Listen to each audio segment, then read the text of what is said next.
what's going on, everybody? I think I'm back. Looks like we're good to go on here. So I'm back here today with year 3 of this Dynasty project. Starting the season ranked 24, and a pretty steep challenge to open the year against the number 10 Clemson Tigers.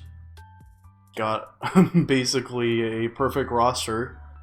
So, it's going to be a tough one, but I'm pretty confident in our offense, and I think we can, I think we can make some stuff work. Last time when I left off, we took the head coaching job here, being promoted from offensive coordinator to coach.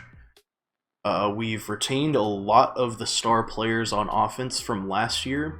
It does look like the defense has taken a hit, so a lot of shootouts are to come, it seems like, but hopefully we're up to the task. This should be an interesting game. I have no idea what to expect. We may completely get demolished here. Or my game may run too slowly. Was having some technical difficulties here trying to get this to work today. So, if we have problems with the game, I may have to go on pause or restart the stream. So far, so good here.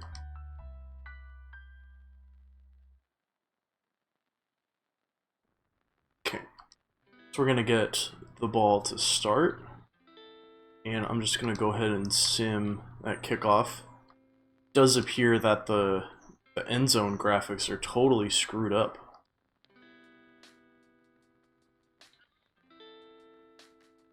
But that was true in the bowl game as well. Alright, so we're looking good, I think. Yeah, looking pretty good here so far. Not good on that play, though. Loss of 2 to open the game. So I installed the latest update of CFB Revamped, and it seems to look pretty good on here. I made sure to add the Xbox buttons. Oof.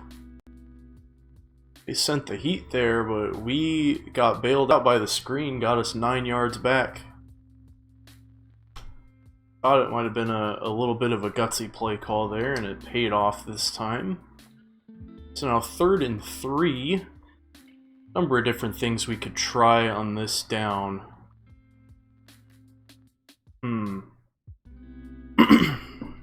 We'll just have to see.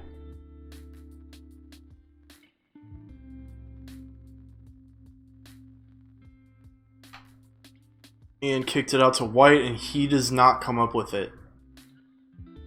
I do think the safe option here would be to punt, so we're gonna go ahead and do that, unfortunately. Now let's see what Clemson can do here. They go for the touchdown. So, setting up what could be a pretty long game against a tough opponent. But we shall see. And claw our way back into this one. Looks like they're showing blitz here, and they do send the house, so we're going to kick it out, and quarterback pulls it too far right. 2nd and 10 now.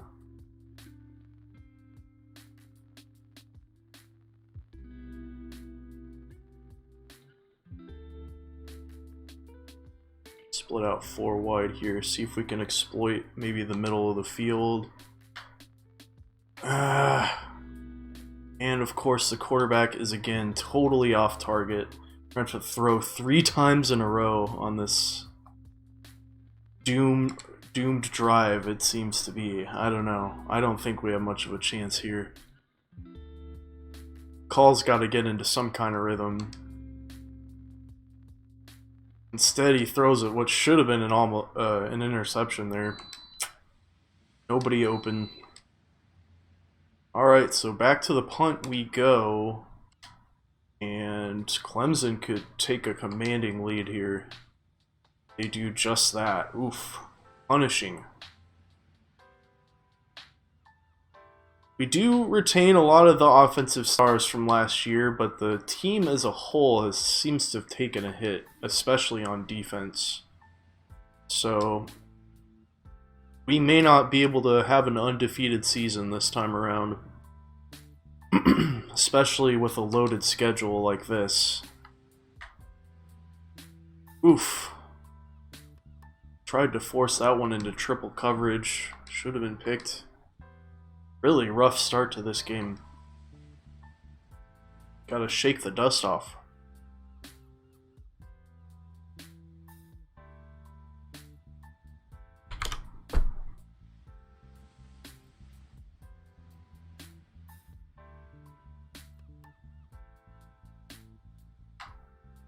Man, he is so off target. I tell you, these sliders completely destroy the passing game in this game. I mean, there's just no shot at all. I don't know. I started this Dynasty using these sliders, but it's really taken a lot of the fun out of the game for me.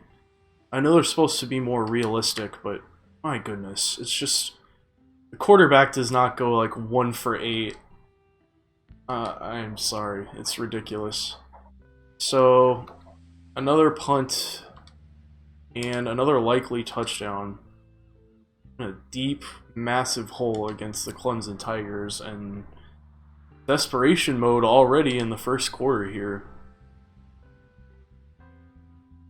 Had to figure this would be a tall order. Take on the number 10 Clemson Tigers with a 99 overall roster, but starting to develop something here. Not a minute too soon as we complete for 17 yards on the vertical route.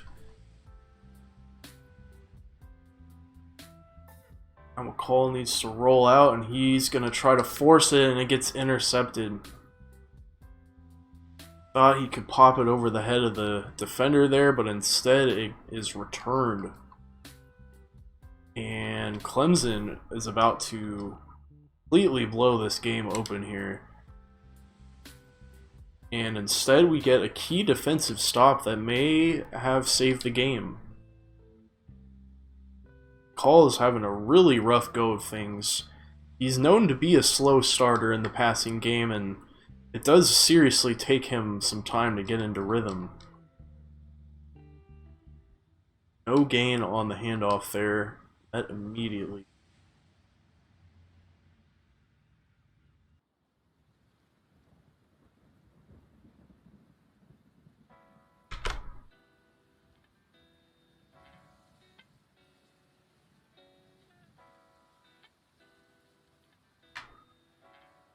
Pulls it left too far on the crossing route and incomplete.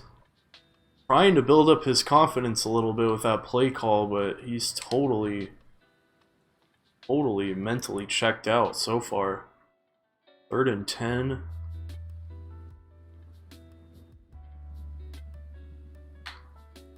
Gonna air it out and knocked down by the defense there. No chance.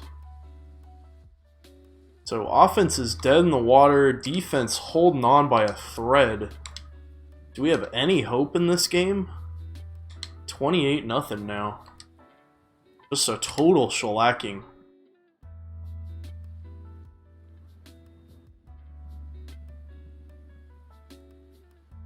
Figured we might have to take some lumps here, but my goodness.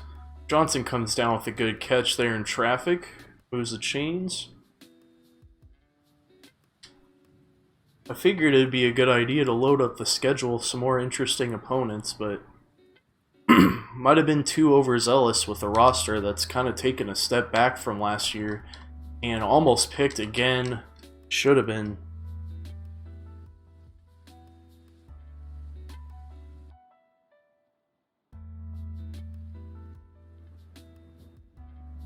Just a brutal start to this game. No way around that fact.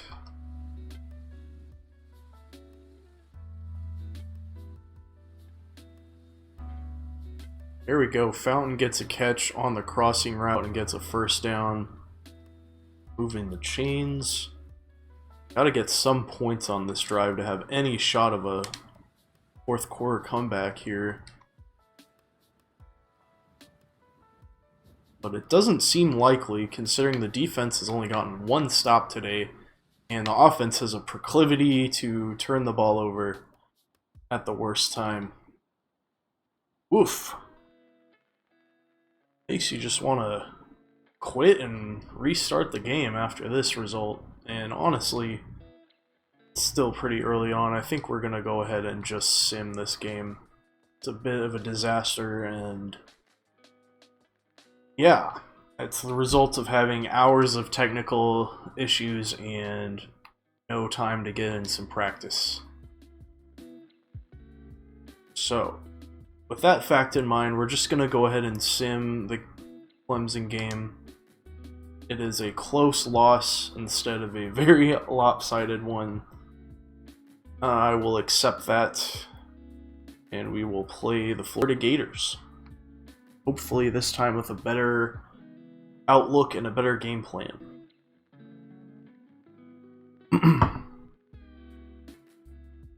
We need to realize that we don't need to press early on in the game. We don't need to get into situations where we'll turn the ball over easily, airing it out on every single play. We got to develop a rhythm with the quarterback and then test the defense downfield. So, go to unranked after the opening loss, and now we're going to take on another just monstrous opponent that could spell doom for this depleted roster.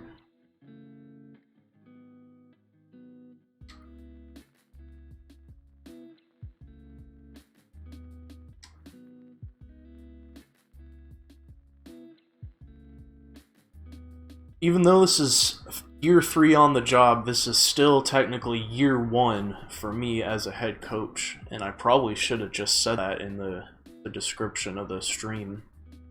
But yeah, I didn't do any of the recruiting as a coordinator, and we're basically just taking over an average mid-major at this point with some decent senior talent on offense. Probably not going to beat any kind of top 10 opponents with any consistency in this kind of situation.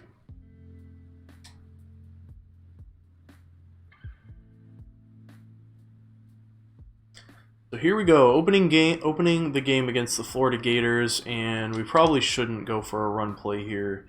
They look to be challenging that.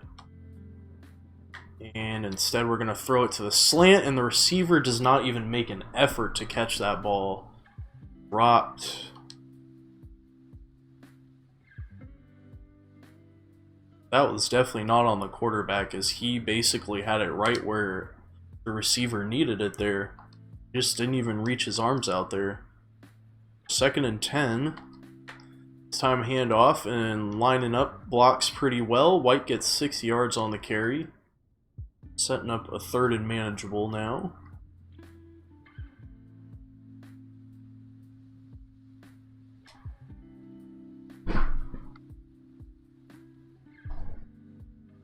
Alright, 3rd and 4 now.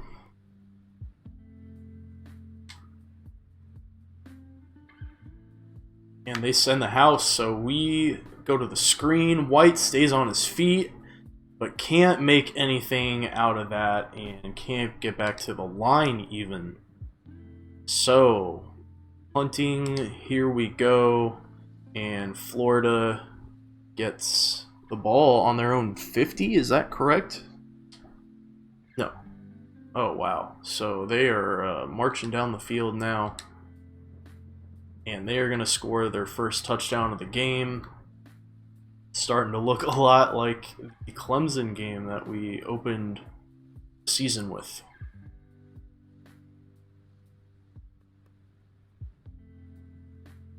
These lights are really... A moment here, folks.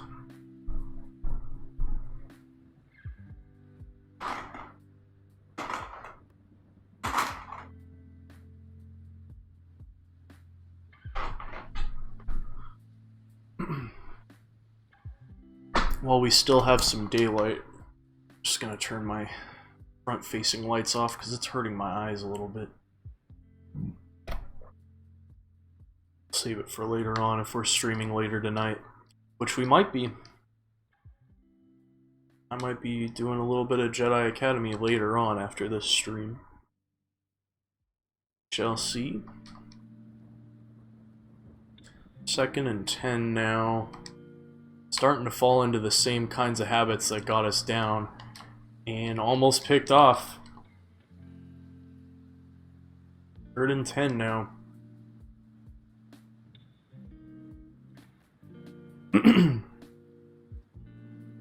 Gonna have a rough go of things this year if we can't get it under control.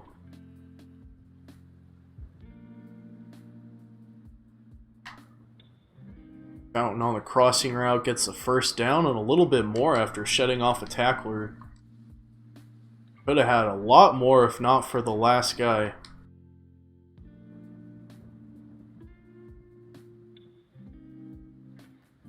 So, approaching midfield for the first time this season on offense.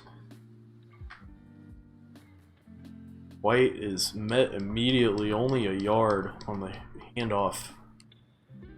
Someone missed their block upfield and we paid dearly for that. 2nd and 9 now.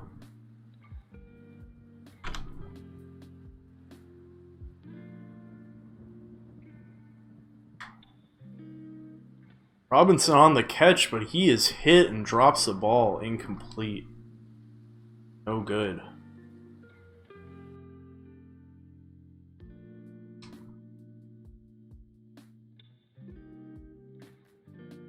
Third and 9 now. And Malden, or Maldine, I'm gonna really have to learn how to pronounce that. Anyway, Malden makes the catch. We'll go with Malden.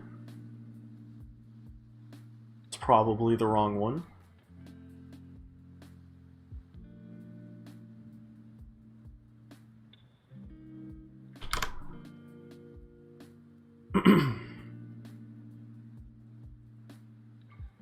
Having a little bit more of a chance to stay in this matchup here. Getting some production on offense. There's 8 yards on the option pitch to Robinson. Definitely going to need to work him into the game plan this year. He is an astute playmaker who can really play any kind of position. He's big like a tight end, but he's got ball skills and height like a receiver as well.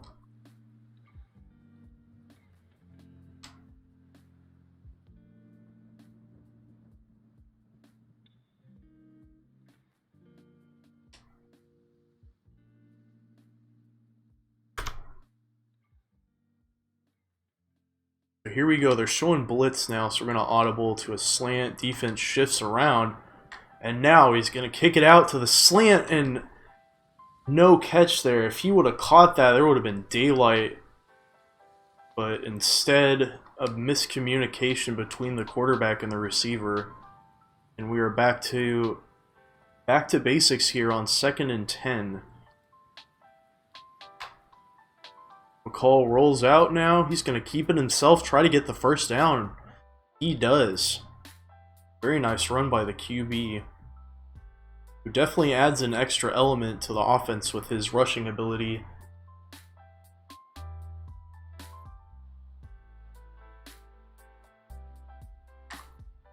Now he kicks it out on the right side, and Bedgood gets a touchdown on the slant route.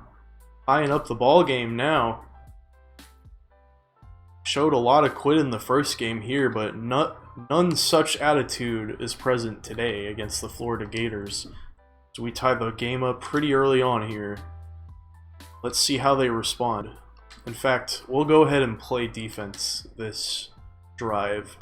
I should probably get into doing that more now that we are now that we're the coach.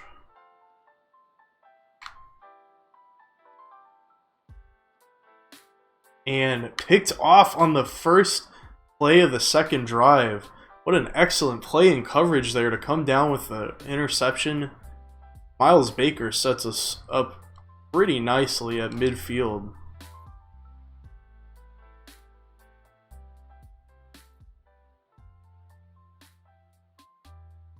Gators stacking the box here a little bit. Starting to get predictable here, switching to the slant. And they've got it pretty well covered now. So McCall takes it himself, and he's met at the line.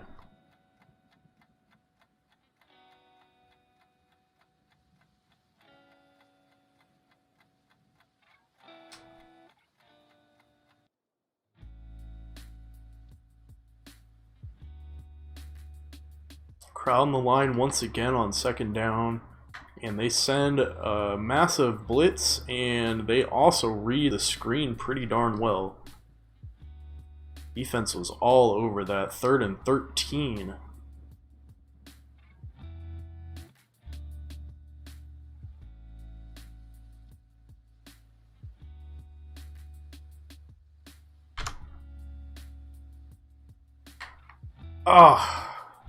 No time for McCall to develop the play as he takes a bad sack, and it is a definite punting situation now.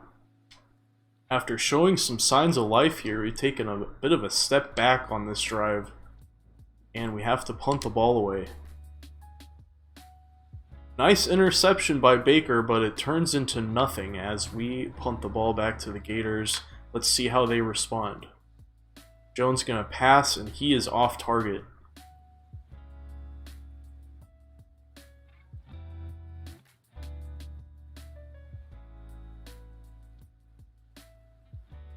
I am not much of a defensive play caller, so I will manually call all my offensive plays, but I try to just go with what's in the coach thing, what looks good to me. They go for the draw on second down and get 5. 3rd and 5 now. Can we get a stop here? Sure would be nice. Gonna motion a man to the right, and now he's blocking as Jones steps back. Now he's gonna keep it himself and get the first down. Slips a would-be tackler and gets out of bounds for a nice run. Good heads-up play by the QB to get some extra yards there and not have to force a bad pass or anything like that. Jones gonna throw it out to the left now, and it is short. Out of sync.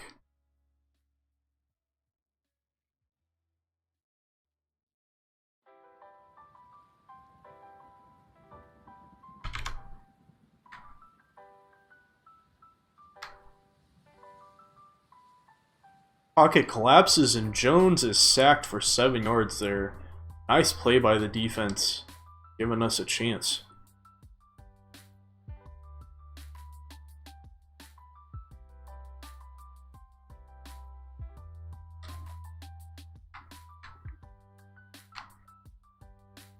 Screen incoming as Bowman is not quite gonna get there. It was a good idea by the Gators. They did get some yards back there, but just not enough for it to matter. And they're gonna punt the ball right back to us, setting us up at the 20.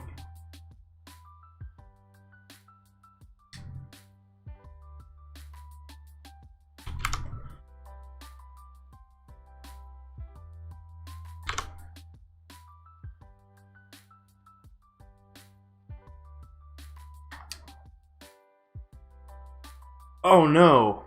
Well, luckily that was an incompletion and not a fumble. A bad execution on the option there.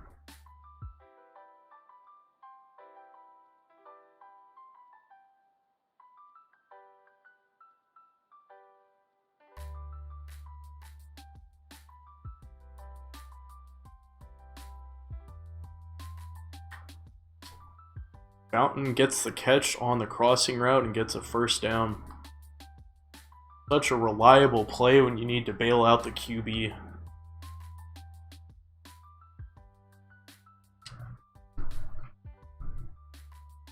McCall at 50% passing today after having a pretty dismal start last week. Takes the handoff. Now he's going to pitch it out to Robinson, who's got the edge there. It doesn't quite get to the first down marker. Still a nice play. after what was a pretty big disaster on the last option attempt. 2nd and 3 now. And handoff up the gut. White is going to get there. 5 yards on the carry. As time ticks down in this first quarter. Tie ball game. Tried to get a top 10 win last week, but couldn't quite get there. But currently tied up and driving to score again on the number 11 team. Beasley with the catch out of the backfield gets a first down to end the first quarter here, as the Chanticleers are in enemy territory as we start the second frame of this football game. 1st and 10 from the 43. Now McCall is going to audible at the line. And they send for verts, and McCall instead is going to roll out to the right where he has a wide open field. 19-yard scramble by the QB to keep the chains moving.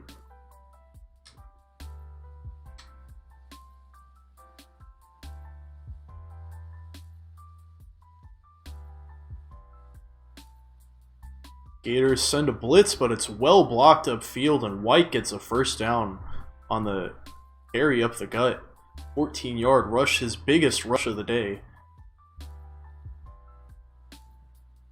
And at a virtual 1st and goal situation now at the 11.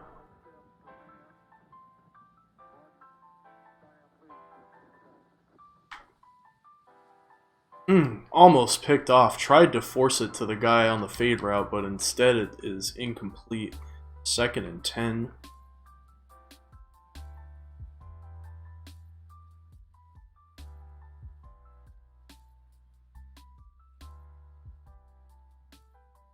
Gators showing blitz on this down, and they will do that. So quarterback is going to dump it off to the running back on the wheel route, who gets 8 yards. Now a 3rd and 2 situation near the goal line. Chanticleers don't necessarily need a touchdown to move the chains here. They can get all the way to the 1 and set up a new set of downs. But White has other things on his mind as he gets into the end zone and takes the first lead of the season for the Coastal Carolina Chanticleers. Just happens to be at home against the number 11 Florida Gators out of the SEC. Now let's see how they can respond.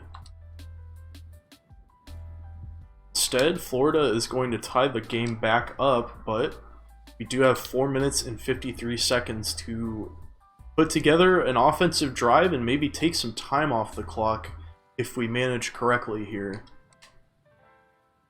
Paul is going to audible. Gators showing blitz, and they do just that, and now Fountain does get the catch on the slant. Pretty easy call to make when they're going to send most of the defense right into the backfield.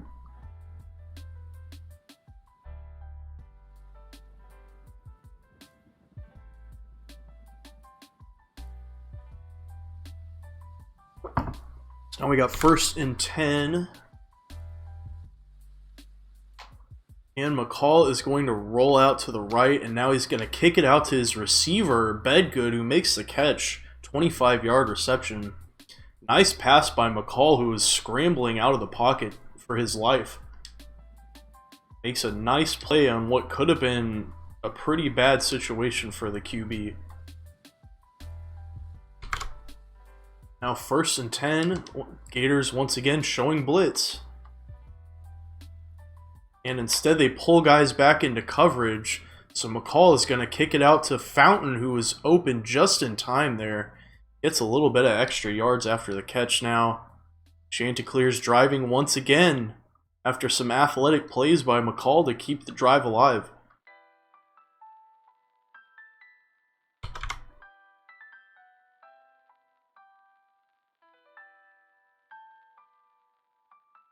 Probably not enough time to kill off the clock here, but we still can get a good touchdown. McCall weaves his way up ahead and gets 5 on the option keeper. 2nd and 5, just 8 yards to go from the goal line.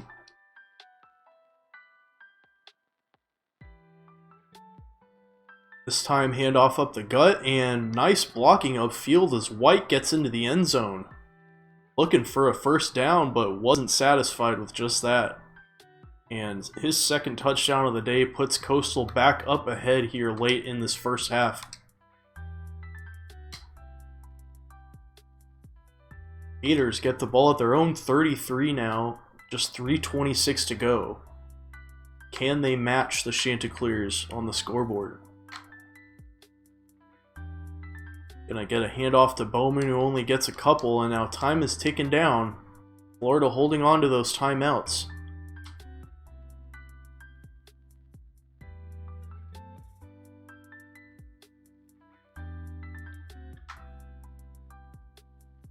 Jones gonna keep it himself now and gets tackled before the line to gain. 5 yards, and clock will still continue to run. Gators now facing a 3rd and 3 situation. 66% completion rate on 3rd down, and it'll go down to 50% now as they do not complete the pass and are forced to punt the ball away. Back to the Chanticleers with only now 2 minutes and 35 seconds to go.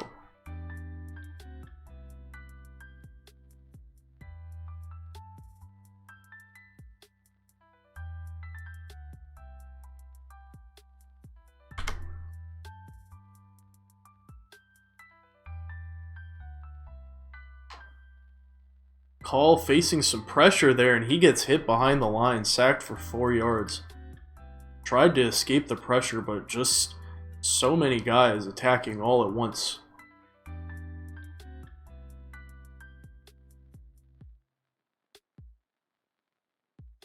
Coastal now facing a 2nd and 14 from their own 8-yard line. Just over 2 minutes to go in the half. And it is picked off. Dangerous pass that probably should not have happened, and instead now gives Florida a beautiful opportunity to tie up the ball game. The smart play probably would have been to just run out the half, but instead now we have to deal with a likely tie situation.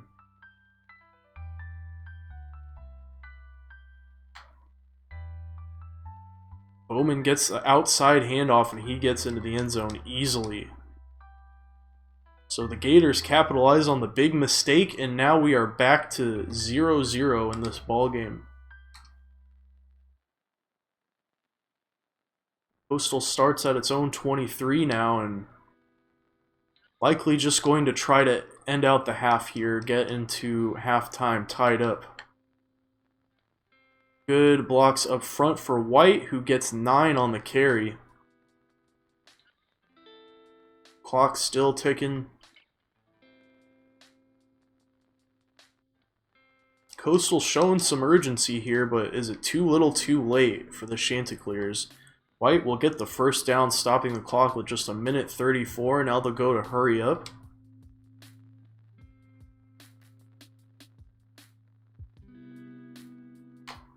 McCall steps back now. Now he's going to scramble out, but in hot pursuit, and tackled right at the line of scrimmage. Clock still ticking. 2nd and 10 now.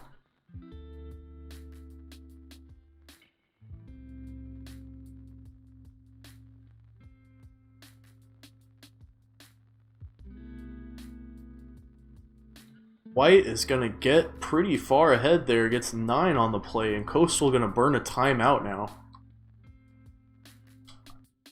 Just a minute to go, approaching midfield. Have to think maybe they're trying to vie for a field goal here, or any kind of score they can get before halftime.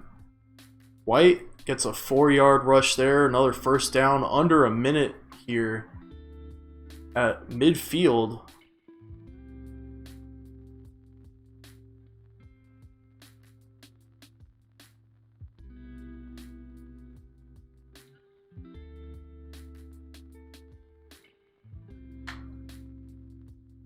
White gets it on the screen and gets a 6-yard gain. Coastal gonna stop the clock again. 1 timeout left in the half. Have to think they're gonna need some kind of big play to get into scoring range here. Paul gonna scramble out, keep it himself, and he gets a first down. Stopping the clock. Offense goes hurry up here. Still a minute. There's still a timeout in the pocket.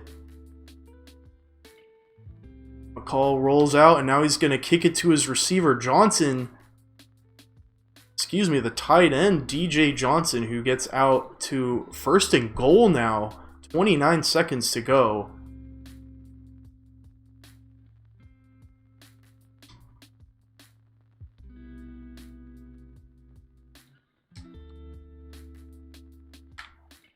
Now McCall gets it out to Johnson again, who gets 5 yards.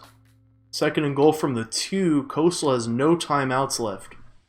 Can they get a touchdown from what was looking like a pretty improbable situation after throwing a very costly interception to tie the game?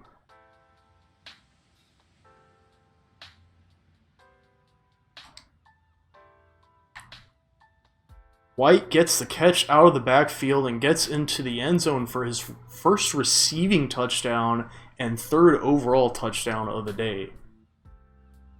Putting the team on his back, and they put the Coastal Carolina Chanticleers back up on the Florida Gators here very late in this first half.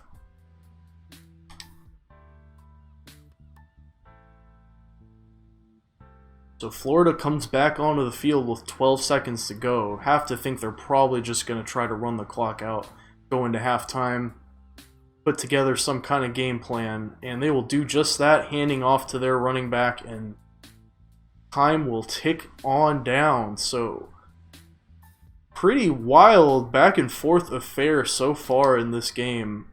Coastal lucky to be up a touchdown after a very costly interception deep in their own territory. Now Gators will get the ball to start the second half, down a score. What can they put together here after some halftime adjustments?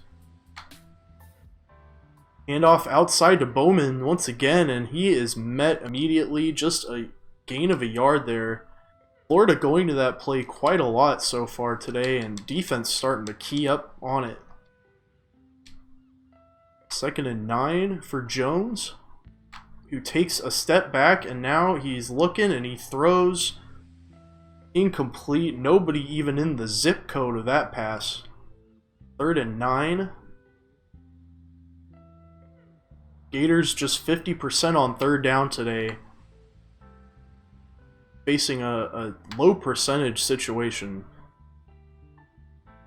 Jones is just gonna get rid of it. Facing some pressure there and avoids the sack but can't make the play, and Gators will now have to punt the ball away. So Coastal takes over on offense to start the 3rd quarter. And up a touchdown here, but still not far enough away to put this one away. Gators send another blitz, and Elam gets the huge interception. He read that audible perfectly. Coastal's been keying up on that play all day, and he was ready for it that time. 2nd interception of the day for McCall. And Florida once again with a short field here. Let's see if they can take advantage of a pretty costly mistake by the home team. Jones going to air it out, and instead he is going to turn it right back over to Coastal. Potts there waiting in coverage. Almost quadruple coverage there over on that side of the field, and Coastal is bailed out once again.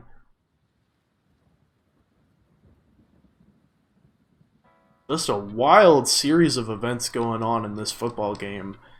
Chanticleers very lucky to be up still as they are. Now White is going to take the handoff up the gut and get 8.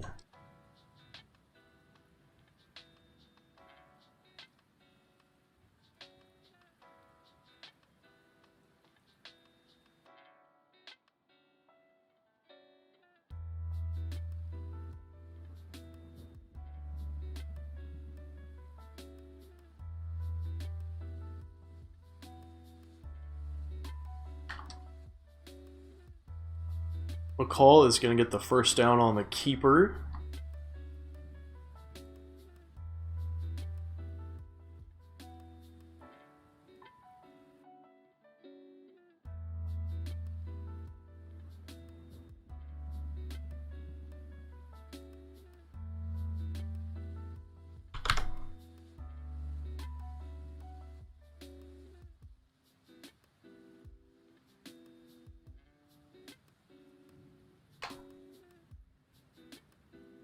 A lot of guys back in coverage, and McCall's just going to take it himself, slips past the defense there, and gets just enough to move the sticks. What a heads-up play by the QB to make a play out of what looked like a pretty destitute situation there. Chanticleers once again crossing that midfield line, and they get into scoring range. Huge block by the left guard there. Completely leveled that guy, opening up a lane for White up the middle of the field. 2nd and 1 now.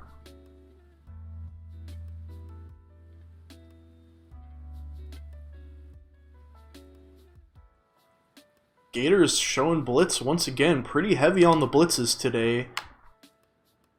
And McCall is going to run for his life and gets the first down just barely after getting tackled by his foot.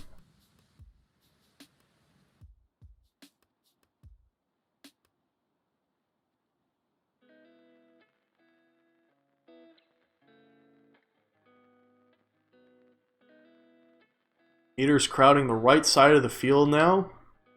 Pull a guy over in man coverage. McCall's going to pitch the ball to Robinson at the last second, but he can't get anywhere with it.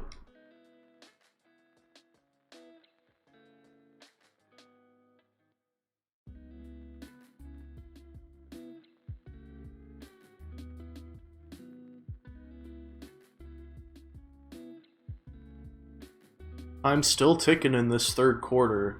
Coastal's got to try to eat up as much time of possession as they can against a team like this. And White is going to take it on the screen, but once again, defense is ready for it. This time a loss of 2.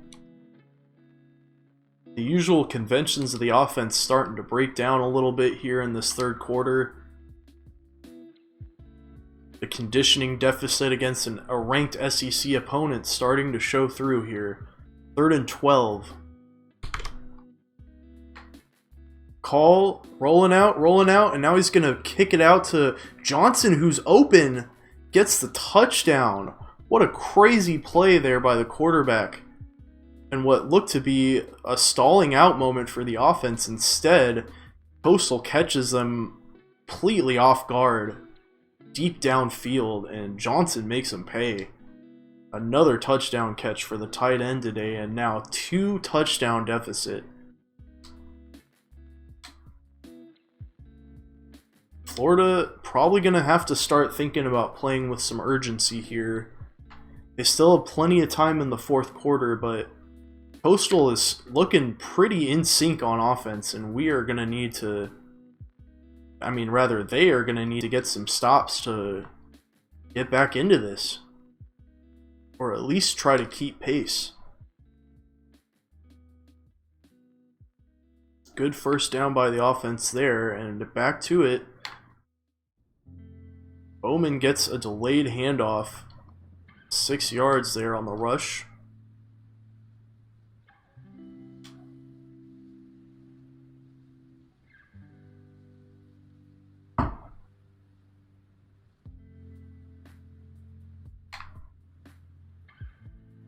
Jones is gonna get tackled, gets just a yard out of it, but would have been a lot worse for the QB as he was surrounded in the backfield. 3rd and 3 now. Offense has been pretty stifled on 3rd down today. Can they pull it off here?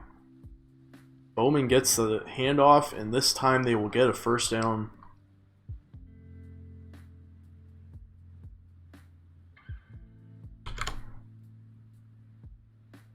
Bowman putting together a pretty good game himself. Been a very running back heavy affair so far in this one. Bowman gets another carry and gets stood up after a couple yards there.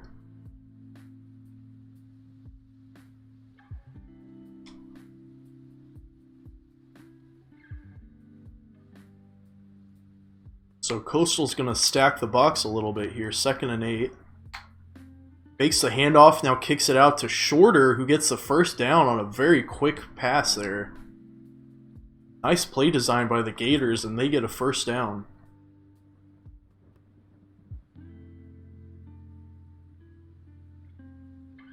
Jones starting to put together a little bit of a game after some early first half struggles.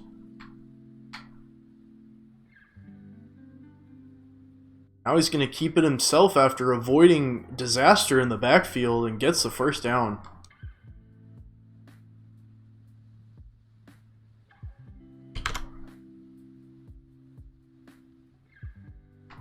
Gators in the red zone for the first time this half. They faced a couple short fields early on in the game thanks to some bad turnovers. 9 on the carry by Bowman.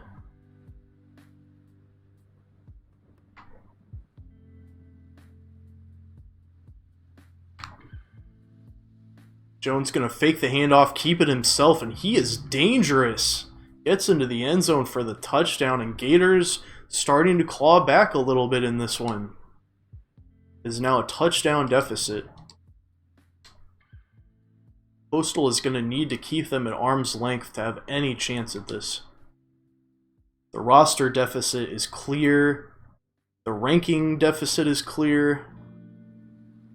Going to need to get to work. White is going to keep it himself and get 3 decent blocks, but not enough guys to keep the defense away there.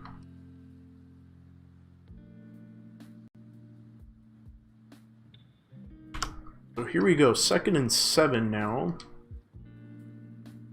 Last time we tried a screen, it kind of got blew up there. Let's see if Florida is still keying up. They're showing blitz here. They're going to send blitz, and we're going to kick it out on the screen, but they were ready for it. Kind of disastrous. Probably could have audibled out of that, but instead now we're facing a 3rd and 13. White has a touchdown catch today, but has otherwise been stifled in the passing game. 5 for 7 on 3rd down, but this looks to be like one of the most challenging all game. McCall needs to roll out now, and he's got daylight in front of him. He gets the first down and a little bit more. Quarterback scramble really can bail you out of some bad situations, and McCall is just the quarterback to get it done here today.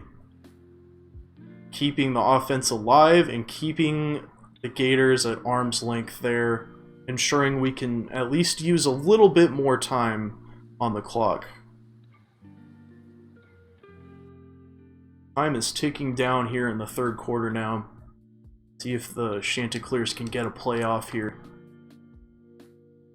Gonna do just that here. Last play of the quarter, and McCall keeps it on the option and gets stood up right at the line to gain. But he'll move the chains once again with his legs. Keep the offense moving. 1st and 10 now, and it is the 4th quarter. A score by the Chanticleer offense would be huge for them right now.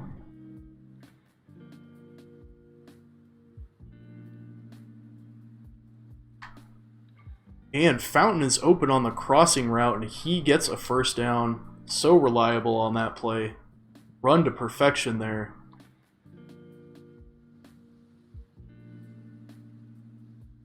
Fountain almost with 100 yards on the game. Been a nice option here in the receiving game. Call going to keep it now once again, and he will get a first down and almost gets away from the defense. Nice play by the quarterback. Good vision and good eyes to get up ahead. Spot that hole in the defense and hit that.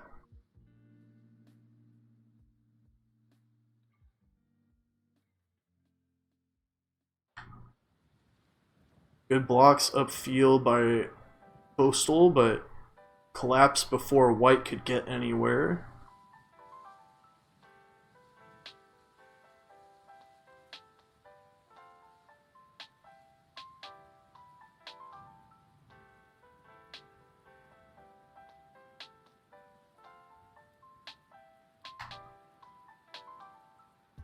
Gators once again keying up on the screen. A loss of 3 there.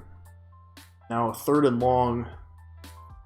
Chanticleers would probably be happy with even just a field goal here, but let's see what they can get done here on 3rd and 12. They've been pretty good on 3rd down. Gonna get the pass out to Johnson, who makes a very tough catch there, but not enough. Hit him with the hurry up here.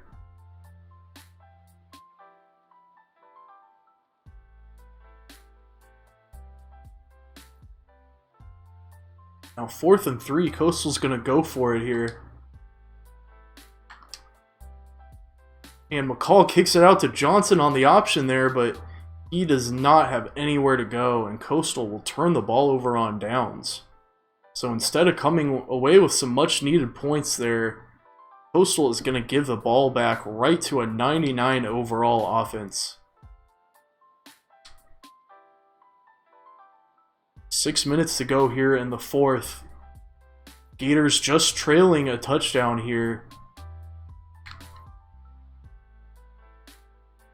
Bowman gets the handoff, and he gets 7.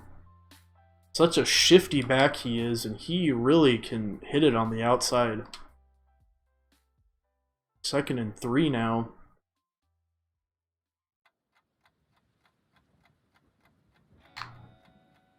Jones kicks it out to Whitmore. Shrugs off a tackler and keeps going. 25-yard reception by Whitmore. Putting him together a pretty nice day in the air. Over 17 yards a catch by him. Jones under pressure, and he keeps it himself, and now is going to get tackled before the line to gain there. If he would have just gone straight ahead, he probably could have got it.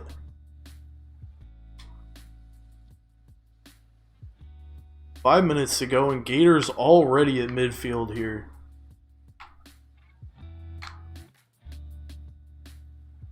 And Jones going to air it out to Whitmore, who is once again dependable and makes the catch.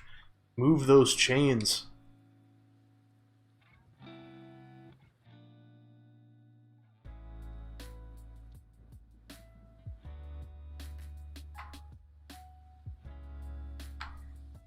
Jones going to hand it off to Bowman. Always dependable option out of the backfield. And he will get a few yards. Putting together a nice game on the ground.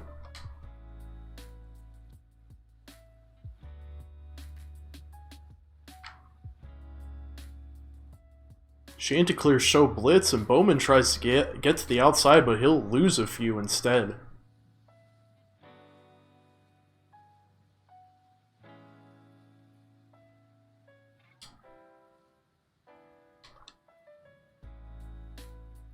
Gators now at 3rd and 10, only 50% completing on 3rd downs today.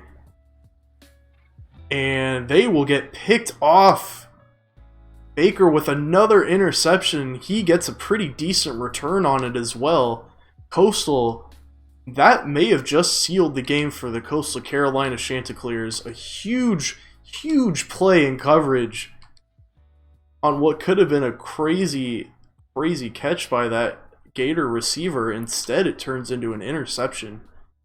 And Chanticleers may just be able to put this game away here in the 4th quarter. 4 minutes to go. Gators still with all their timeouts. White's going to take the handoff and get a couple of yards there. A lot of back and forth today. A lot of turnovers by both teams. Some sloppy play on defense and on offense. But we're here. And it's still not over yet, as Coastal probably needs to get a few first downs at least to seal this one up. Gonna try to take as much time as they can off the clock as it runs down. Just under 3.5 minutes to go.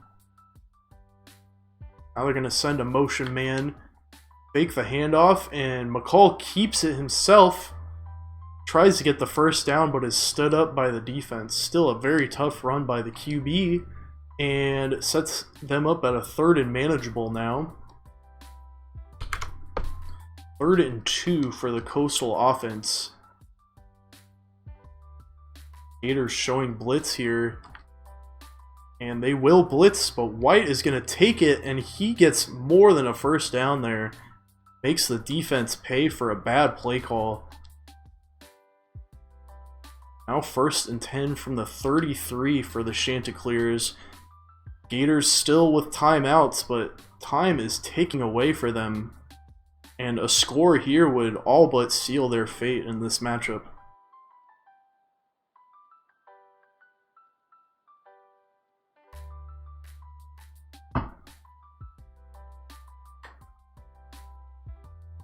White takes the handoff, gets 4, and time is still ticking away. Florida's still holding on to those timeouts for dear life. And now they will take a late timeout. Interesting strategy there.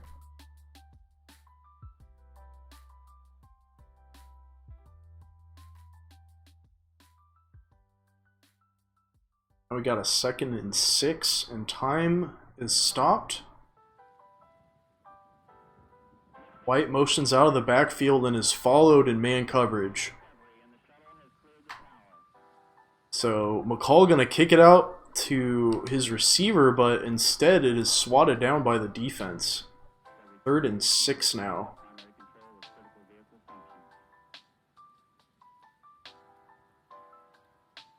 Coastal at 70% on the day for 3rd down conversions. Let's see if they can get one here.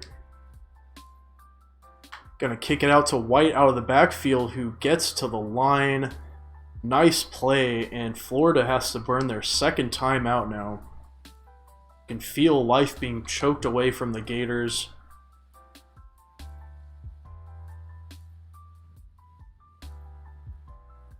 A deflating moment for the number 11 team in the country. Thought to be an SEC contender. Suffering a pretty big setback here on the road against a mid-major opponent. 2nd and 3 now.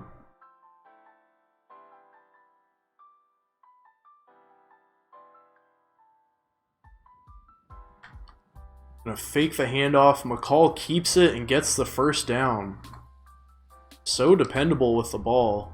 Taking care of the ball, getting over 100 yards on the ground. Florida with no timeouts now, and they just have to sit and watch the clock tick away now. Coastal has all the advantage in the world. 1st and goal. Time is ticking away. Gonna take every second they could possibly get.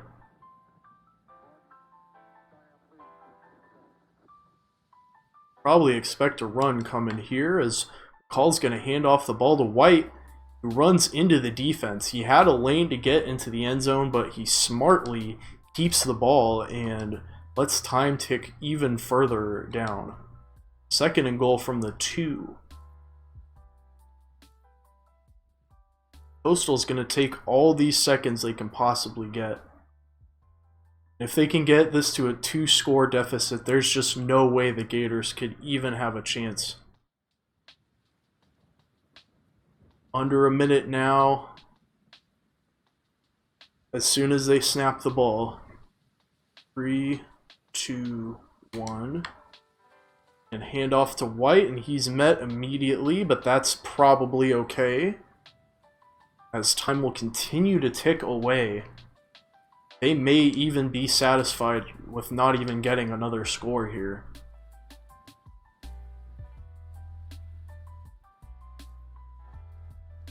Coastal taking all those seconds.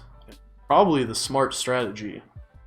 There's no need to risk a turnover or risk Florida having a chance to get an onside kick after a big play.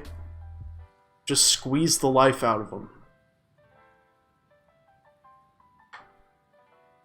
White gets the handoff, and there is the dagger. 4-yard touchdown run by White. He's had a heck of a day. And Coastal has all but sealed this game up. Impressive win by the Chanticleers after kind of rolling over against Clemson the week prior. first top 15 win by the Chanticleers this year, and hopefully first of many more. Open the season with a disappointing loss, but back on track here and showing some signs of life. 41-28. Alright, so it's just over an hour into this stream, so I'm going to go ahead and take a bit of a break. Probably about a 10-minute break here. Get something to eat, stretch my legs, and I will be back to take on number 13 UNC. It just doesn't let up, does it, folks? That's good. If we can get some more ranked wins, that helps the resume for the postseason. So yeah, I'm gonna go ahead and take that break. I'll be back here in just a little bit. Stick around. I'll see you on the other side.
what's happening.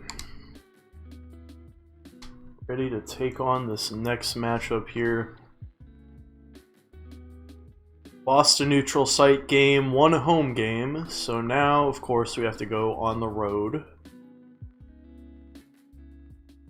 Or something like that, I guess. And we're going to do spread revamped. And let's take a look at the UNC Tar Heels. So they are very strong on defense, but their offense is a little weaker. So this isn't quite the juggernaut that we faced the first 2 weeks of the season, but it's still going to be a challenge, and this is still on the road, so absolutely no gimmies here. Good to see that their past offense isn't too terrifying, but they only have a 1-game sample here, so here we go. North Carolina Tar Heels.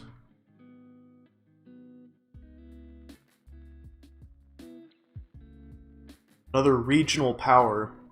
Thought it'd be nice to play Clemson. We held them close, but unfortunately they still won. They're still pretty much the dominant regional power, but here's at least one that's a state over that maybe we could take down here. Could be interesting. Here goes. UNC starts on offense.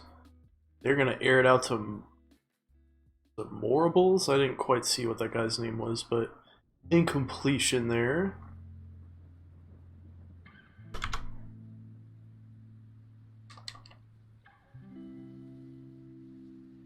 Back to it here. Harris going to drop back, and now he's going to try a little shovel pass, which goes nowhere, almost intercepted, actually. Now 3rd and 10 for the offense.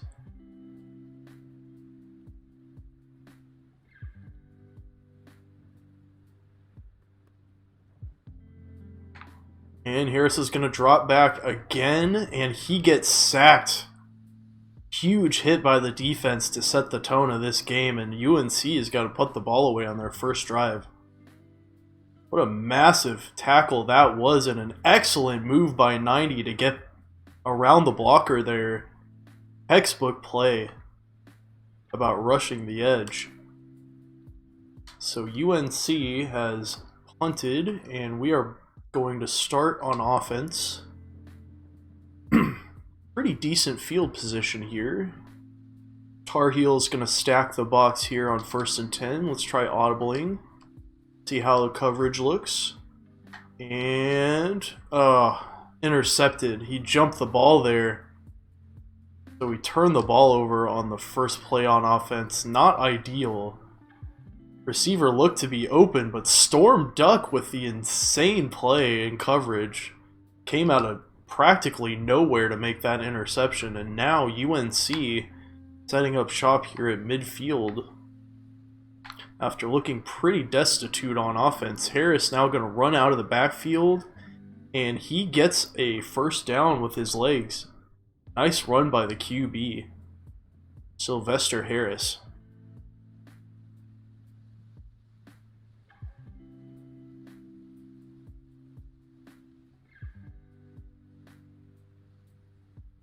Now he's going to audible.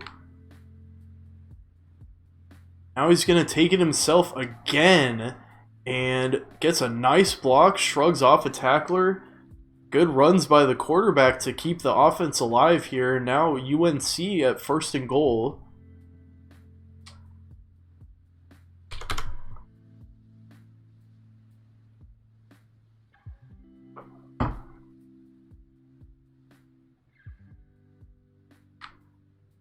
Harris hands the ball off, and met immediately is Henderson.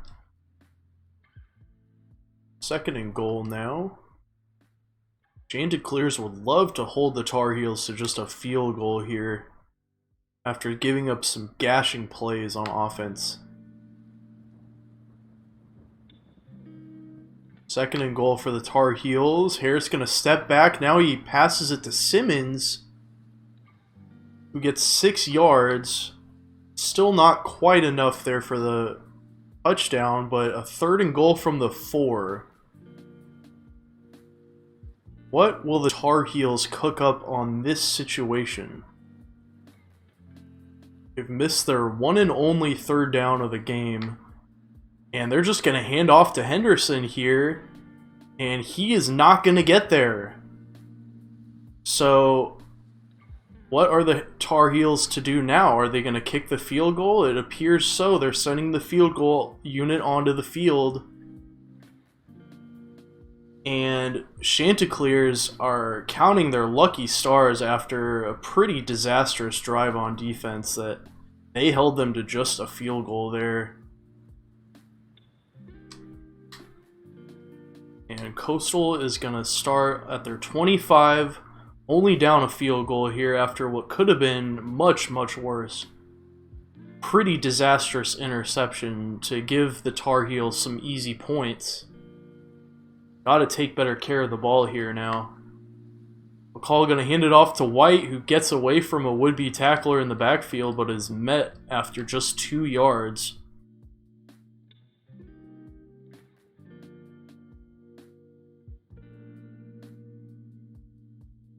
Second and 8 now. And Tar Heels showing blitz. Gonna get it out to White on the screen and shrugs off a tackler there. Makes up for some less than ideal blocking and gets a first down on the screen pass. It's a very shifty back who can make some nice moves in the open field. Just didn't quite have that next level speed to get past the defense there, but still nice to get a first down. Now White is gonna take it on the inside give and gets 15. Starting to put together a drive here and crossing midfield.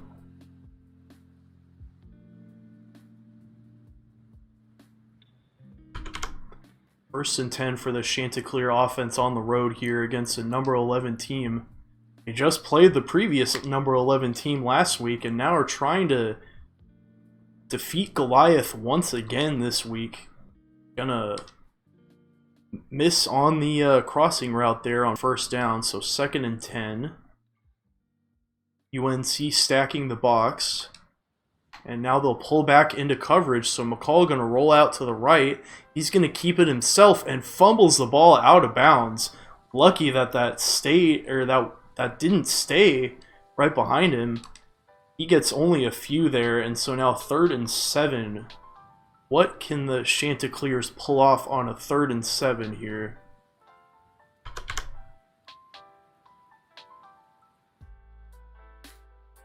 White motions out of the backfield and is followed in man coverage, so McCall gonna step back and he kicks it out to Fountain on the crossing route, who gets a first down. 18 yards on the reception there, and a nice play. Once again, just moving the chains. Not making things too complicated. McCall's got to get himself into a rhythm, and he'll take those easy throws all day if he can get them. Fake handoff to McCall. Now he's going to pitch it out to Robinson, who gets a first down there. Could have gotten it himself, but instead tried to fake out the defense. Still works out in the end, as Chanticleer is now at first and 10 from the opponent's 14.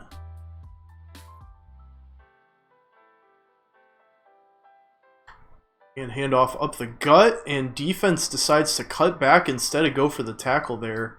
White gets 3 on the play.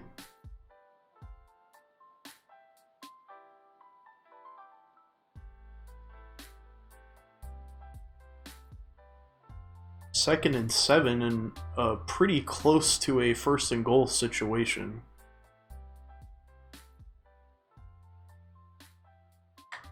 And Fountain gets the catch on the crossing route. Makes a nice catch in traffic there and gets pretty close to the line to gain. Now third and 1.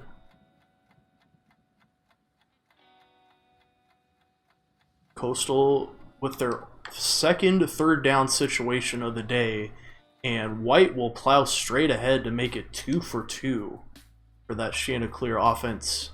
So now first and goal from the 3. What can they cook up here?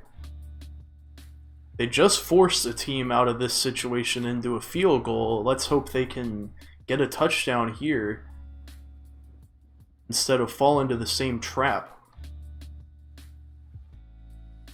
Chanticleers don't like what they see, so they audible out of it, change formation at the line here. And now White is going to get a handoff up the gut and is stopped immediately. Loss of 2 there. So now we got 5 yards to go on 2nd down.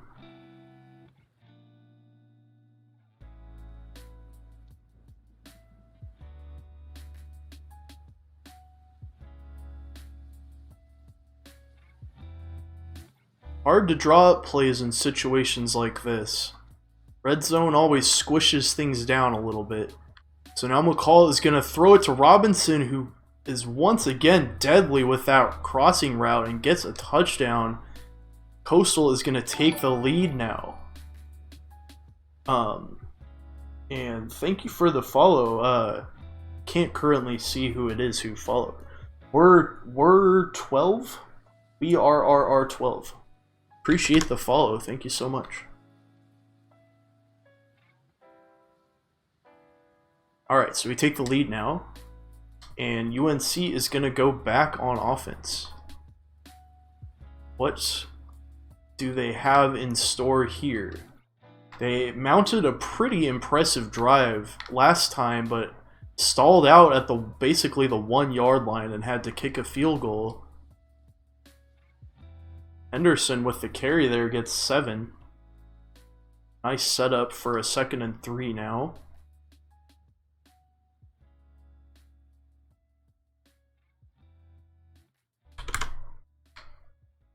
And Harris going to step back. Nice blocks upfield for him, but he instead is going to take it out to the right. Now slides after he gets the 1st down. Good run by the quarterback once again, who can really get it done with his legs. One of the most deadly aspects of a college offense is the running quarterback who can just add that 3rd element. Hey, what's up, Yo-Yo? What's up? What is up, Yo-Yo? What is up, Yo-Yo? What is up?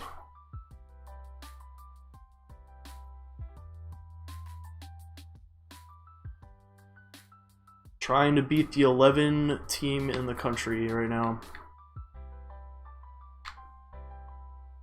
And Henderson, oh, whoa, what a crazy tackle there by the defensive tackle there. Clark, like a wrestling move there. I don't think I've ever seen that animation before. That was insane. Unexpected. 3rd and 9 now.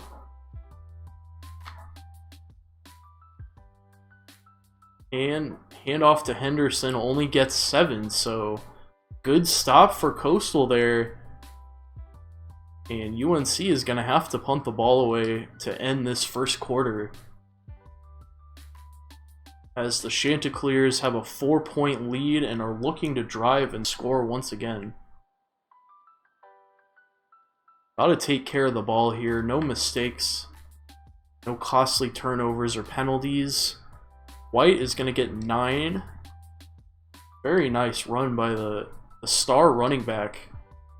Really put together an impressive career here at Coastal under my tutelage. 2nd and 1 now.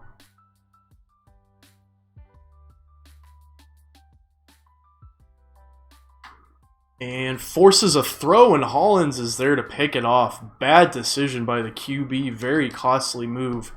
And now UNC set up very, very nicely here. The short field. Been looking for streamers to do a walk-on Dynasty. It's where you build a low overall team to take them to the Natty. Are you talking like an online Dynasty, or you just want me to like try that mode sometime? Because it could be fun. I'm not very I don't know. I don't know if I'm skilled enough to be good at it, but I can try. Offline. I will definitely consider that in the future when this becomes stale. Yes. I think that could definitely be a good idea. I like to do just like normal rebuilds, so I guess anything to make it a little more challenging might be pretty interesting. I'll definitely consider that here in the future. So now UNC facing another third down. They're 0 for 3 today, but probably gonna get it here. Have to imagine. Harris fakes the handoff, but instead tries to pass it out there, and no one is there. Another field goal situation here for the Tar Heels. Once again, a great stop by the Coastal defense, keeping them alive in this low-scoring affair here. But gotta take better care of the ball. 27 overall team, yeah. It would definitely take years of recruiting. And thank you very much, 5-9 Flies, for the follow. I appreciate that. Very nice of you. Always good to get people up in here and watching and chatting. I do like to, you know, announce the games, but it's always good to answer people's questions and, I don't know, just make sure I'm entertaining somebody out there. So, glad people like it. 2nd and 5 now. I don't know if I've tried a screen yet today. Let's see. Thanks, dude. I appreciate that. Yeah, I mean, it's been pretty successful. I don't know if too many people do it. It seems like there's a lot of interest, and there are definitely streamers out there, but it just doesn't seem like it's as popular as it could be. But I'm trying to change that, so hope you guys will join me.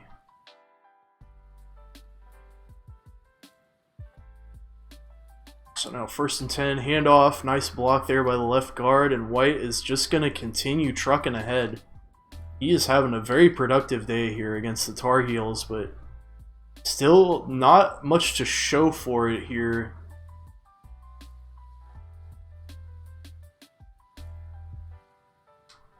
McCall had some costly picks with the walk-on Dynasty, yeah. Yeah, it sounds pretty interesting and incredibly challenging. Like, even playing like an FCS team would be hard, probably. McCall probably could have taken the scramble, but instead tries to pass it there, and no good. So, 2nd and 10 now.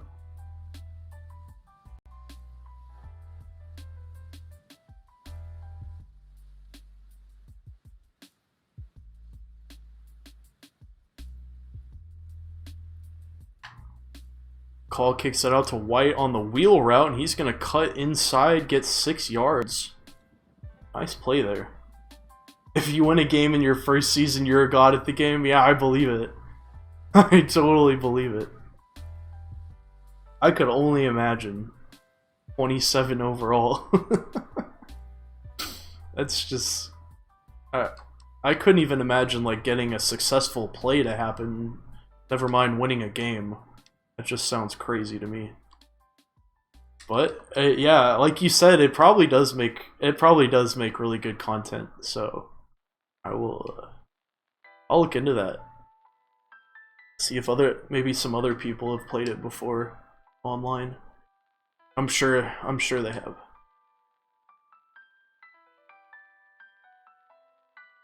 I've seen the ones where people like make all the rosters like walk-ons or punters or something like that. I can't remember what they do, but I'm sure it's similar to what you're talking about. Nice run by McCall there on the option keeper. Do I know Paracrow guy? I don't guess so. I'll check him out after the stream for sure.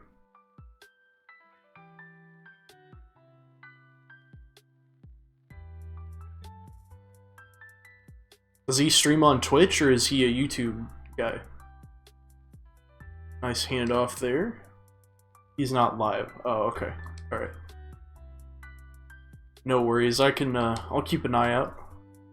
No problem at all. Cool, it's good to know.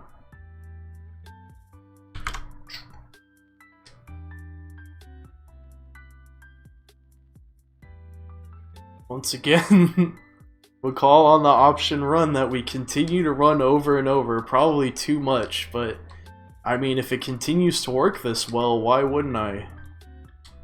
2nd and 1 now.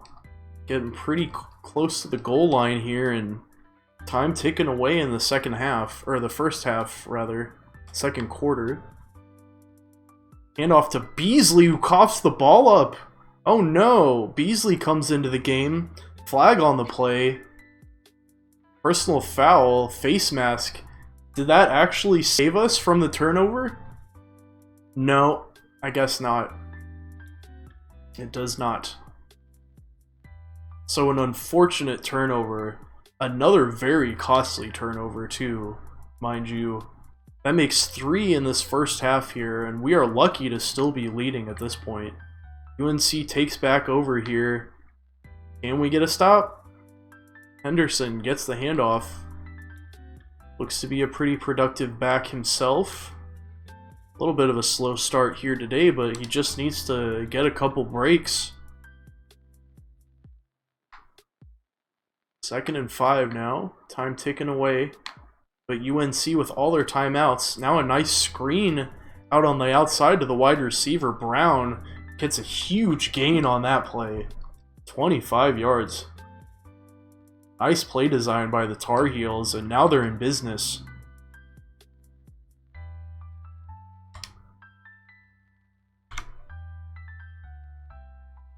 So here we go, they're at the 40 now. Harris goes to the wide receiver screen again, and Downs on the left side gets 5 this time. Can be a productive play, but don't want the defense jumping that, getting an easy pick 6. 2nd and 5 now.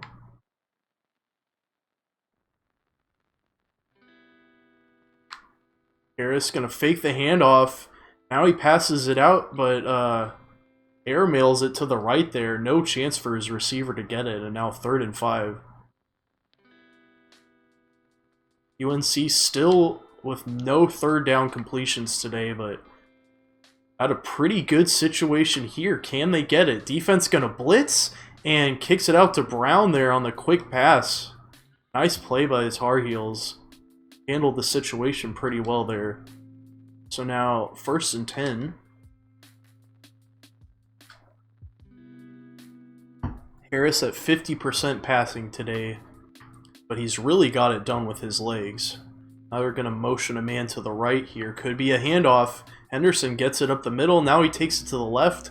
Zigging and zagging, and he gets 6 yards there.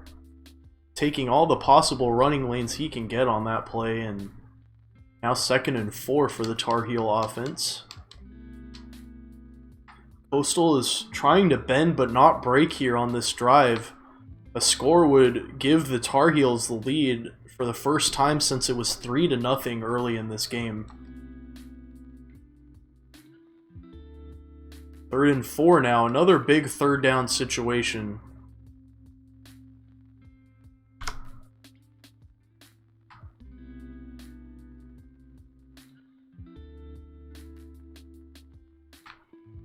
Harris drops back, and he airs it out, but no one is there. Would have been way past the end zone anyway. And now another field goal situation for the offense.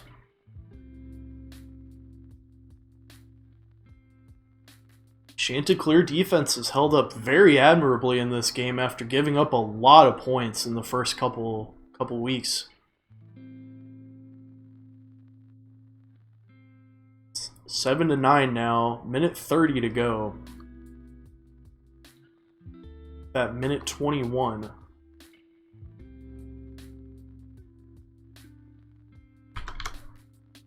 No need to try to press it here. There's tons of time in the second half. We don't want to have another costly turnover. So White is going to take the handoff and plow ahead for 5 yards. We'll take the opportunities we can get, but we're not going to try to force it here. 2nd and 5, just over a minute to go. White gets the handoff again. Now 3rd and 2.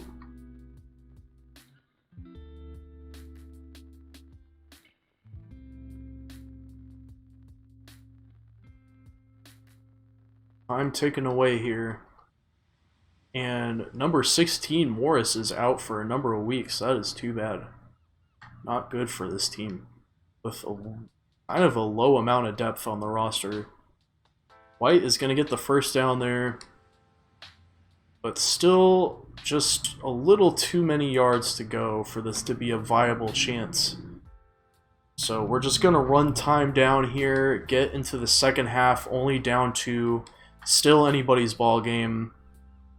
After some of the really bad turnovers we've had so far in this game, it's lucky that we're even in this situation to begin with.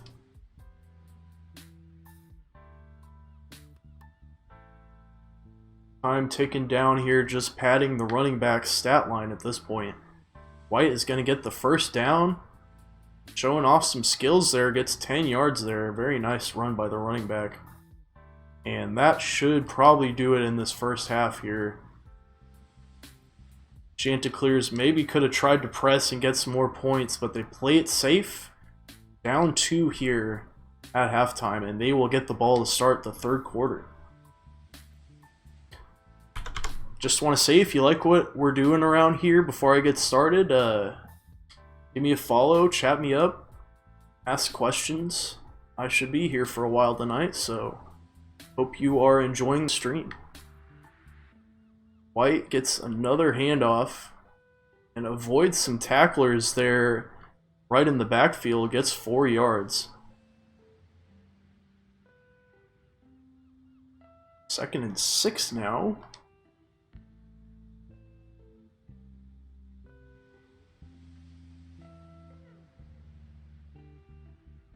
Defense bunched on the right side of the field, so we'll try a screen to the left, and wide open space for White, who gets a first down. Nice play by the offense there. Eat back a ton of yards there and push the defense back on their heels. Now midfield for the Chanticleer offense, 1st and 10. McCall trying to shrug off those 2 first half interceptions. Needs to build back his confidence a little bit with some easy throws. Gonna feed the running back quite a bit today, as White already with 18 carries in this game. 2nd and 5.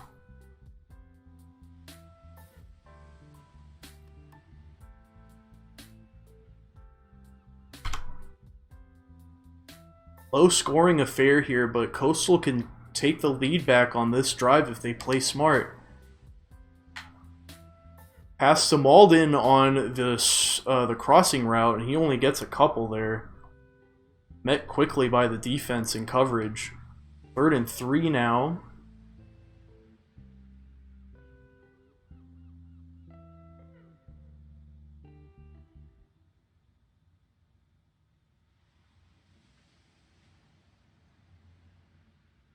McCall is going to fake drop back and hand off delayed. Gets it out to White, who gets 3 yards there, and 4th and inches now. Have to think Coastal's going to go for it here. Already gone for it today, 1 for 1.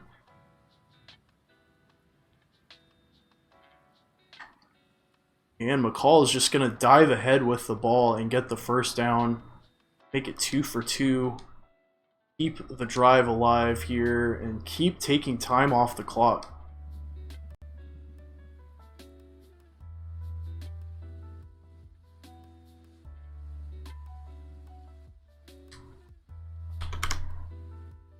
So now 1st and 10 on the opposing side of the field. Gonna motion a man, and McCall's gonna fake the handoff, keep it himself, weave through the defense, and hold on to the ball for 7 yards there. Nice run by the QB.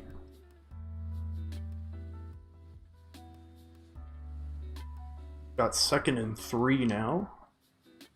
And UNC kind of crowding the line here. But Coastal is unfazed. They're going to hand the ball off, and White makes a very tough run for the first down, shrugging off a tackler. He's almost to 100 yards on the day now.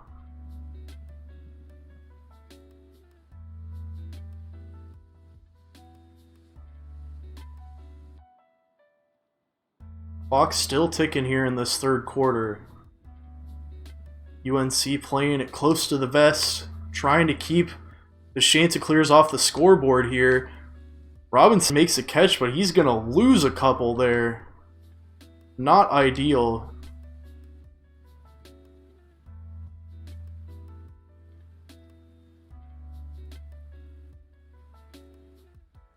Now Coastal getting close to the red zone here. 2nd and 12. And defense swarming.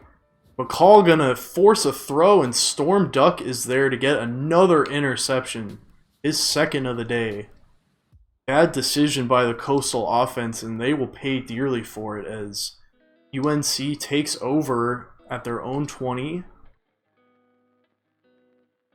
Coastal got the ball to start the second half, but basically forfeited all advantage that would have implied.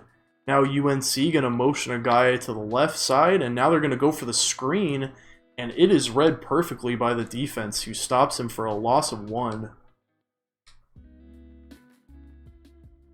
2nd and 11 now. Harris at 50% completion on the day, but he is a huge threat to run the ball. Now they're going to hand off to Henderson. Henderson makes a nice tough run to get some yards back.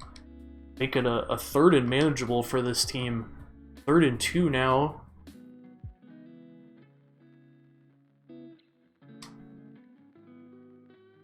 Just 1 for 6 today on 3rd down, but you have to think they're going to get it here. 3rd and 2. And handoff to Henderson is stopped behind the line. So you have to think they may have needed some more creative play calling there or something to bail them out, but instead a punt is upcoming after getting a turnover, and Coastal will go back to business like nothing happened on their own 34.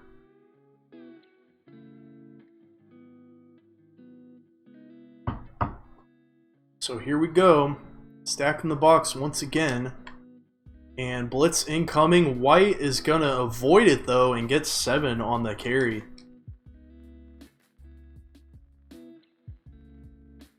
Totally unfazed.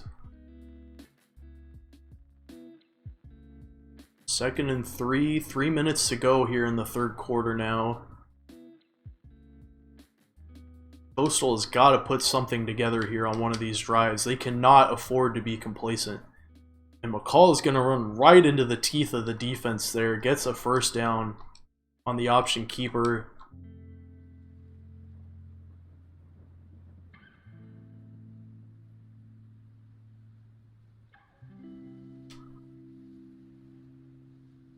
So, getting close to midfield here.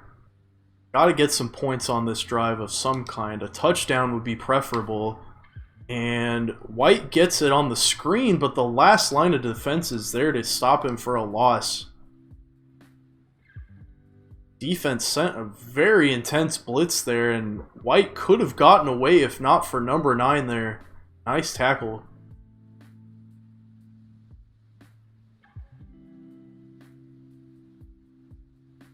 Second and 13 now, and not a good situation for this kind of team.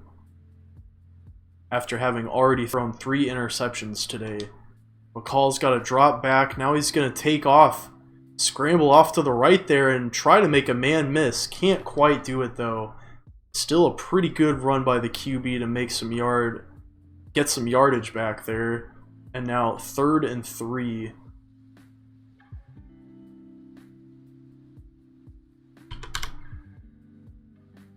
Just at midfield now. White's going to motion out.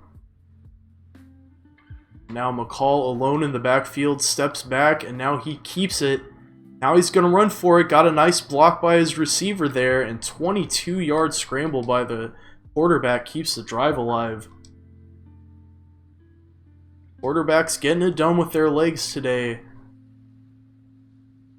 But who will come down as the victor in the end? It's been a very back and forth battle today with not much scoring going on.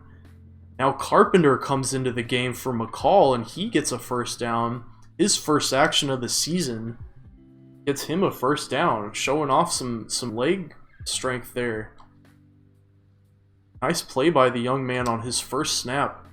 McCall is out with an abdominal strain and will come back soon, so expect the young blood Carpenter to manage the rest of this drive. Let's see how he can do.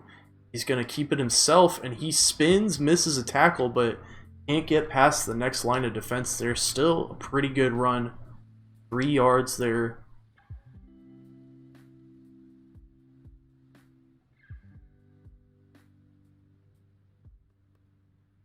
Coastal getting ever so close to that end zone. You know they want to get in there so bad. They get a nice block by the left guard, who puts all of his effort into that play. His entire body into that block, and it pays off. First and goal situation now.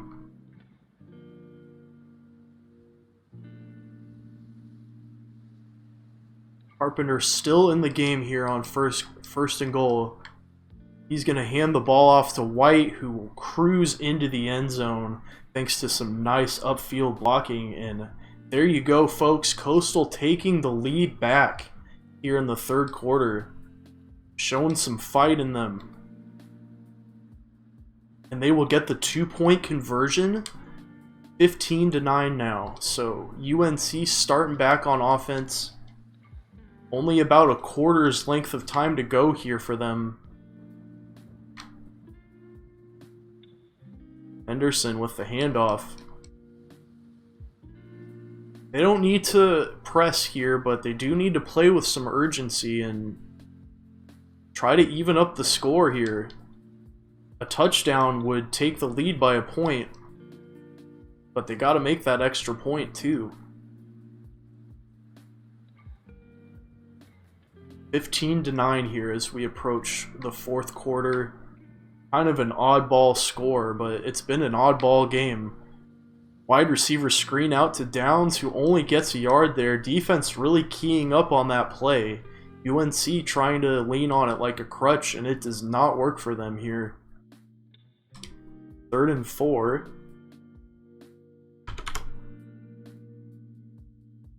UNC still only 1 for 7 on 3rd down, but is this the one they get? Simmons will not get there after stepping out of bounds. If he would have just kept his footing, he could have gotten there, but instead UNC has to punt the ball away in a costly stalling out of the offense for them. They really did not need that to happen. So now Coastal is back, and they are going to hand the ball off. Pretty hot on offense on that last drive here, and looking to extend the lead. Try to put them at arm's length here late in this game. 2nd and 9 now.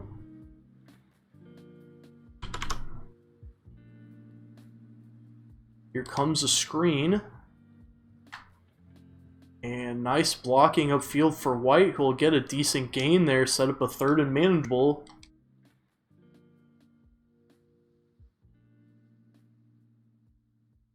Chanticleer's just trying to take what they can get from the defense right now, not trying to force anything. They've had some costly turnovers today and don't want to relive that nightmare on this drive. 3rd and 4. Call is rolling out now, and he's going to kick it to White, who is there. Doesn't quite get to the line, though. 4th and 2 from the 37. Coastal is bringing out the offense here on 4th and 2. And they will hand it off. They like their luck, and White is going to get there. 3 for 3 on 3rd down today, and it has paid off for this offense. They desperately needed a first down there, and they will get it, allowing time to continue ticking down as they hold on to the lead. Back to the handoff here as White gets it, and he is met immediately. UNC knew they were going to run the ball there, and they made them pay, but time's still ticking now.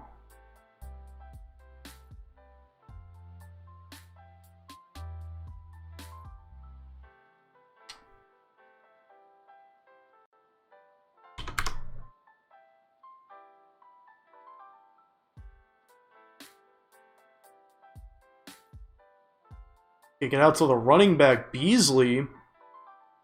CJ Beasley, who had a costly fumble earlier in this game, comes up with his first catch there for 4 yards.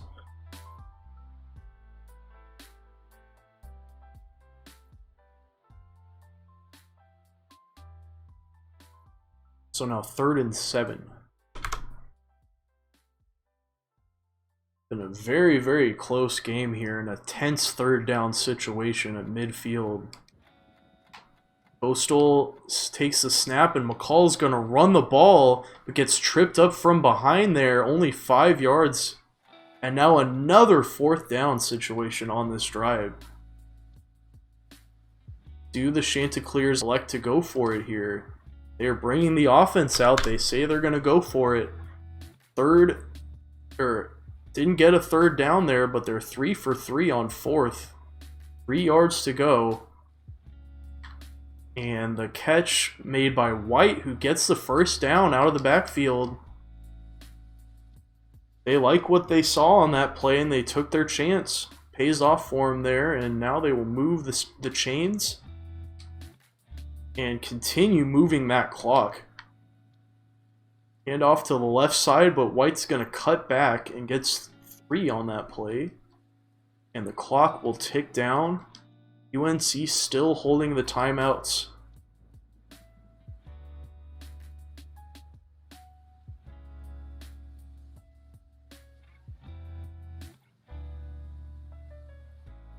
Even just a field goal would make a huge difference for the Chanticleer offense, but you gotta think they're going big here.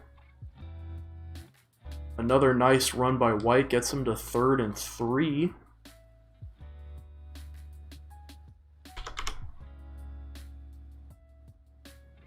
Only 50% on 3rd down, but they are not afraid to go for it on 4th here, and they will give it to Beasley, who's a little bit slower than White, but he gets the third down conversion that they were looking for, and back to it here.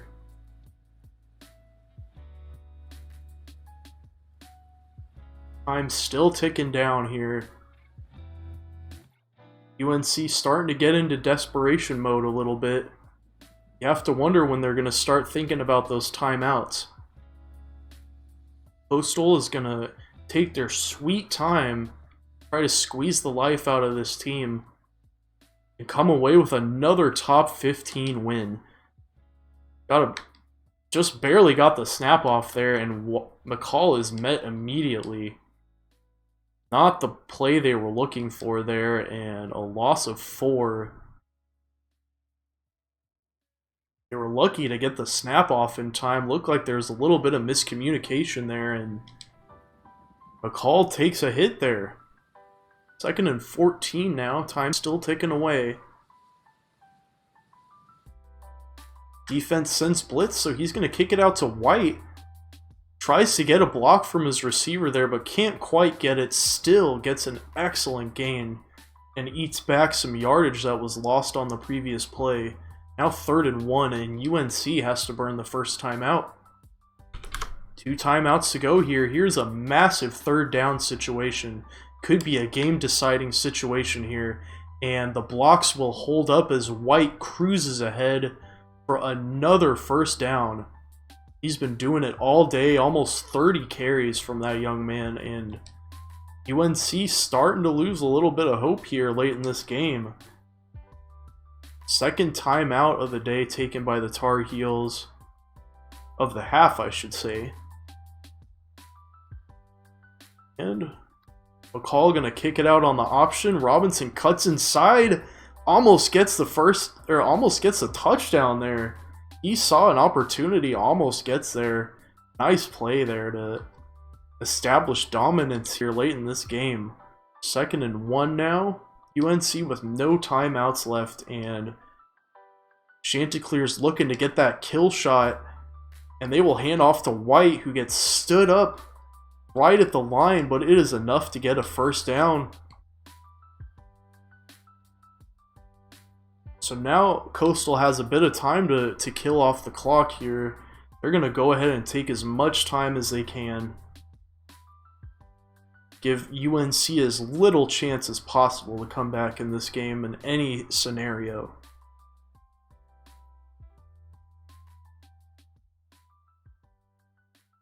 A score here would basically put it away for good, but it's always important to manage the clock as well. You never know what can happen. White is going to get into the end zone and gets a touchdown.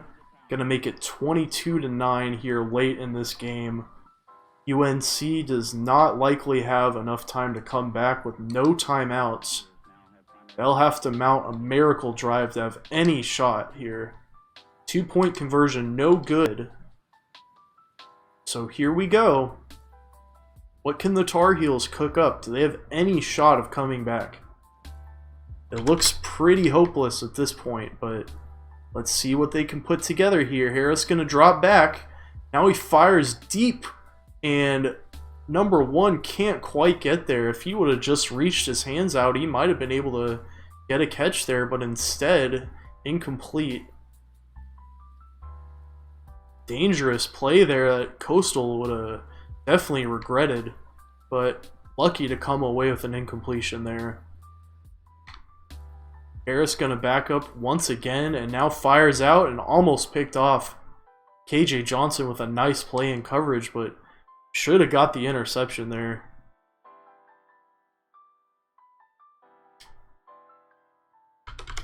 We're now 1 for 8 and about as hopeless of a 3rd down situation as they've seen all day. Now they're going to audible. And Harris just has to get rid of it and almost picked off again. So this looks to be the last possible chance for the Tar Heels here. 4th and 10. Haven't gained a single yard on this drive here, and they'll likely try to air it out once again.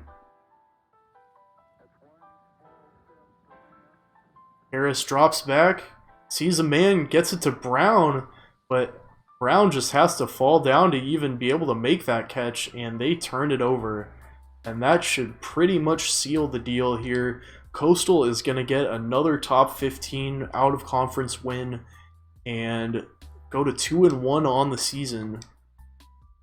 A huge road victory for this program and puts us on the map for sure. White is going to make an incredible run there to get a 1st down, shrugging off like 5 different guys there. Or at least making a miss. What an excellent play by the running back. Just showing out here late in this game. 1st and goal now. 24 1st downs for the Chanticleer offense to only 5 for UNC. They had some really big drives early in this game, but kind of fizzled out here late and allowed us to pull away.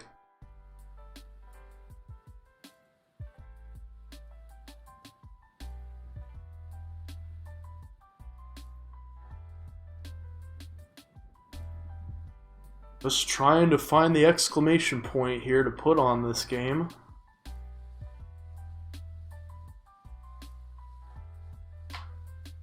And McCall just going to roll out, see if he can get there, and he does. Final score of the day for this Chanticleer offense, and couldn't be sweeter. They are going to come home victors. Double-digit win against a power program and a regional power at that. A recruiting rival, most likely. Could have a ripple effect down the line. Henderson gets it on the screen, but he's not going to get anywhere. UNC can't stop the clock, and there wasn't any chance for them to begin with, so Just gonna let it tick down here, and UNC comes away double-digit losers at home against a mid-major opponent, and Coastal gonna go 2-1 on the year. They've lost to a ranked opponent and beaten 2 other ranked opponents, and looking pretty strong here early in this season. Offense starting to put it together here a little bit. 28-9 in this one, and couldn't be more ecstatic if you were a Coastal fan.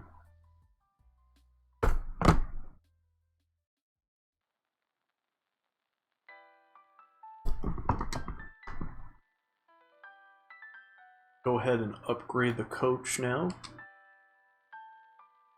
And I think we may go ahead and take the second break of the day while things are kind of quiet over here.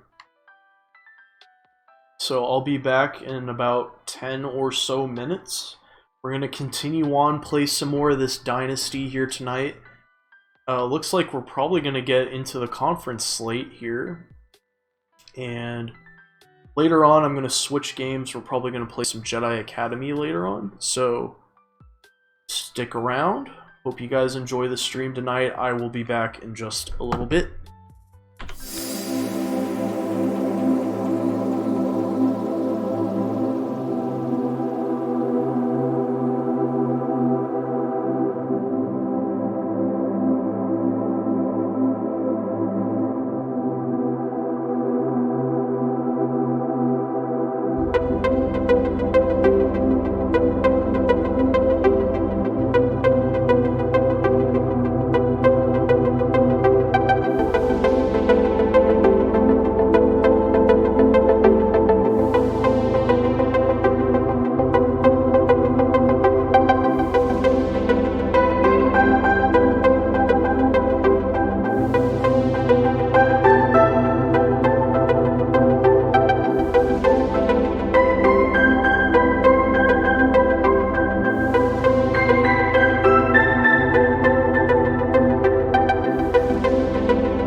Alrighty, I should be back. Thanks for hanging around till I got back. So I did a little bit of simming just because I thought maybe we could get past some of the less interesting games that would be easily won and get to something like this, which is the de facto Sun Belt Conference championship game, in my humble opinion. So let's just get into it, man. We're playing the Raging Cajuns. We are 1-1 against this team. They took us to the yard in year 1 of this dynasty, but we came back and beat them in year 2. This should be a very interesting matchup and will really help establish the pecking order in this league. We come into the game 4-1 with just a loss to a top 10 Clemson opponent. They are undefeated at home and looking to stay that way here against us. We are going to have to fight for every inch in this matchup. We will lose the opening toss and they will elect to kick the ball to us. So we need to come out and establish tempo here. We need to just take it to them. Hit them in the mouth. They're going to show blitz. We're going to audible to a slant. And Grayson McCall will unfortunately hook that a little too far to the right. And so 2nd and 10 now. Could be a tough day to pass the ball. But we're going to have to try. And here we go. Handoff to White up the gut. He will get 7. Set up a 3rd and more manageable situation for us here. So now 3rd and 3. What can we do now? White gonna motion out. It's finally followed in man coverage. And McCall is going to roll out, and now try to get it himself, and he does. Stays in bounds and fights for as many yards as he can get on that quarterback scramble. A nice play by the young man. Get a 1st down there.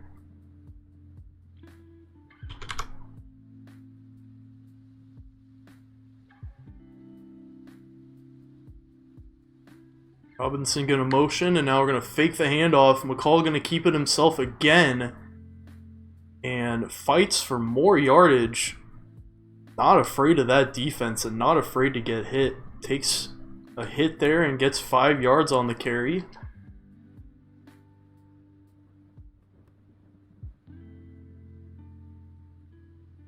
Second and 5 for the offense, and blocks held up pretty nicely, so White is going to get a 1st down. Pretty nice running lane for the running back there, and he gets 14 yards on that carry. So far, working pretty well past midfield on this opening drive. Coastal's already beaten a top 15 opponent on the road this year, looking to do it again. White is going to get 4 on the screen. This will be the first conference matchup between 2 ranked teams in the Sun Belt League. And the past 3 years, it has basically decided the championship, so could also be the case here today. McCall kicks it out to Robinson very quickly, but nowhere for him to go. He'll lose a yard on that play. Now 3rd and 7.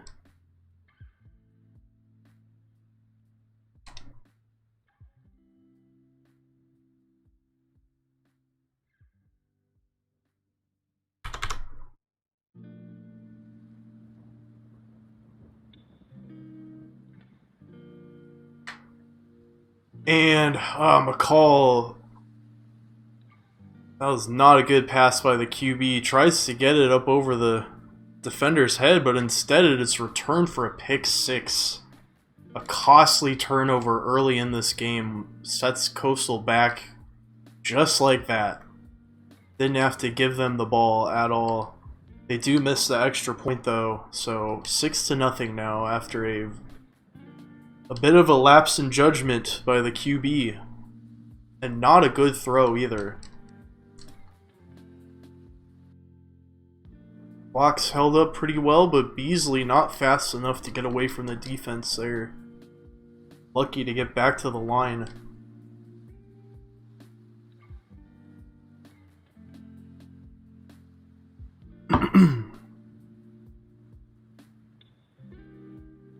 And kick it out to the running back on the angle route. This time Beasley gets a couple yards. Gets more than a couple even. Make it 8, even though it makes it 3rd and 3 for some reason. Go figure.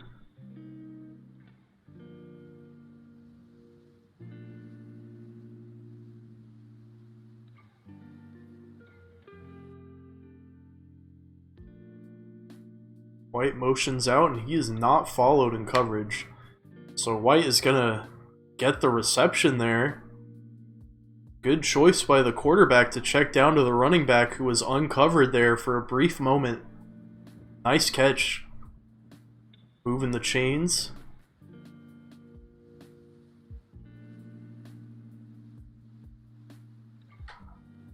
And a handoff up the gut once again to White, who will get some nice yards, but a flag on the play. Looks like this might be coming back. Holding and a costly penalty by the offense that was starting to put together a drive. Now pushed back to a 1st and 17 thanks to the holding call.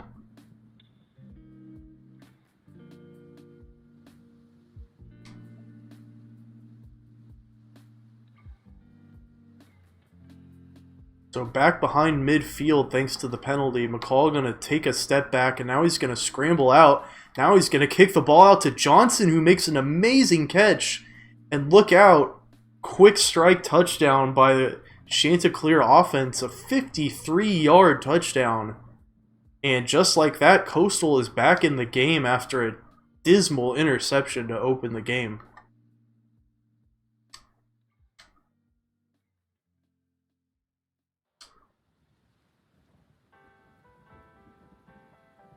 So believe it or not, this is the Ragin' Cajuns' first drive of the day, and it comes at 3:28 in the first quarter. Plumlee going to take the snap and run for a first down. John Reese Plumlee is a transfer from Ole Miss, a run-first quarterback who can really get it done with his legs. And it looks to be a very nice starter here for the Ragin' Cajun offense.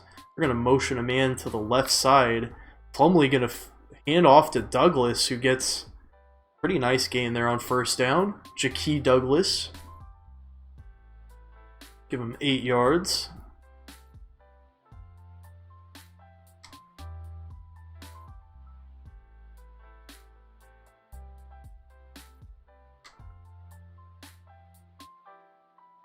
Now Plumlee's going to step back, and he fires, but will miss his target there on his first pass.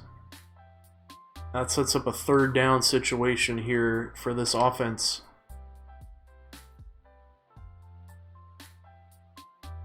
Coastal going to stack the box here.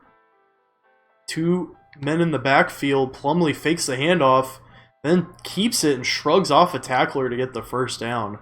Nice run by the QB, showing off his talent and athleticism in the run game.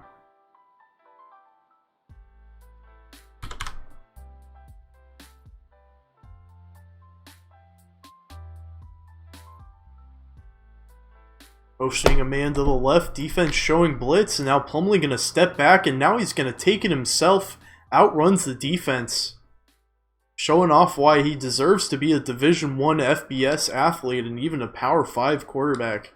He is very, very skilled in what he does, and he gets the first down there.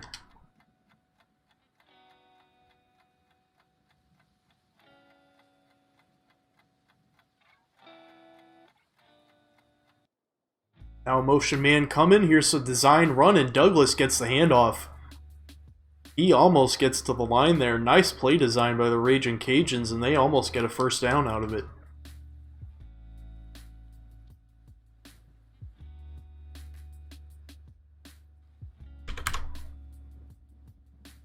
Defense crowding the line once again. 2 men in the backfield. Here comes a motion man on the jet sweep. And he's going to keep it on the jet sweep to the left side, and he will just barely get there, moving the chains on what was a second and inches situation to begin with. 1st and 10 now.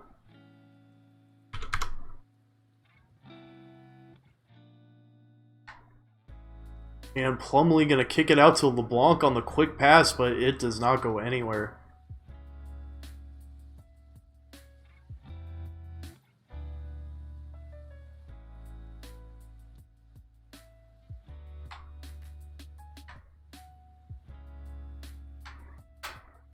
Now handoff to Douglas, and he is stopped behind the line, forcing a 3rd down situation here on the opposing side of the field.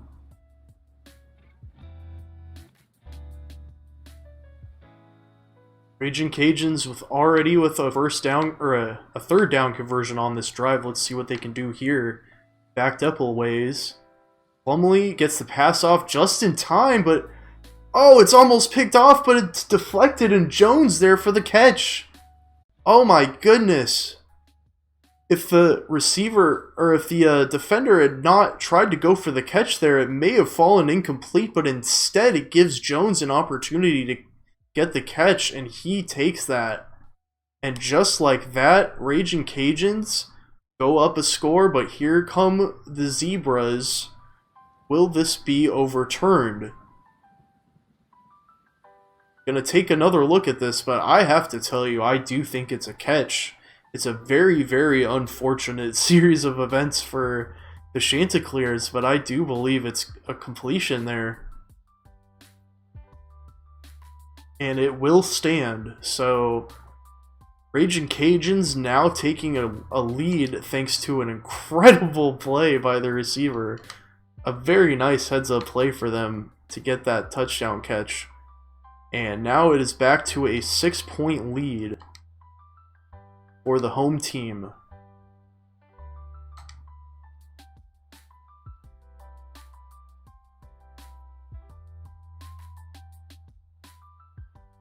Coastal coming back onto the field once again, down by 6. Not in unfamiliar territory. This team has operated from a deficit in nearly every single game they have played this year. And McCall is going to kick it out on the slant, and it is almost picked off. An unlucky bounce away from an interception there. 2nd and 10.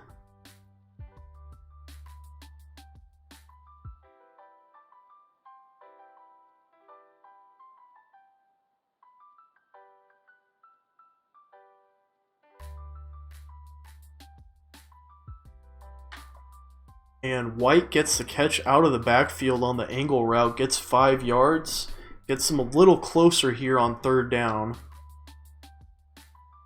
Offense is going to hurry up to the line now.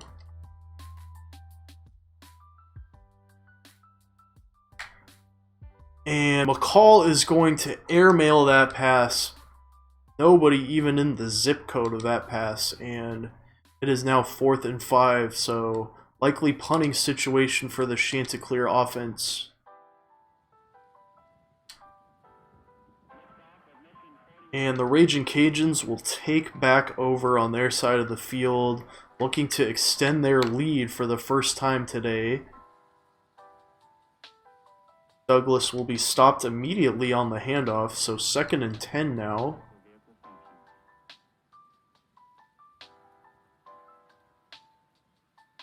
And we've reached the end of the first quarter. A pretty exciting back and forth matchup so far. Cajuns could put together a nice drive here and really put the Chanticleers at arm's length here in the second quarter. Have to make them work for it.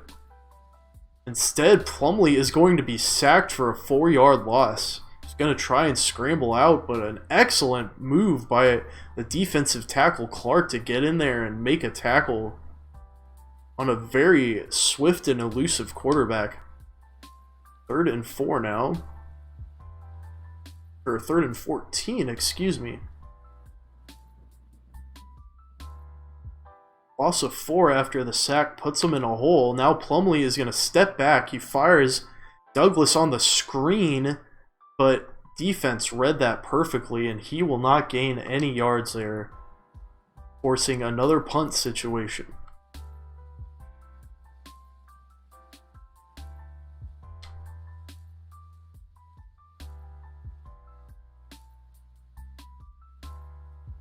So Coastal takes over on the opposing 42. Very excellent play, or rather, field position. Gonna hand off to White here, and White is gonna get to the line to gain, just barely. Nice run by the running back there on his 3rd carry of the day. He's having a very productive day already, and they're gonna need him to be as good as he can be to stay in this game against the Raging Cajuns. At times show they can have a high-powered offense. Hall is going to keep it, and now he's going to shrug off a tackler, and he will get to the first down marker. He really had to work for that there, but he gets what he wanted on that play, and back to it here. Now on the opposing 20-yard line.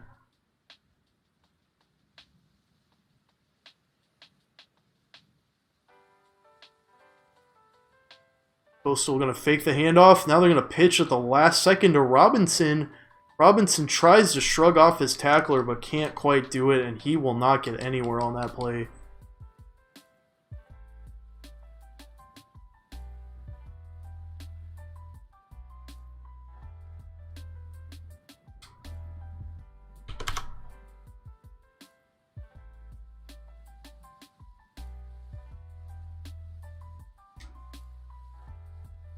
Gonna kick it out to White on the screen, but defense swarming. White lucky to get any yards on that play at all. 3rd and 9 now for the Coastal offense. Have to think this is a passing down. And Coastal only at 50% conversion rate on 3rd down today. Paul instead gonna take it himself, and he's gonna try to get there. He does. Some gutsy runs today by the QB, keeping his team in this game, and he gets them to 1st and goal with his legs. Now 8 yards to go.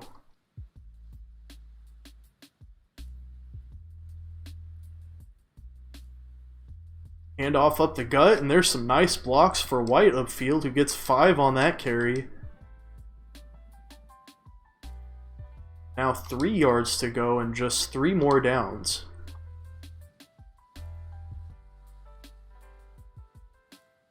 Coastal can take the lead here with a touchdown.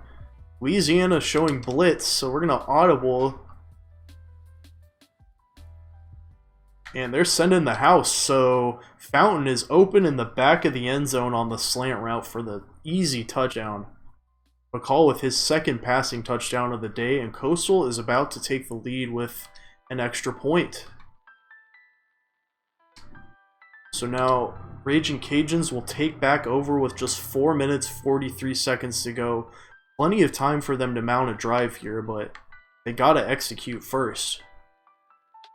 Motioning LeBlanc on the jet sweep, and now he'll come into the backfield. Plumlee fakes the handoff, and defense not fooled at one bit on that play.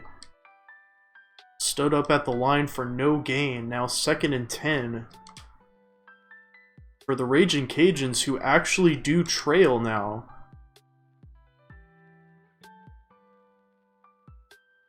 Hand off to Douglas, and he is met for just a couple yards on the ground there. And now 3rd and 9. Gonna have to cook up something here.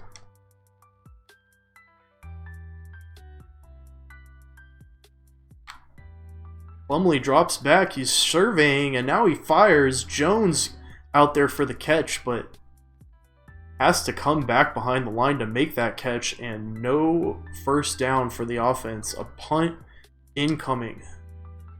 And Coastal will take back over on their own side of the field.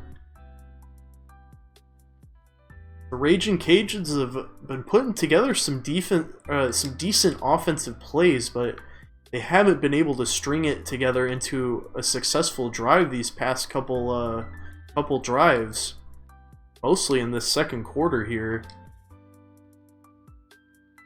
And now Coastal, with the lead, is trying to drive the field and extend that lead and try to sit on this opposing team who's started to go to sleep a little bit at the wheel. And White is going to get 5 yards on that carry. Another first down.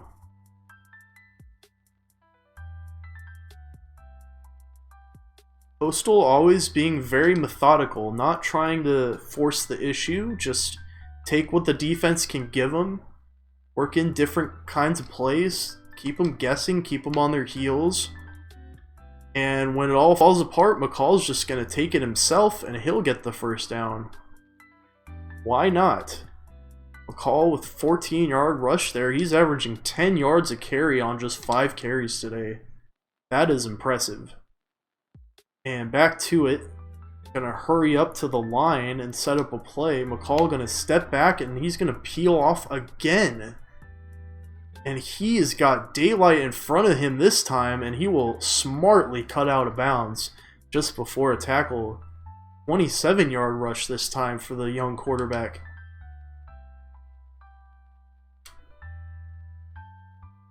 Been a strong leader for this team and kind of the glue that holds everything together.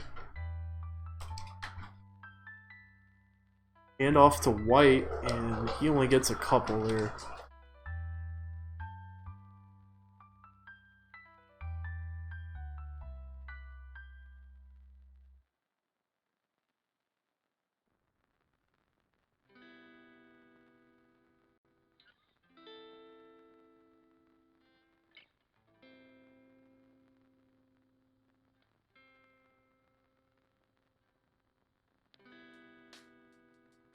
McCall takes it himself, gets 8, but not quite enough for the touchdown. Still a nice situation here for Coastal as they can eat up some more time on this drive.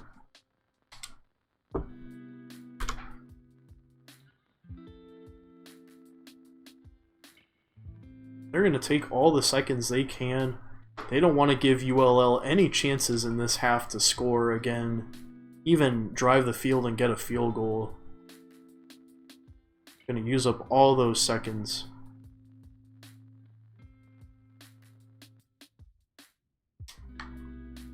And hand off to White, and he will get there. Touchdown, Chanticleers. And their 3rd touchdown of the day puts them up pretty nicely on the road against the number 6 team in the country. Though the extra point is no good, and so that will keep it at a 7-point deficit.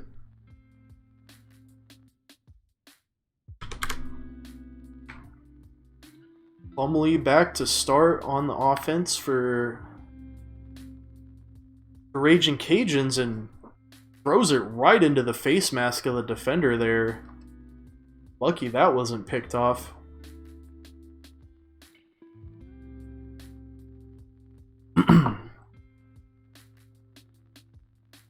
Plumlee's going to kick it out to Fleming there. Dante Fleming for a 4-yard catch and try to set up a more manageable 3rd down. Hurry up to the line. Defense ready for it, though. They send blitz. Plumlee has to run for his life, and he loses 6 on the sack. Another punting situation forced by this team, and all of a sudden, Coastal's going to have some time. They take a timeout. Might as well preserve all the time they can here. See what the punt can turn into. And Coastal on their own 38 with 27 seconds to go.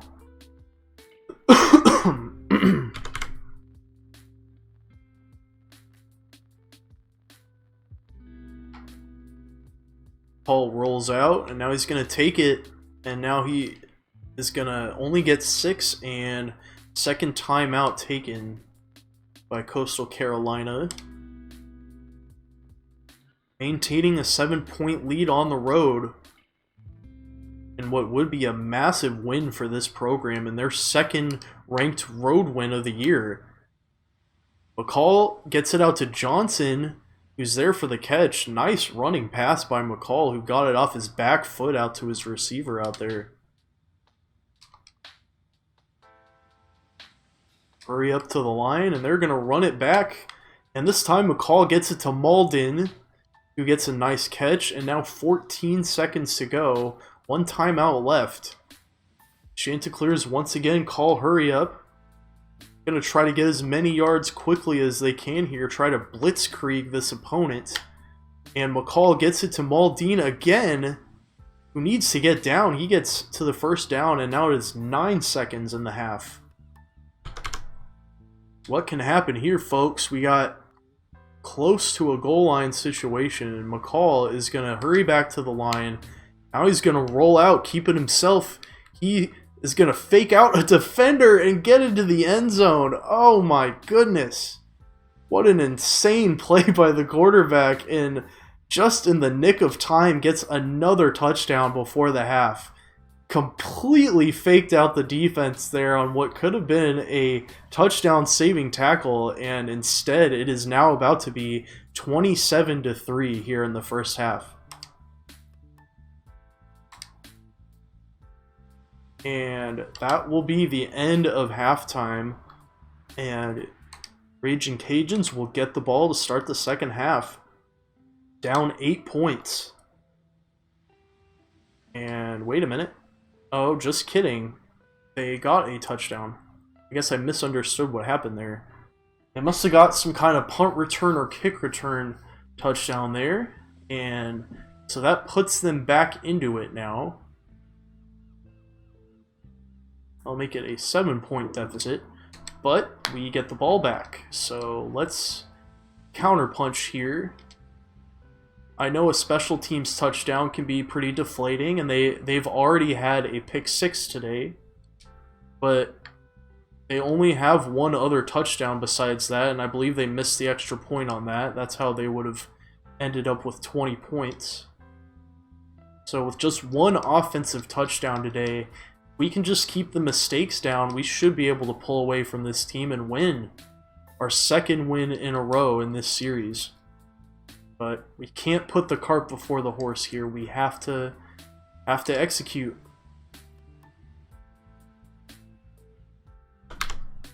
Second and 6 now. McCall going to drop back, and now he's going to take it himself. Going to weave his way past his running back there, who was waiting for a catch. And instead he gets 4 yards with his legs and sets up a 3rd and short. McCall averaging 11 yards per carry on the ground, and his last touchdown run probably added to that average quite a bit. What an incredible play by the quarterback that was.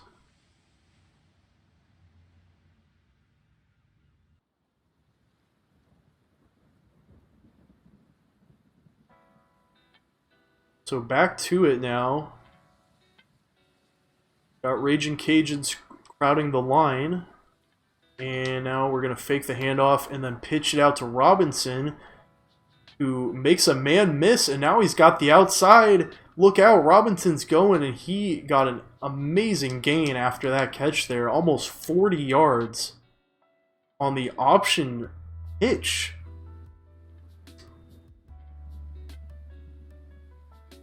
And so now Coastal setting up shop deep into their opponent's territory, knocking on the door once again. And White will get a carry here, and he gets a nice gain on first down for 5 yards.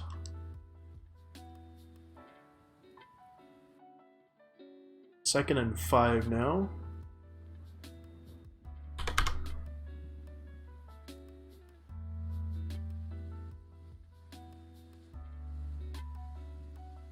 Call kicks it out on the screen to Beasley, but Beasley is met immediately. No gain.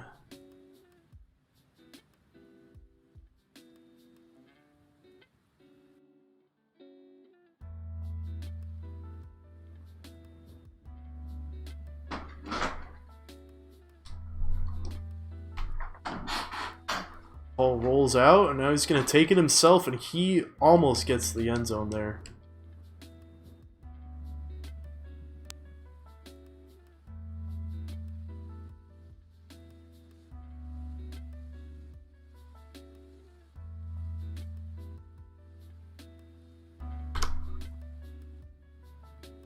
First and goal, and hand off to White, and he will get there for the touchdown. So now it's back to a double-digit lead for the Chanticleers, 34-20.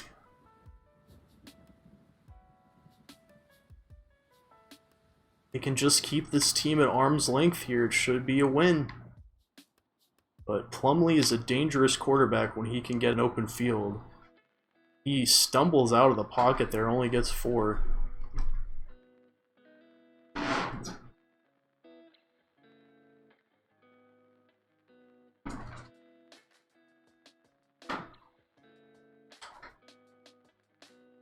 Now 2nd and 6.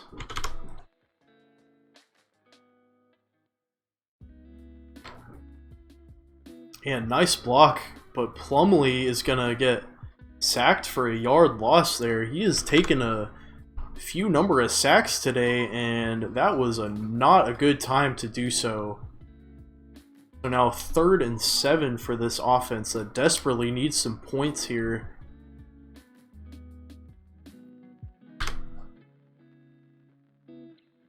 And delayed handoff to Douglas goes nowhere. They'll lose 2 on that.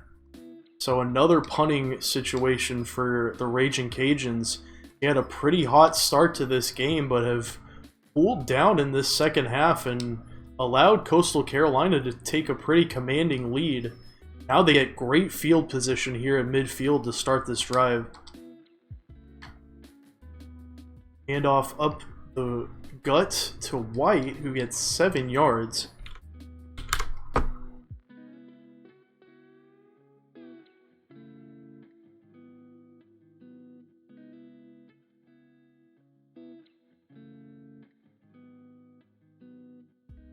Coastal is probably interested in trying to work some clock here, but I'm sure they also want to get some more points.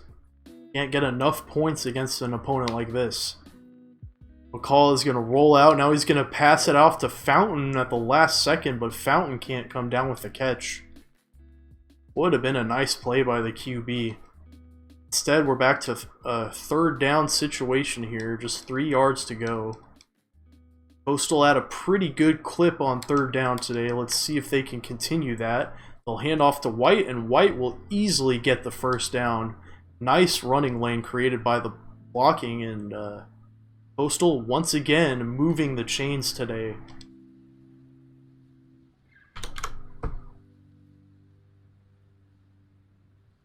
Defense spread way out, just 3 linemen. They do get pressure with 1 lineman in the middle, though, and he's able to get the tackle on White. Just a 5-yard gain there.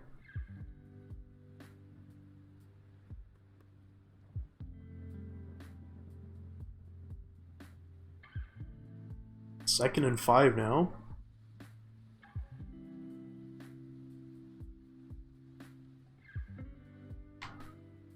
And McCall doesn't like what he sees, so he kicks it out to White at the last second. He was thinking about scrambling, but instead faked out the defense and got it over their heads to his running back out of the backfield. Another 1st down for the offense. McCall having a pretty efficient day, getting the job done. Very workmanlike performance today by him, but it's not been without its flashy plays either. Another big run by White gets him a 1st down, and now we're at a 1st and goal situation where you start to feel like they can really put it away here late in this game.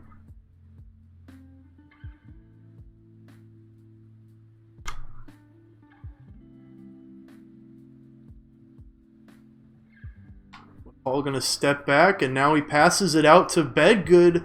Bedgood gets the catch in the back of the end zone, and all of a sudden, it is a 20-point game. Coastal on the road taking it to the Raging Cajuns. They've had no answer for the offensive attack today, and they'll be lucky to cover the spread at this point.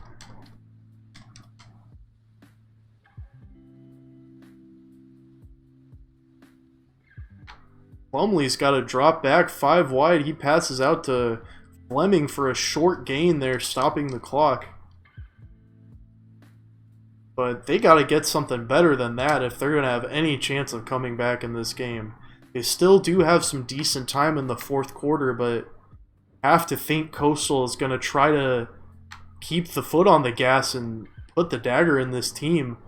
Plumlee with a nice run up the gut there. That's a nice 17-yard rush by the QB on the design keeper.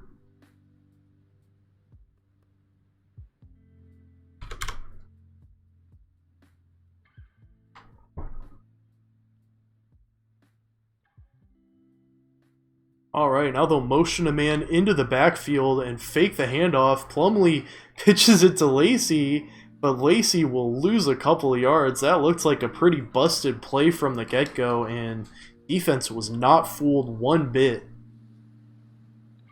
Almost fumbled the ball. Lacey was lucky to be there. Hold on to the ball.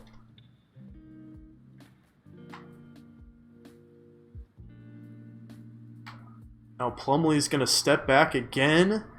He'll kick it out, and it is intercepted by Sadipo. And Sadipo is going to return, set up Coastal very nicely in opposing territory once again. And it couldn't have been a worse time for Plumlee to throw an interception like that. Kind of a back-breaking move. Coastal's starting to feel pretty comfortable here, but can't get complacent or else it gives the team a chance to come back. Now McCall is going to roll out, and he is going to get the first down, fighting for extra yards there, and he gets 16 on the carry. Still maintaining that 11-yard average per carry today with 136 yards on the ground now. Heisman-like performance today by McCall. Gonna hand off the ball, and White will try to get ahead there. He gets 4 on the carry. And time is ticking away here in this third quarter. Just 3 yards to go for the Chanticleers. Are they gonna try to run a play here before before the fourth quarter? Here comes a handoff, and White is gonna make it 47-20. My goodness, just a total shellacking right now. And fourth quarter and almost a 30-point game now. Coastal dominating total yards with 439. ULL's gotten a special teams touchdown and a pick 6, but otherwise has been basically stifled on offense. Plumlee with only 39 passing yards. I mean, I know he is a running first threat, but that is not a good number for ULL at all. And it looks like they're going to be sent into this next week with a little bit of soul searching to do unless they can put together some kind of miracle comeback. However unlikely that may be at this point. Just a quick sec, I need to get up here.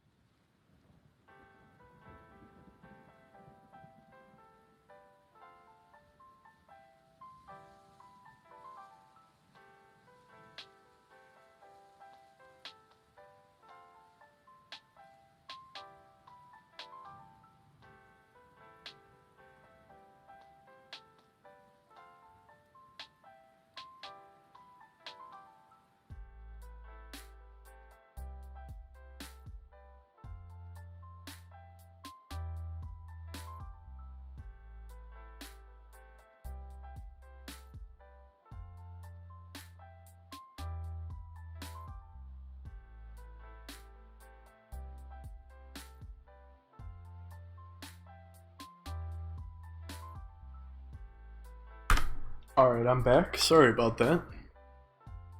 Looks like we got a 3-yard loss on the last play.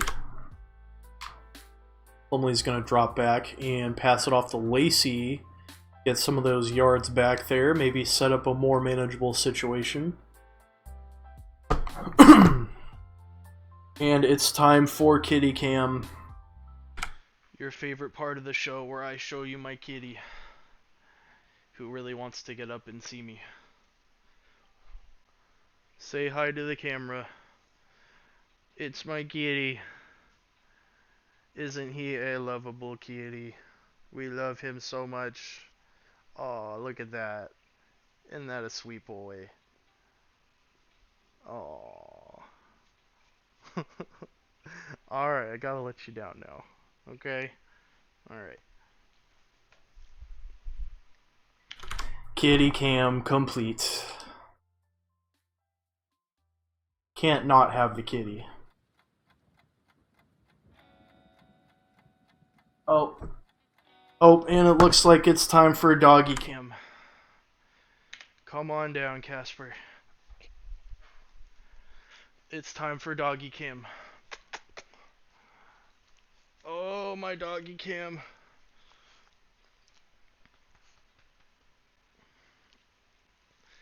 Oh, we love the pets. We love the pets. We love the pets. You want to hang out? Let's not quit now. Why don't you hang out with me? You want to hang out? You good boy? You good boy? Yeah.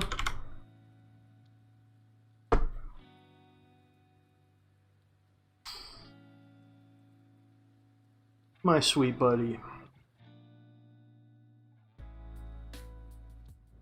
Who's my sweet buddy? Out on the screen now. And I probably gave him a little bit more leeway there thanks to that. But this game has got to be pretty much out of hand at this point. I don't see a way they could even possibly come back.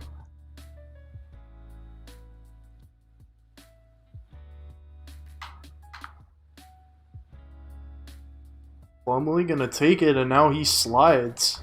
Clock's ticking.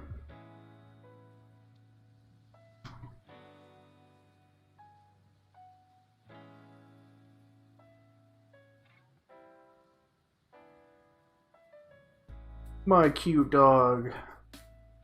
He wants to be part of the action too. Nice sack there. We're adding to that sack total today. There's going to be a lot of sacks. I'm going to have to check that out, possibly.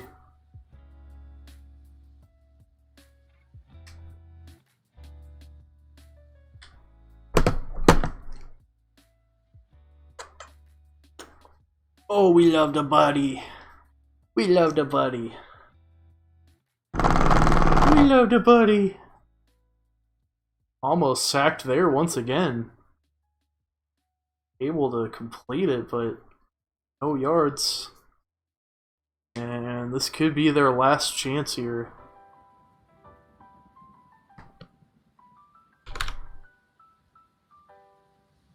Plumlee gonna step back here on 4th down and kick it out to Wright, who gets just enough space there to get the first down. I have to wonder if this stuff is too little too late, but Louisiana's still fighting for life here. Plumlee trying to get over 100 yards passing in this game.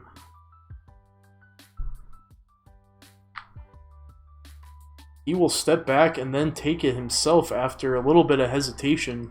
Gets the first down. Drew the defense in just enough there.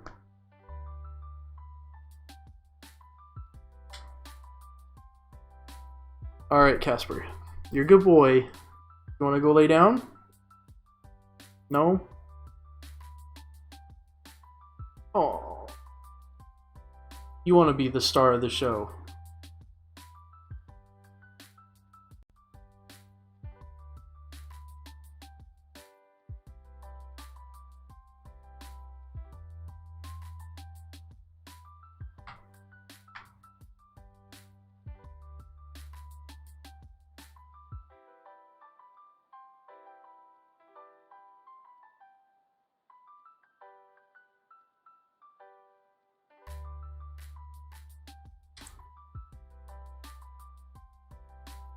So 3rd and 2 now.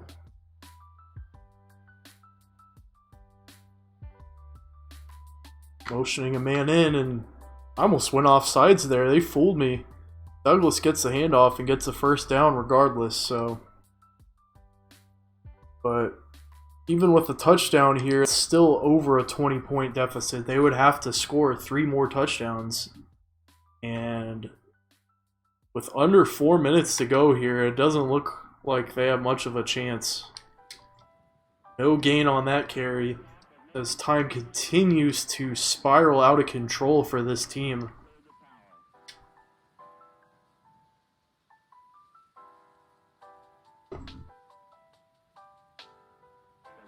Alright, get down.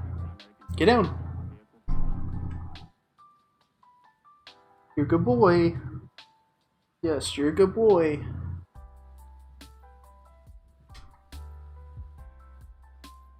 Alright, so they're 50% on third down now. And Plumlee's going to kick it out on the screen and no one's there to pick it up.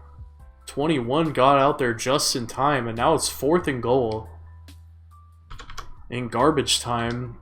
ULL's going to still try to go for it here. Plumlee's going to try to get over 100 yards passing if he can. But mostly just fighting for moral victories at this point, and Douglas will turn the ball over on downs. So what was a promising drive for the Raging Cajuns just turned out to be eating up a bunch of clock, and Chanticleers will be able to take home what is likely to be a Sun Belt championship if all goes as planned. And now White is going to get a handoff, only gets a yard there, but Coastal just trying to kill time right now more than anything.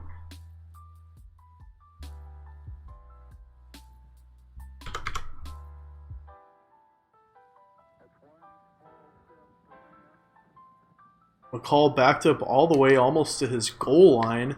Now he's going to kick it out to White out of the backfield on the angle route, who gets a first down. And here comes the hurry up.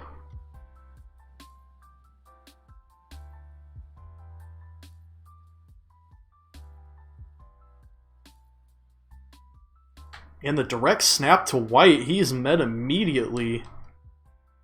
Busted play from the get-go there as they lose a few yards, but time's still ticking away in what doesn't really seem to be much of a consequential play here.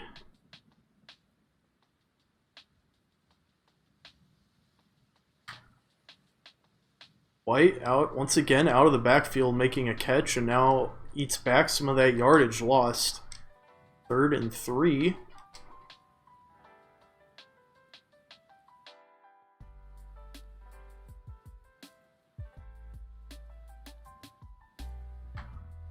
And White gets the handoff once again, but can't quite get to the goal line.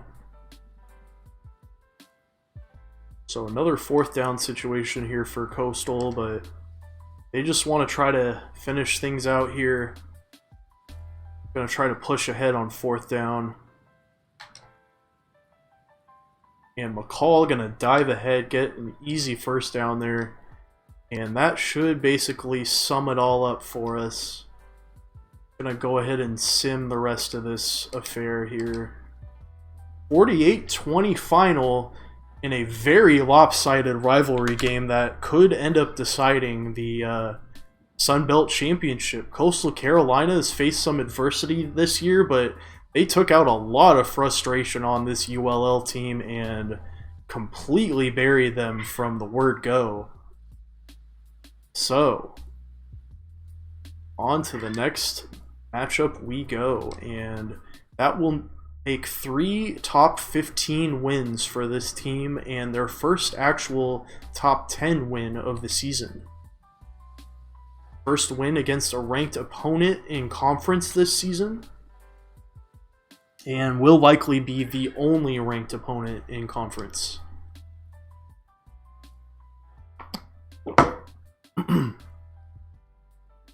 So, we're going to go ahead and sim ahead. got Arkansas State, we got Texas State. See, we just got all these kind of middle weights. What I typically do with these is I try to sim through them. So we may go ahead and do that. Try to get to that Georgia game. And I think we may go ahead and make that UGA game the last football game of the stream tonight. But if you'll stick with me, we're gonna... Excuse me, I think we're going to play some Jedi Academy later. So, I'm going to take a bit of an extended intermission after this game, and then we'll switch up and play some Jedi Academy. Pretty exciting.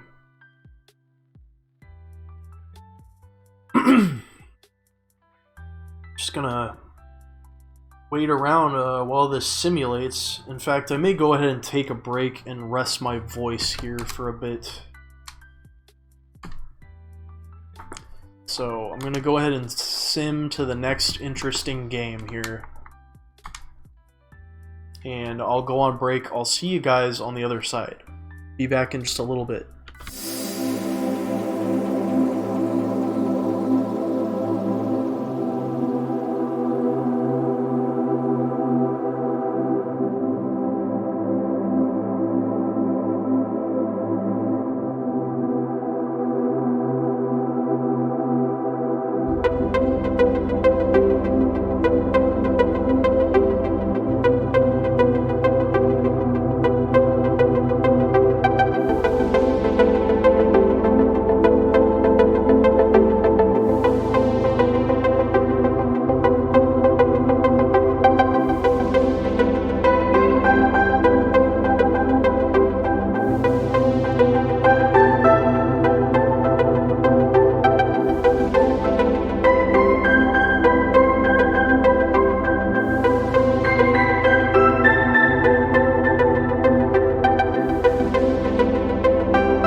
Alrighty, I am back. Man, during the break I did the unthinkable. I simmed a loss and then I saved it. So we are going to count the game against Troy as a loss. Unfortunately, I have no way around that. And so we're now 7-2 on the year. Lost a single conference game, so that may put the race back into question now. We do own the tiebreaker over ULL, so as long as we hold out, we may be able to win. Huge out-of-conference game now, though, against number 4 Georgia. And in all likelihood, this is going to be the last game of the stream tonight.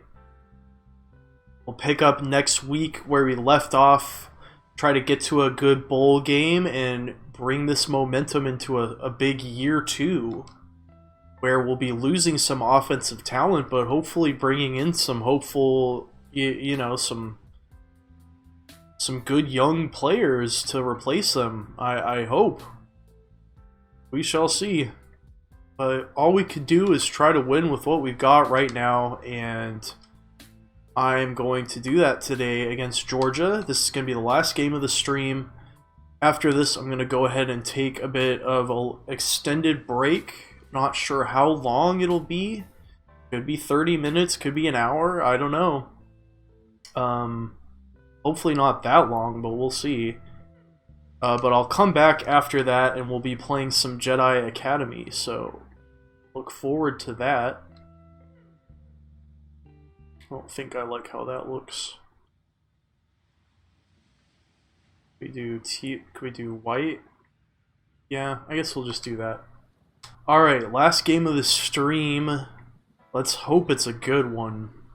This is a tall order. Number 4 Bulldogs on the road. If we beat a team like this, it could get us back in to the national conversation, but it's going to be a bit of a long shot. They are 8-2 themselves, so anything is possible, I guess. Just gotta take care of business. So here we go. Win the coin toss, so we're gonna defer. And UGA will get the ball to start this game. A pivotal ranked matchup here late in the season. Could impact either team's championship hopes. Daniel's gonna fake the handoff on his first carry and then keep it himself for a huge gain.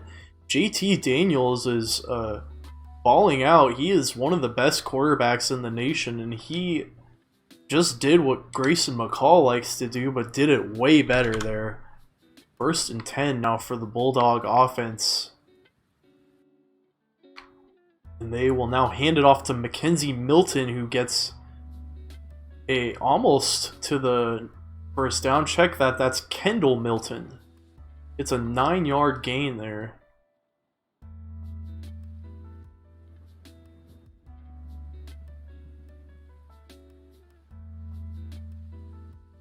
So now 3 men in the backfield here, and they'll hand off to the back, who gets stood up at the line. Loss of 1. And now a 3rd down situation on this drive for the Bulldogs as they try to cross midfield.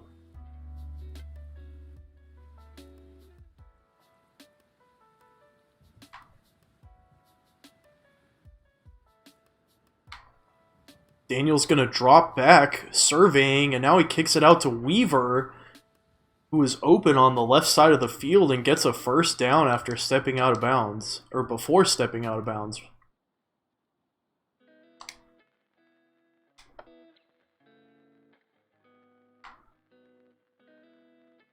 Chanticleer stacking the box here, and Daniel's going to drop back now.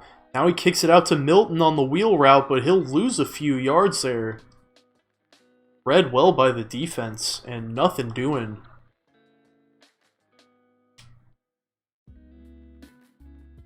Daniels has a couple completions today, but no positive yards so far. Now 2nd and 14. And he'll kick it out on the side to Blaylock, who gets 3 yards back. And now a 3rd and 10 situation.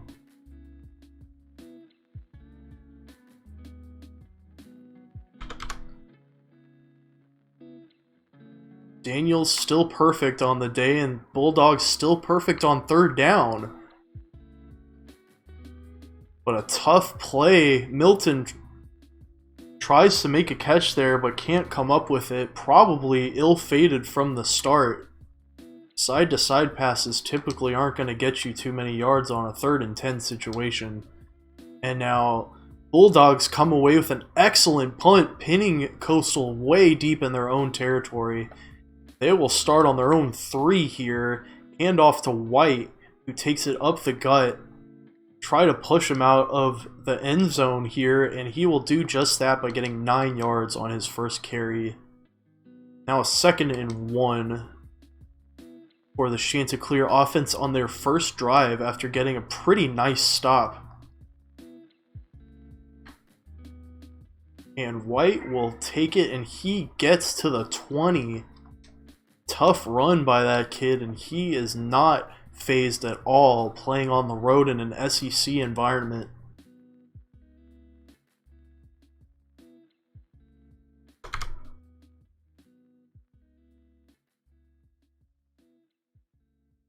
Back to it here on 1st and 10, and White is going to continue to get the rock, and he will get 7 this time. Putting together a nice string of runs here on this drive to establish the run.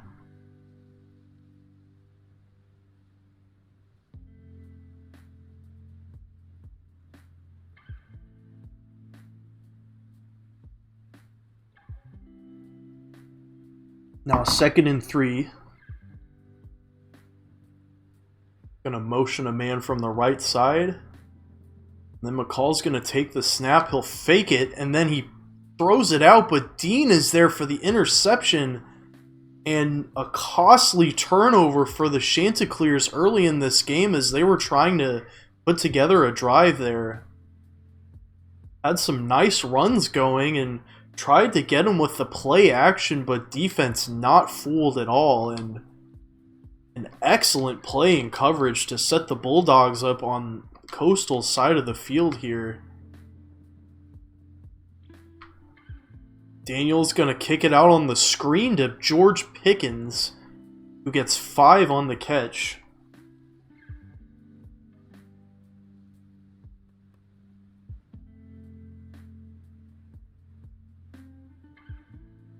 Daniel's got a handful of completions here, but still only single-digit passing yards for the young man.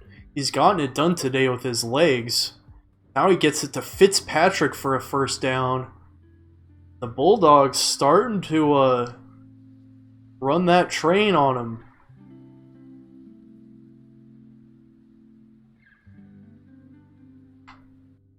Now here we go. Crowd the line a little bit. Now we're going to motion Milton out to the right side, and he'll kick it out to Milton in the passing game. Nice gain by Kendall Milton on 1st down and goal, and they're going to get very, very close to the line here on 2nd down and goal.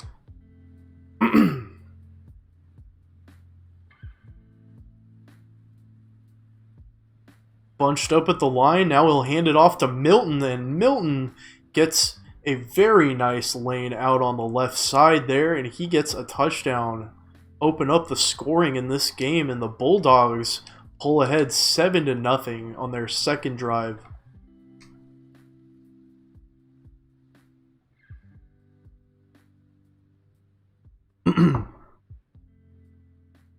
Coastal back to it on offense after a pretty costly turnover. This is not unknown territory for the Chanticleer offenses. They are prone to some early turnovers in this season, have had to dig out of some holes that they've created for themselves. And they're going to have to do just that here early in this game. Still in the 1st quarter, and everything is still ahead of them, but they have to play smart. Got to keep the turnovers down now that you've already used up one of them.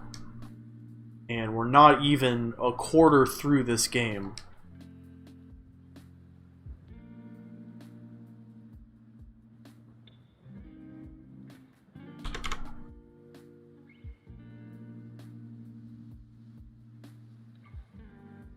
So now they're going to motion Robinson and now fake the handoff. McCall's going to pitch it to Robinson now, and he will get 6 yards on the option pitch.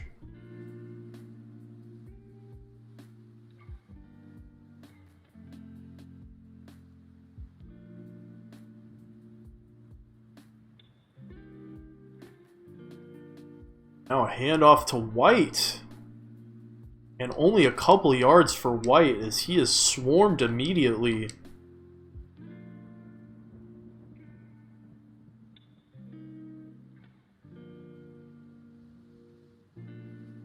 Third and 2 situation nearing midfield.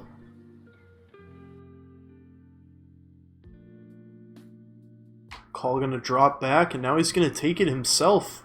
Wiggle his way towards the line, and he gets there. Gets 9 yards on the ground. A nice run by the QB to keep the drive alive. And now they're past midfield. 1st and 10.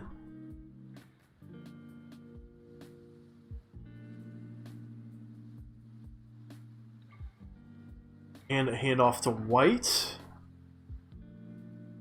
Nothing doing there.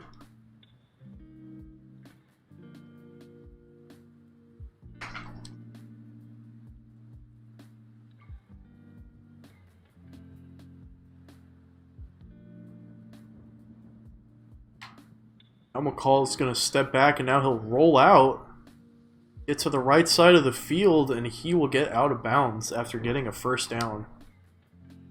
Bailing out the offense once again.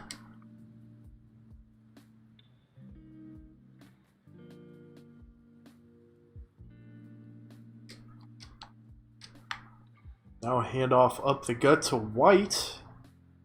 We'll take it and get 5 yards there. Nice play.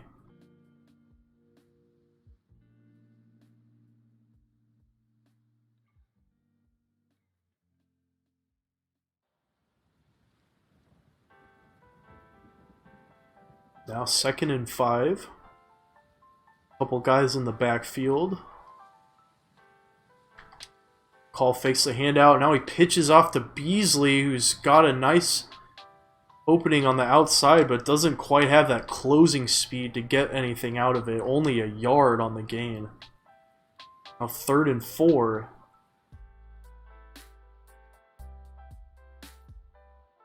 Coastal needs to keep up this momentum here. They cannot afford to get complacent.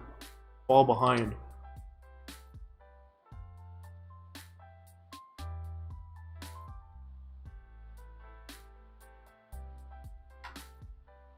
Now kick it out to White on the wheel route, and he will get the 1st down. As the 1st quarter comes to a close, Coastal still continuing to stay alive on this drive here. Trying to tie the ball game up.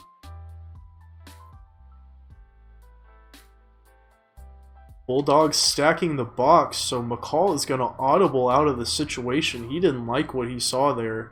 Changing up the formation now. Now he'll throw it, and Maldine is out there with the catch. 9-yard gain by the tight end.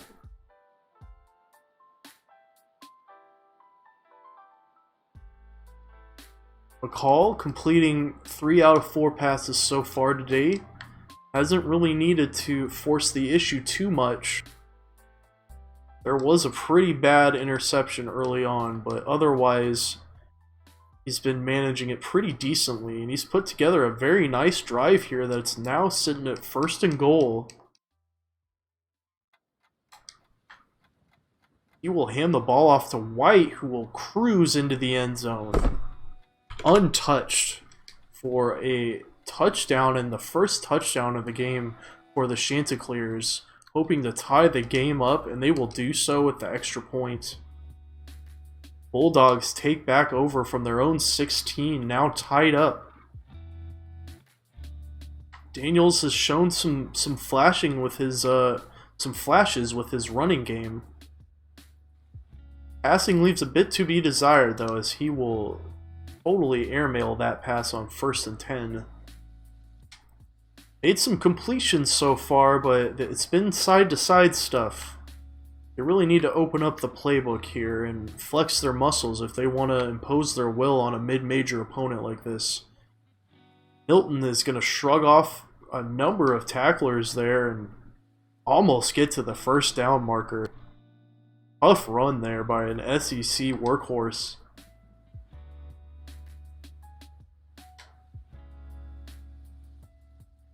3rd and inches now. Coastal's crowding that line. They send the house and they will stop the run behind the line. Milton loses a couple on the handoff. And now Georgia's going to have to punt the ball away. Coastal making some very tough stops here. A lot of back and forth blows going on between these teams with a bit of a recruiting and a talent deficit, to be honest. White zigs and zags, and he gets almost to the first down there. Completely bamboozled the defense on that play. That was almost totally blown up by an outside blitz.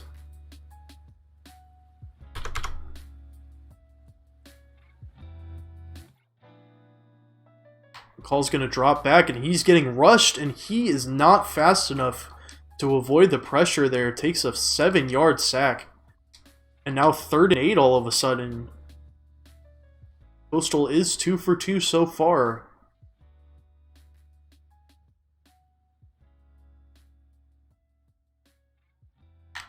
And McCall is going to force the issue, and Dean comes down with his 2nd interception of the day. A costly turnover for Coastal. They do still maintain a tie here, but not a good move. You were thinking about going to take the lead. Bulldogs set up shop at midfield now. Daniels will drop back, facing heavy pressure, and gets the ball off just in time to Blaylock, who is strong enough to muscle his way to a first down amidst like 4 or 5 tacklers there.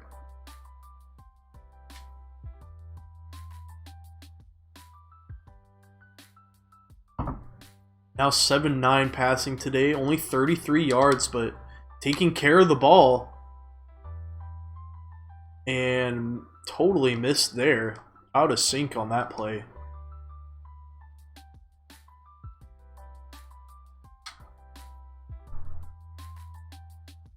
Georgia's been pretty pass heavy today, but they've only managed to get 33 yards out of the passing game. What has happened to their running attack? Another attempted pass goes for naught as Blaylock will drop it. He was probably wise to drop that pass anyway, as it looked like it would have resulted in a loss. And now a 3rd and 10 for the Bulldogs. Just outside of field goal range here. And Daniels surveying, now he'll throw, and almost picked off in the end zone by Johnson. An aggressive ball hawk defender who is always making plays like that. And Georgia will punt the ball away for a touchback. Georgia showing promises on offense here, but just not quite delivering. And now Coastal will take back over after a pretty grisly touchdown, and lucky to still be tied here in this ball game.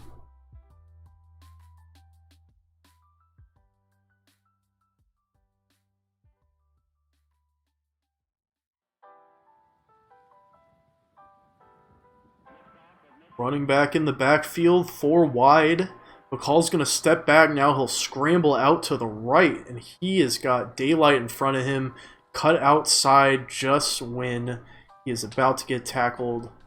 Give him 18 on the ground there.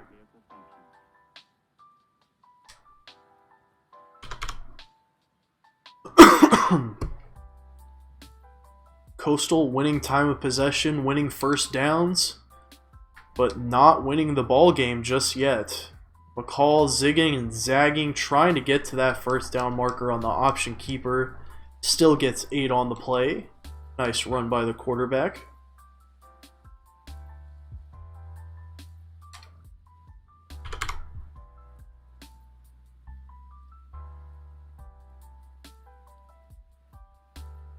Now he'll step back again and pressure coming in. McCall just needs to get rid of it there.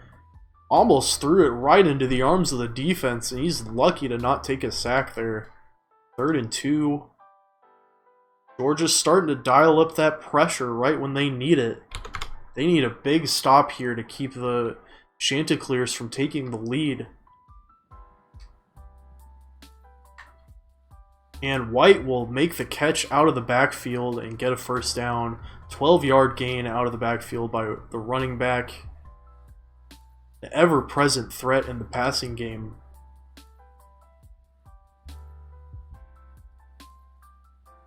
Back to it here. Now McCall will kick it out to Malden. Makes a nice catch in traffic there. 23-yard catch by the receiver. And now 1st and 10 once again. A virtual 1st and goal situation.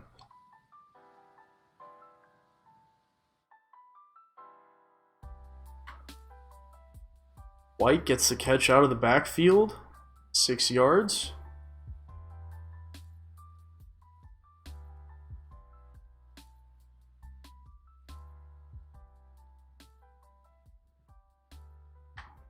Now they'll hit the outside, and White hits the left.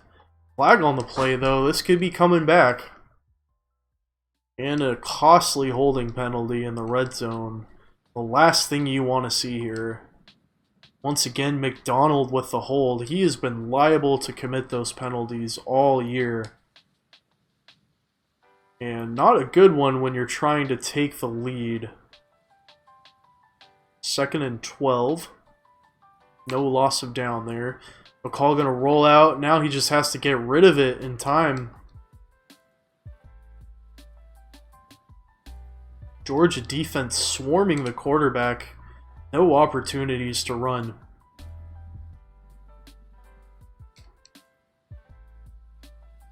3rd and 12, and McCall kicks it to Johnson, who makes an incredible catch and dives into the end zone for the touchdown.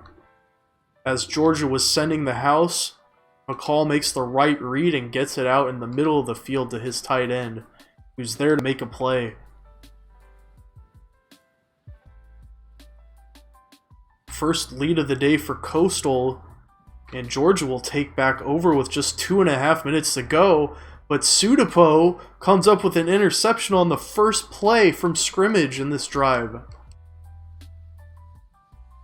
Costly turnover for the Bulldogs, and it could not have come at a worse time for them. Daniels has been putting together some decent passing numbers, at least completion-wise, but tried to force the issue there, and they pay for it dearly. McCall keeps it, and now he will take it, and he sees the end zone. He's gonna get there. Touchdown, Grayson McCall on a 23-yard scramble. He's been able to make plays like that all year, and that's just another one to add to that highlight reel. Makes a man miss, makes another one miss, and nobody else can catch him. What a great play by that quarterback.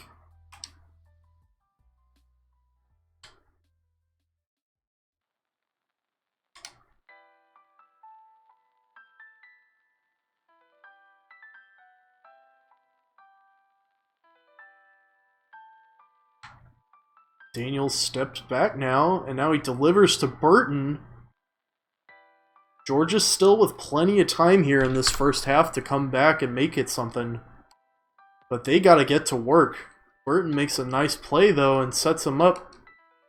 Sets him up at the 41 now.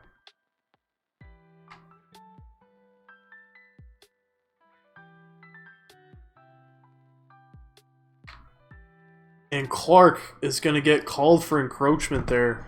Not good. Be right back.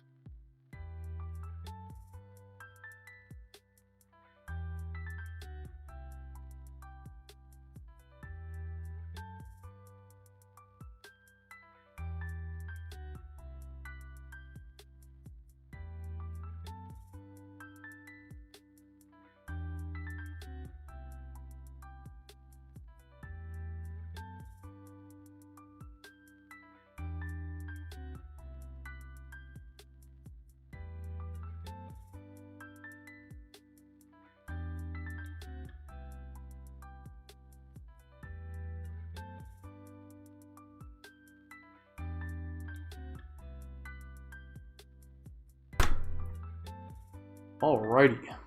2 minutes to go now. Georgia with 3 men in the backfield. They'll hand off to Milton, who goes to the outside. Some nice cuts there to get some extra yards.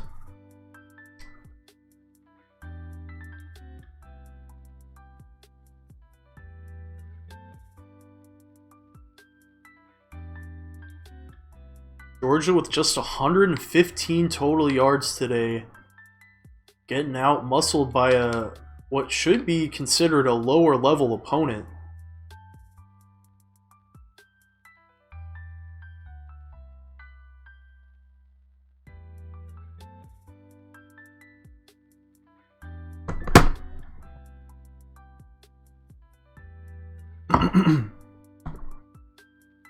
Third and 3 for the Bulldogs, and they're just going to hand it off to Milton, and he finds just enough of a lane there to get the first down.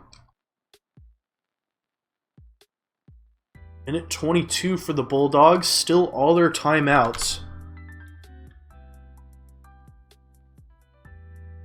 Even a field goal would help this team, but you gotta think they're thinking end zone here. Daniel's got to get rid of it there, facing the pressure, and he just gets rid of it. Smart move by the QB.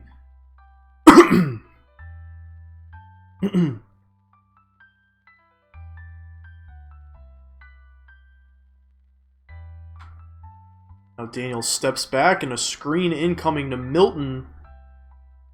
Makes a couple defenders miss there, but not enough for the first down. Another third down situation here for Georgia. What are they going to cook up here? Daniel's only at about 50% completion today. Less than 50% on third down. What's up, Corey D14? Thanks for coming by the stream, my dude. Appreciate it.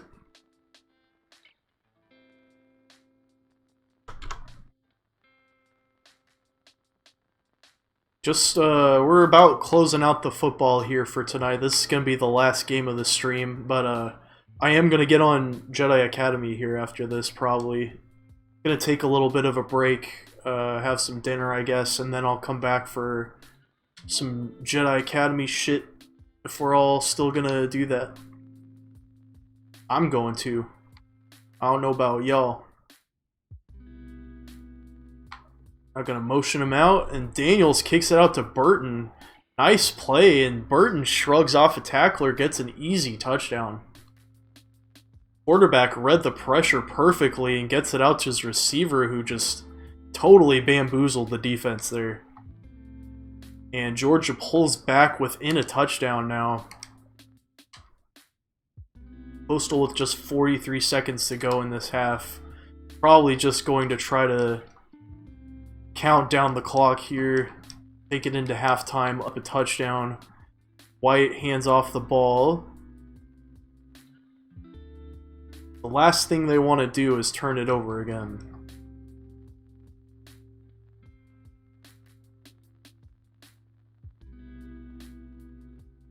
And Georgia looks content enough to deal with that, as they are not trying to call any timeouts here.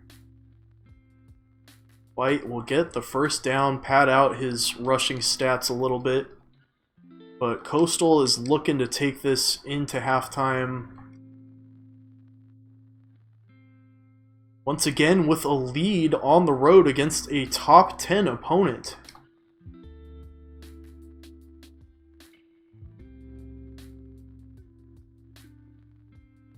And time is going to tick on down here. So, touchdown lead for Coastal Carolina. Hard-fought game, not perfect by any means. Couple interceptions for Grayson McCall. But we've held out just enough. The defense has played a part, and we are now going to get the ball back to start the second half. Up a touchdown. Let's take it to him.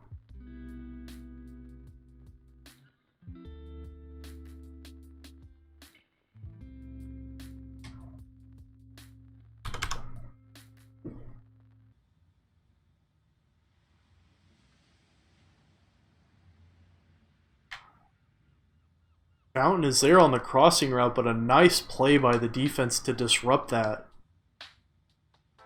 Reached in and batted that away before he could catch it.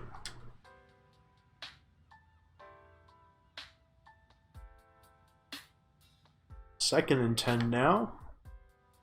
And White is going to get pretty close to the first down after a nice running lane opens up in the middle. 3rd and 1.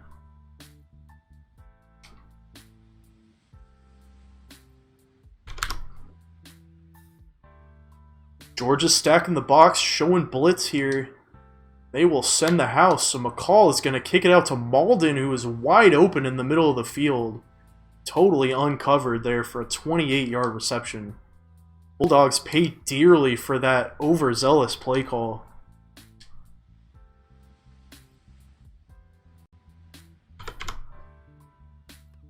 Now back to it here. Coastal trying to kill some time and also push ahead, extend their lead. White with an 8-yard carry there. He's gone up over 100 on the day now.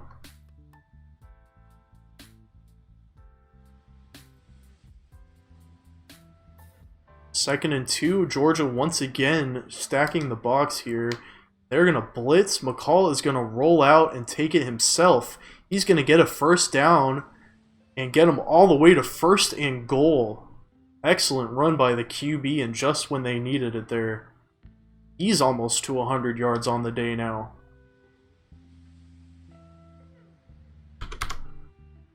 First and goal situation here. Georgia showing an interesting look on defense. White is going to keep it. He'll take 2 yards there on the ground. Looks to be shaken up on the play.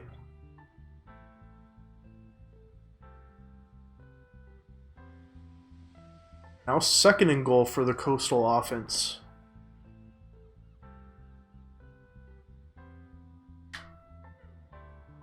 And Holt gets a catch. His first catch all season, Joel Holt.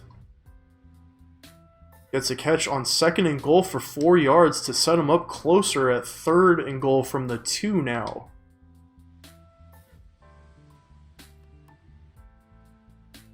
Chanticleer's 5 for 6 on 3rd down, and none is bigger than this moment right now.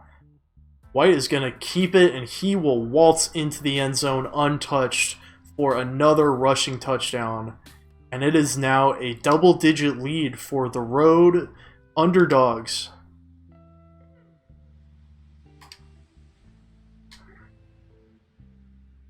Gotta think the Bulldogs have something to respond here, but they need to do it with a bit of urgency. There's still time on the clock and another quarter to go, but one has to think they're not going to have too many more chances if Coastal can start to play a little bit of time management. 8-yard gain there on 1st down.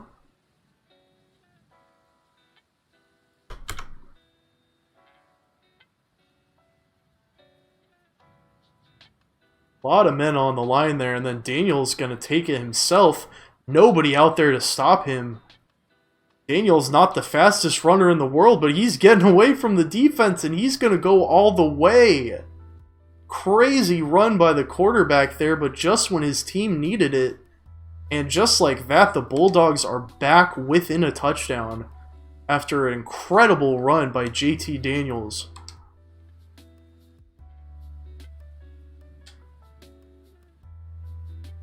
Kid can really get it done with his lays, and he's showing you right there he's faster than anybody on the field. White gonna keep it himself now, and he'll get almost to the line to gain. Give him 9 yards on the carry.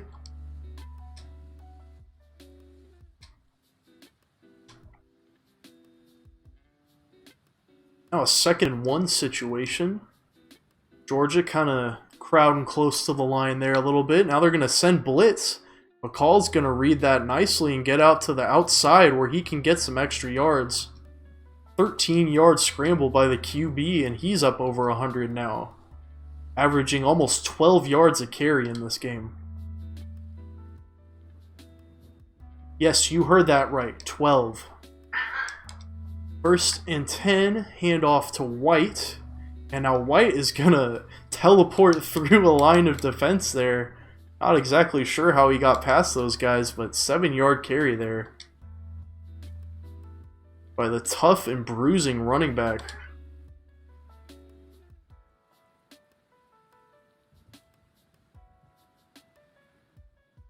Now 2nd and 3. Georgia's sending blitz, so Maldine picks up the catch on the crossing route for 9 yards. He's got 4 catches on the day, and he'll move the sticks once again. McCall having a pretty efficient day, but needs to put together a couple more big plays at least to put this away. White is going to get another handoff, and he gets 9 yards on the carry once again. Always dependent for a big gain like that.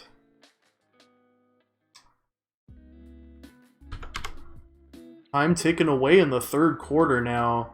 Coastal trying to go back up 2 touchdowns. Trying to avoid some mistakes, and pressure gets to McCall. He gets the ball away, but just barely. Thought he had something out there, but it didn't develop the way he wanted, and now 3rd and 1.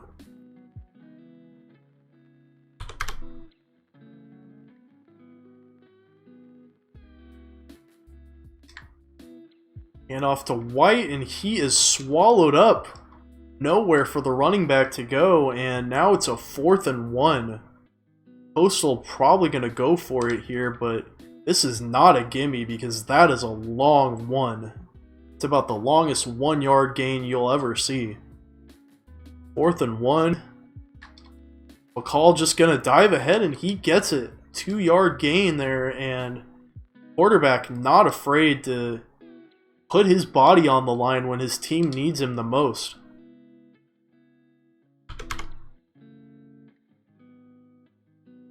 Georgia crowding the line, so audible to a slant. And here comes the blitz. Fountain gets the catch on the slant route and moves the chains. Easy pickup by the quarterback to audible out of a bad situation, and he makes him pay on that play.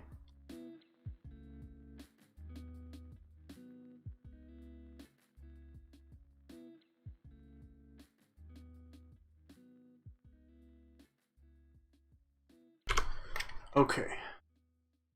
1st and 10 now. Handoff to White incoming, and he has a nice lane in there. Almost gets to the end zone. Very, very close. 1 yard to go now. 2nd and 1 in a virtual goal line situation. And they're going to feed it back to White, who gets just barely into the end zone for a touchdown. And Coastal is now back up 2 scores. And 4th quarter looming large in this matchup now. Georgia's got to put together a string of good plays to get them back into this. Number 4 team in the country facing the fight of its life here late in this game. Daniel's got to throw it away very quickly as the pocket completely collapsed around him as soon as he snapped the ball. 2nd and 10 now.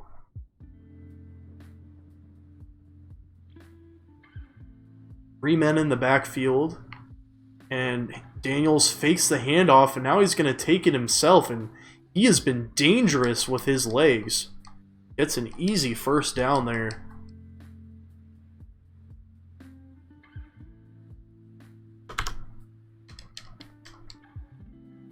I'm still ticking down, but Bulldogs trying to answer here.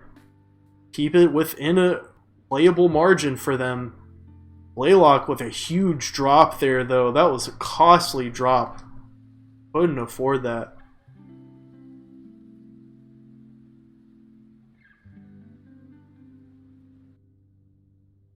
Now 2nd and 10. And Daniel's going to step back. Now he keeps it again. Defense totally dumbfounded, but finally goes to get the tackle there. Stop him just short. Now 3rd and inches.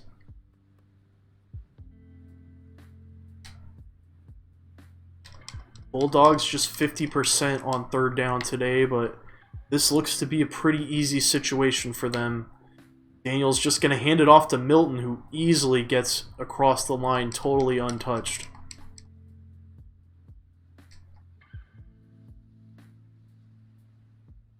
Now we got a 1st and 10. I'm slipping away here in this third quarter, but still anybody's ball game. Daniel's going to do a quick screen out to Pickens, but Pickens only able to get 3 yards. And time is still ticking away now.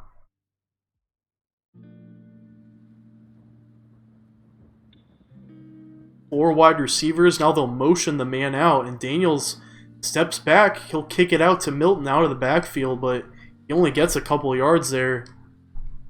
Now a 3rd and 5. Back to it on third down. And the third quarter will come to a close here. Number 4, Georgia Bulldogs, SEC East favorites, fighting for their life here late in the season against an insurrectionist Coastal Carolina team.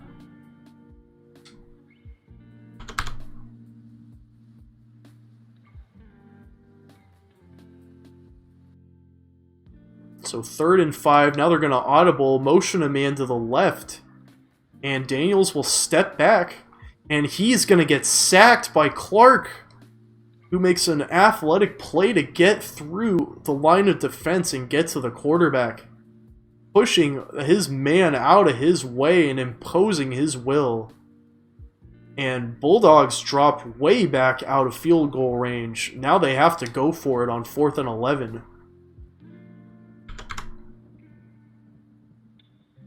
Got 5 wide, and now they'll motion a man to the right, so 4 wide on the right side. Daniels fakes a pass, now he passes out to Burton. Burton's there for the catch and gets a 1st down. Nice play by the Bulldogs to keep the drive alive there. Still anyone's game. Now 1st and 10, getting ever so close to that goal line. Chanticleers would love to hold them to a field goal, but they're going to have to work. And Daniel is wasted down there, instantly throwing the ball away.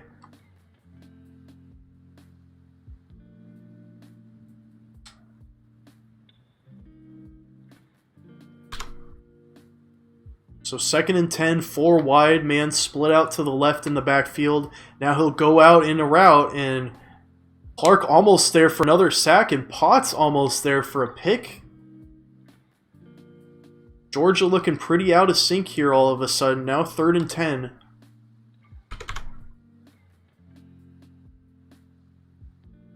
Two men in the backfield now. And Daniels will step back again, and this time get it to Burton. A very dependable threat, but a flag on the play. And we got a personal foul face mask. So it'll be a 1st and goal situation. An easy touchdown coming for the Georgia Bulldogs, most likely.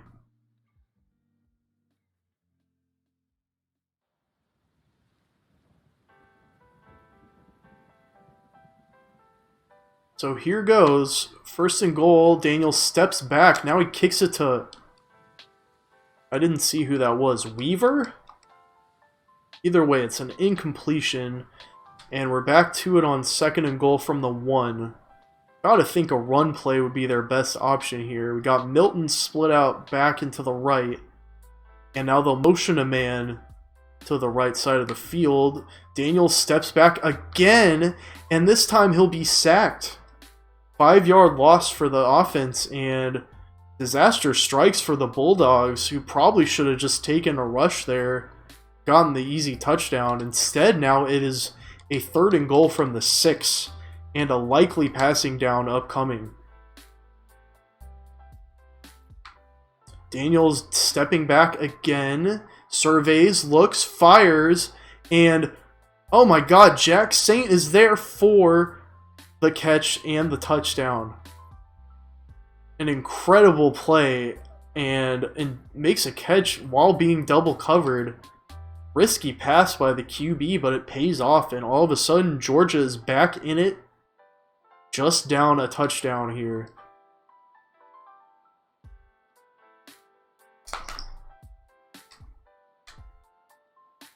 So Coastal needs to play smart. They need to control tempo, time of possession, and just impose their will here on this drive. So opening handoff to White, and he gets a nice chunk of yards there. First down for White. Excellent blocking, holding up even against an SEC caliber defensive line.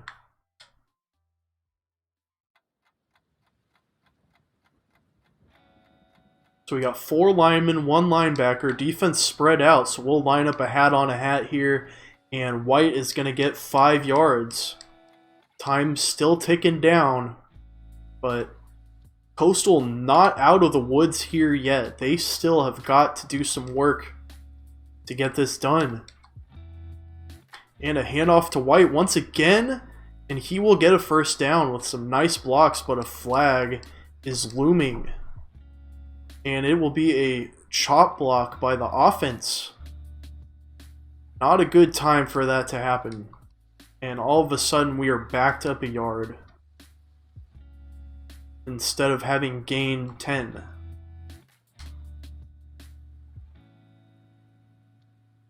Second and 11 here. Georgia showing blitz. And they will send the house. So we're going to kick it out to Johnson. DJ Johnson, the tight end, who gets a first down after a 14-yard gain. Nice play there to get out of a sticky situation.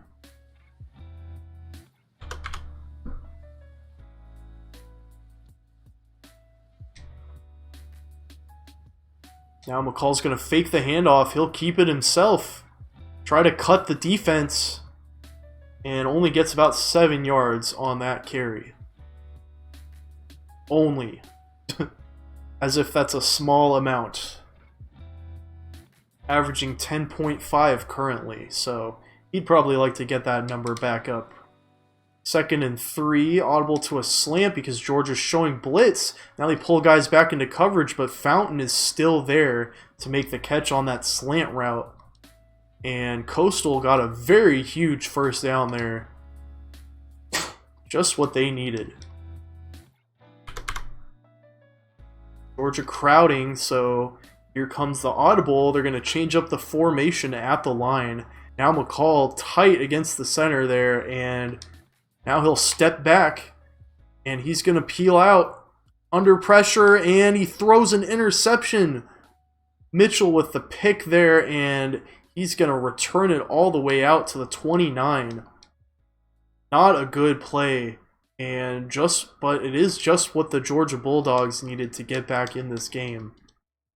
Down a touchdown here, 4 minutes, 21 seconds to go.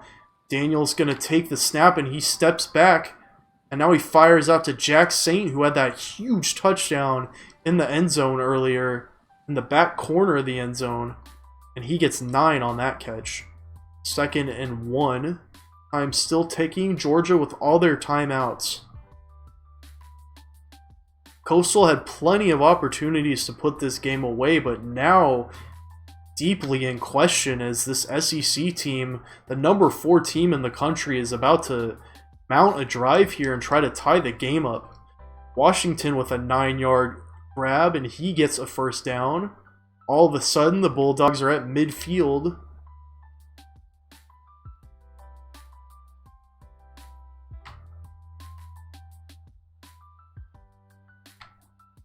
Daniels fakes the handoff and keeps it himself. The spy does not pick up on his assignment, and Daniels is going to make him pay with a huge 24-yard rush. A punishing run by that Georgia quarterback, and start to feel the momentum shift. Coastal hanging on for dear life in this game. Daniels going to step back. Now he's just got to get rid of it, sensing the pressure there.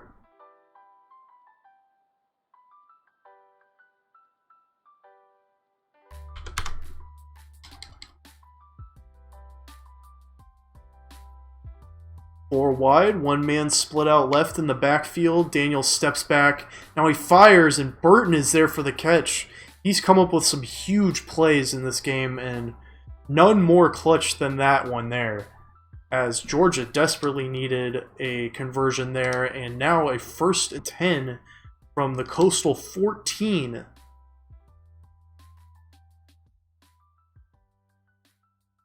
Fakes the handoff, and he is dangerous with those legs, but gets met after just 3 yards there. Now 2nd and 7.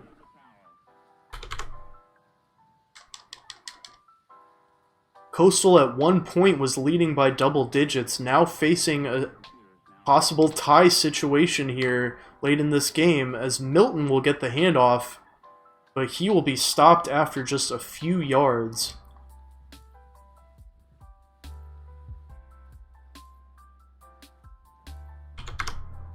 Under 2.5 minutes to go in this game.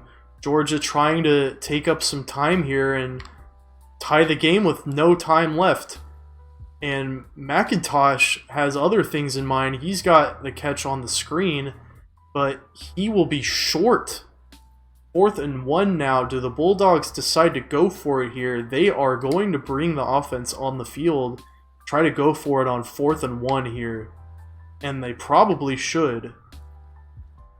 Now a man will motion. Looks like a handoff possibly. And they will fake the handoff to Milton. Weaver on the catch gets the 1st down. And now a 1st and goal situation for the Bulldogs as they try to kill off some more clock here.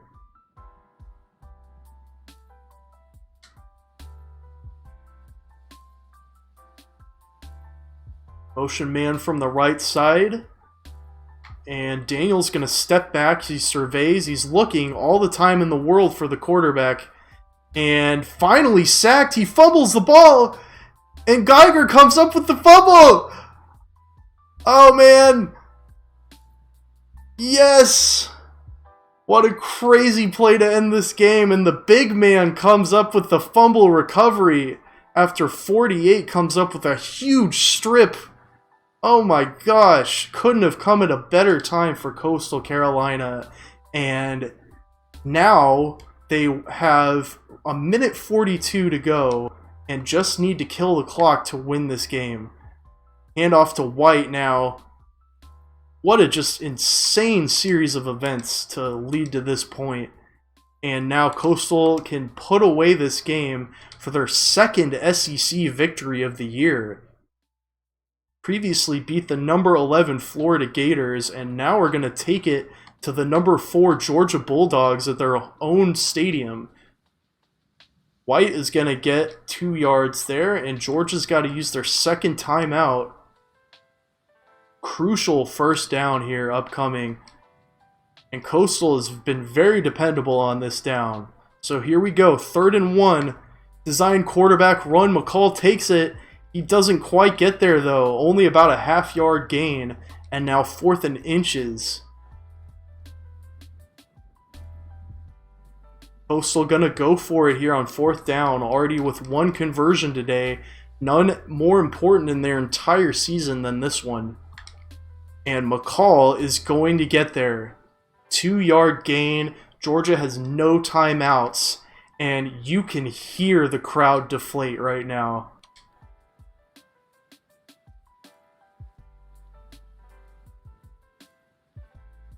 McCall's just going to hand the ball off here, try to kill the clock. White gets tackled for a loss of a yard there, but it really doesn't matter much now, as the time is just going to tick on down. A huge strip sack and fumble forces Georgia to lose out on their last offensive possession, and that will end up being the play of the game. Just an incredible way to end this game. Very hard fought, both sides taking leads at different moments in this game, but Coastal coming up with another huge top 10 win. Their 4th top 15 win of the season, and their 2nd top 10 win on the road. Couldn't ask for much better than that, and it is about time to just let the clock die on down. My goodness, that was just a crazy, crazy game, and what a way to end this football stream tonight. Wow. I really thought we were gonna at least have to take it into overtime there, but instead we come up with a huge turnover, and that will seal the deal. White takes his last carry and gets a first down, and Coastal Carolina is going to come away upsetting the number 4 team on the road. Just an incredible performance, not without its mistakes, but everybody played a part in this team win. Just a great team win all around. And we will now move on and have a pretty strong case for a good bowl game later in this year. If not a steep rise in the rankings after taking down the number 4 team.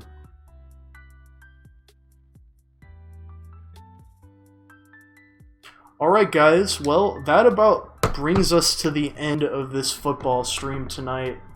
So what I am going to go ahead and do now is I'm going to take an extended break. I don't know how long it's going to be. Could be 30 minutes or an hour. I'm not really sure. I will be back and I'm going to be playing some Jedi Academy tonight. Hopefully some of the Jedi Sith Order boys are going to get on and we're going to do some stuff, do some duels, shoot the shit. Should be fun.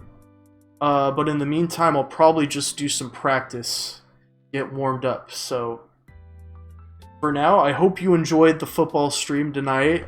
If you like what I'm doing here, be sure to give me a follow on all my different channels. I would appreciate that. And yeah, I will be back at some point in the near future. I can promise you that. So stick around. I'll see you on the other side whenever that may be.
Alright, what's going on, everybody? I'm back.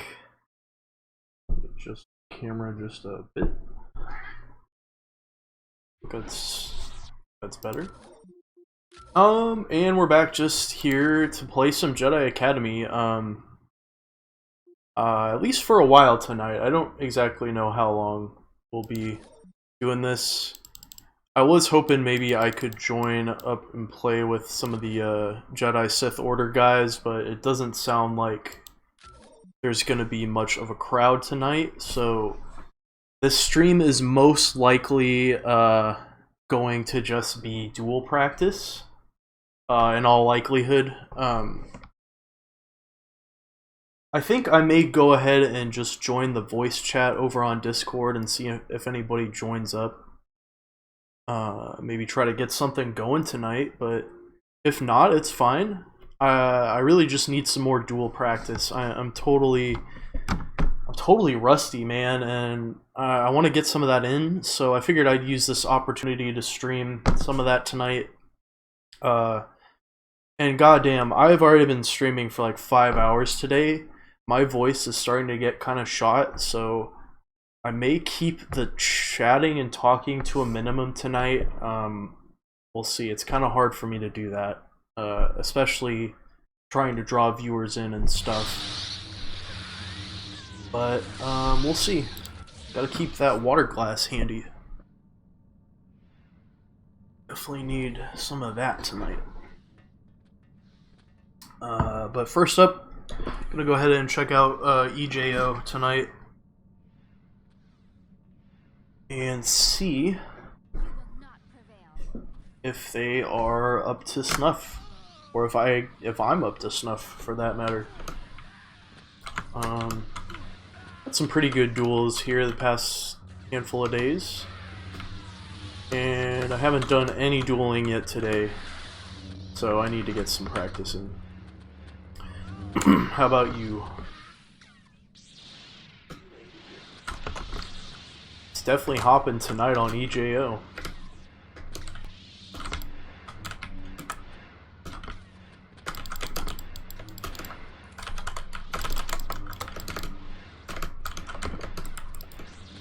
Making some dumb mistakes here.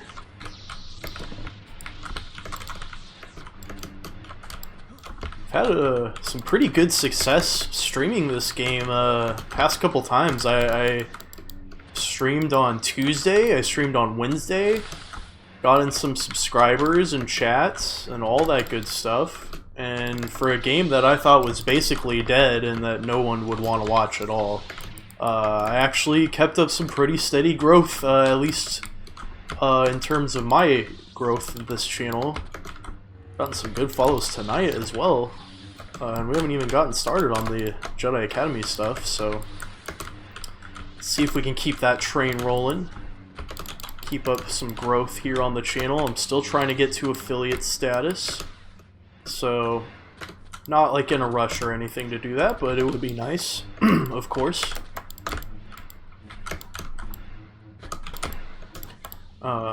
So, you know, just taking it one stream at a time in that regard. And let's try to finish this guy out here if we can. Well, it was a bit of an ugly end to the duel, but we do win. Always good to win the first duel of the stream.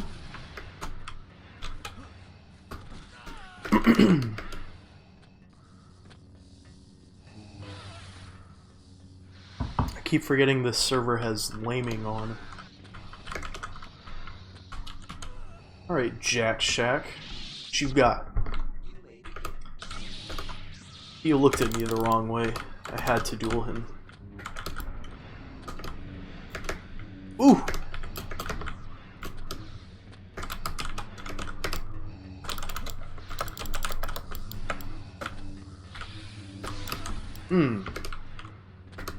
Crap.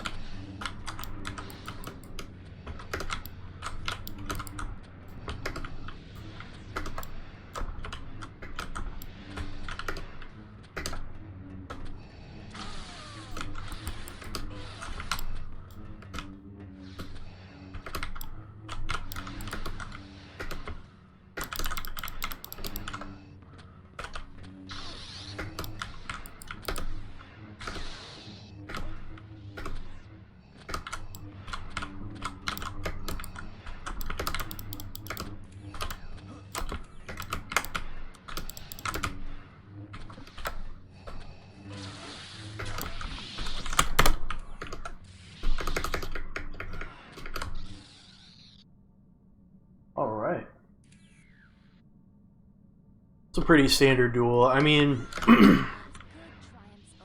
those double saber players really just don't kind of stand up to competition. At least for the most part. I have been beaten by some, but it's probably the style that I'm least worried about, to be honest.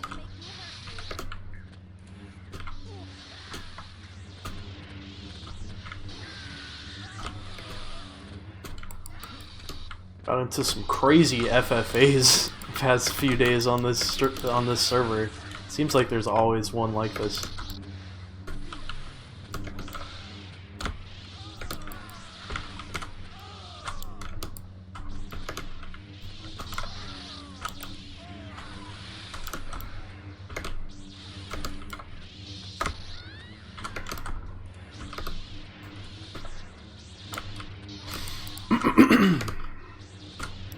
Just gonna kind of mess around, maybe try to challenge some people to duels here.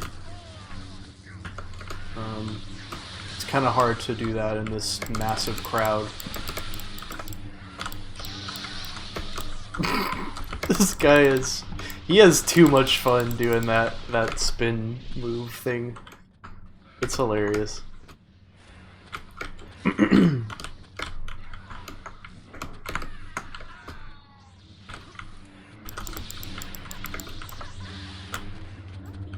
Expecting someone like a nerd.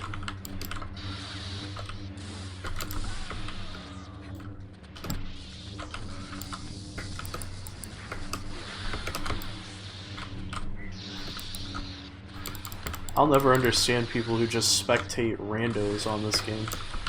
That seems kind of weird. I mean, I guess that's what you're doing right now if you're watching my stream, so maybe it's not weird. Maybe it's normal and fine.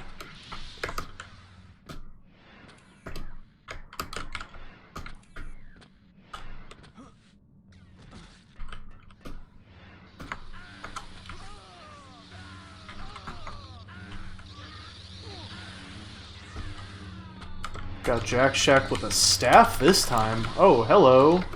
Thanks for the lame. Yeah, I mean, I like this server, but this is what makes it really hard to duel people on here.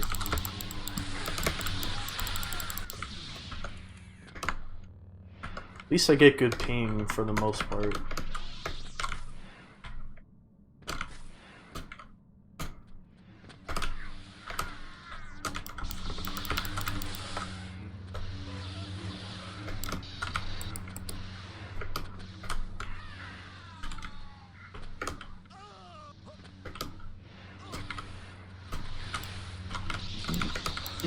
Shit ass. I managed to kill somebody like that. Whoa. I'm not sure the last time I've done that. Just from picking my saber up from being disarmed, I managed to frag somebody off screen. The chances of that are just so slim, you would think.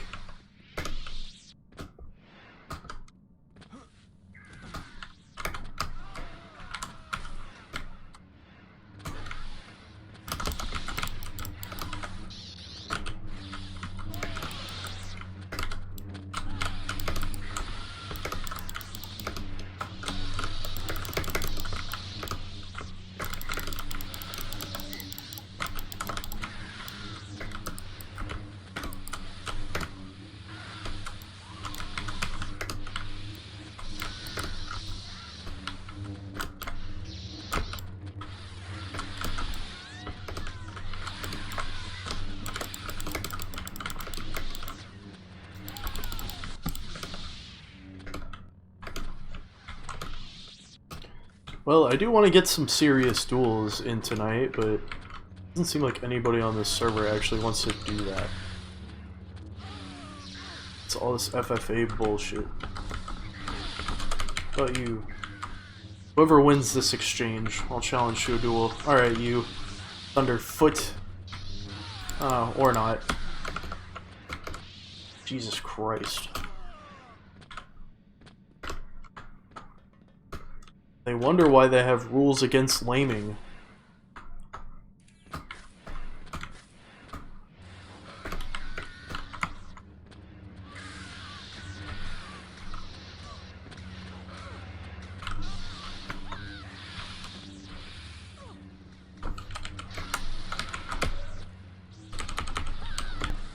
Can we fight Sturd, please? Come on, buddy.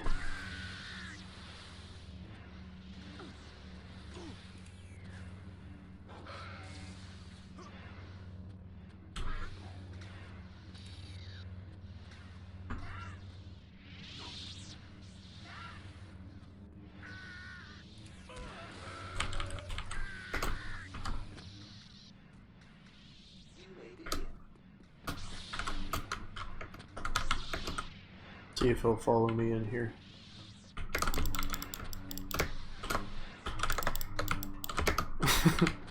Do a little dance on his head, why not?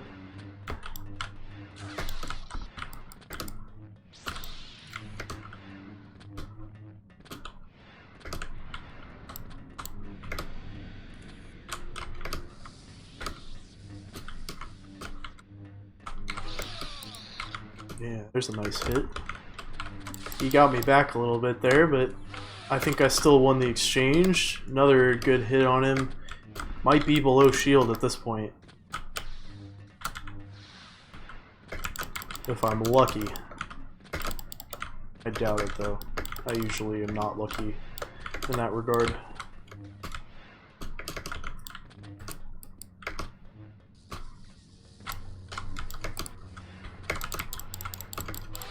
Yeah, nice one.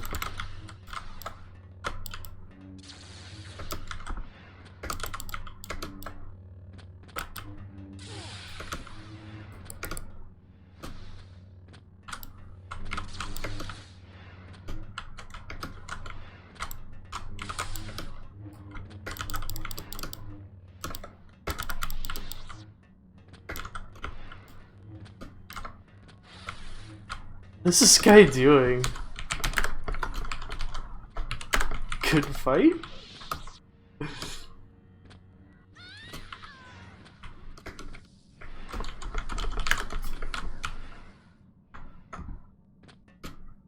No fun to duel.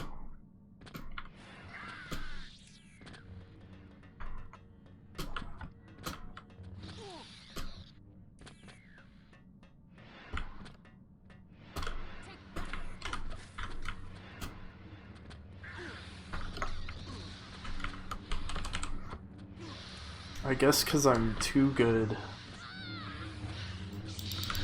Not because I'm annoying and...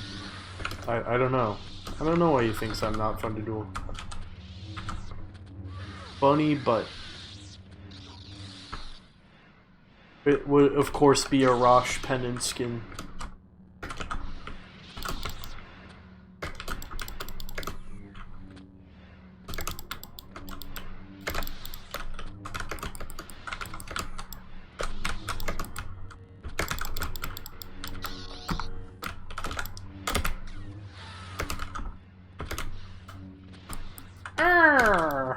He has the most annoying voice. How did we both miss each other there? That's insane. That should not have happened.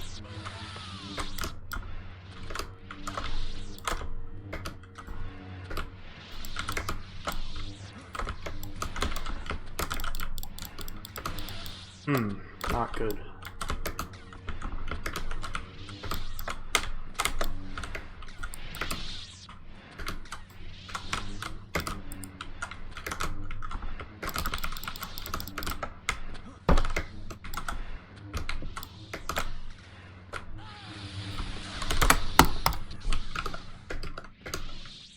Close one.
Alright, can I actually like have a serious duel with somebody?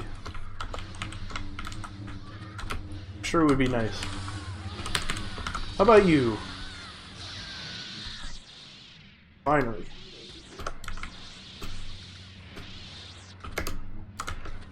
And I do something like that. Yeah, that was really dumb. I always manage to cuck something up like that.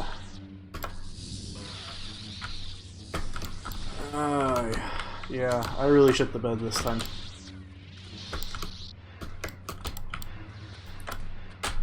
Gave him easy hits, like, at least 2 times there.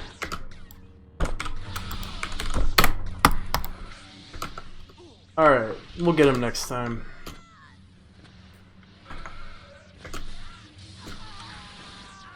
Might want to go to KR instead of this server. Doesn't seem like too many people here actually want to duel. It's all just FFA nonsense. How about you? Hey buddy? Am I just a crazy person for wanting to duel here?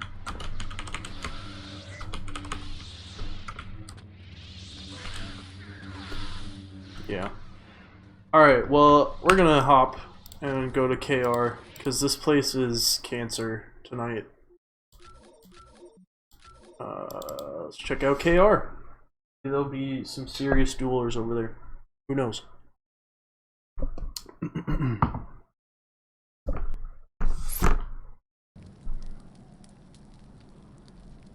Okay.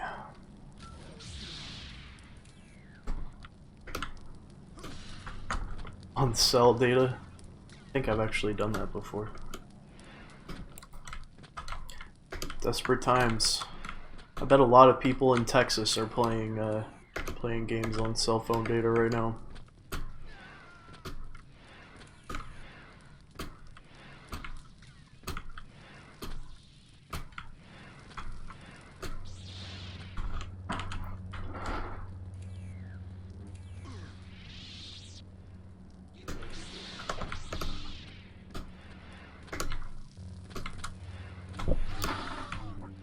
Whoops. That was silly.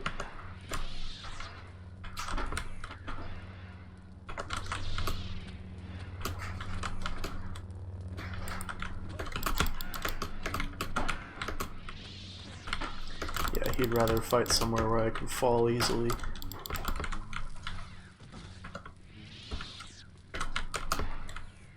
Right, now how do I get back up? Guess we gotta go back in here.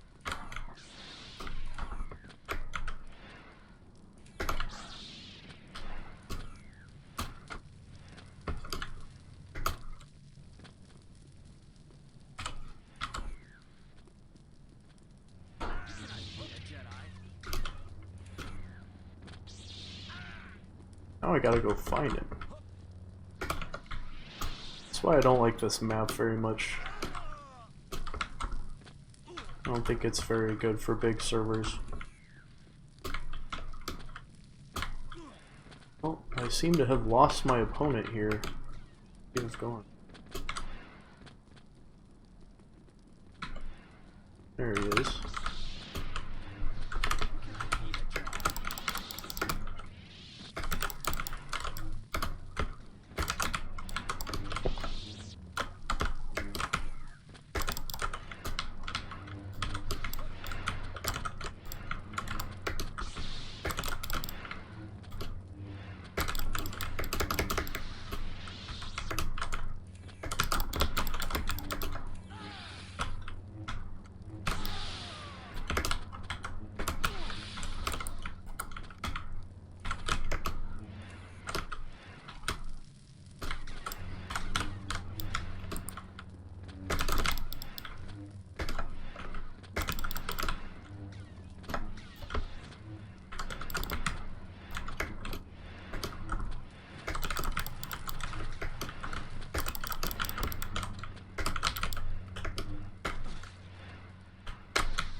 That was a good fight, even though I fell like 3 times.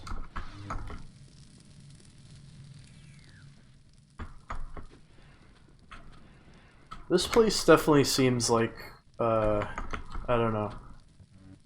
It's hard to pick favorite servers, especially when I have a clan that I'm a part of currently, but it seems like I can always find pretty reliable opponents here on this server, and good ping.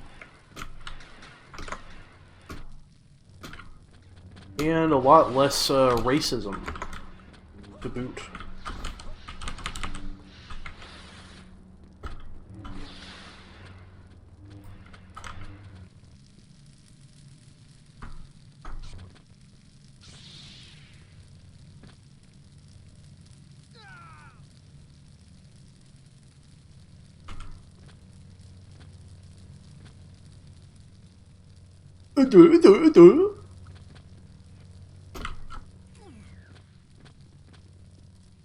You are on JSO server.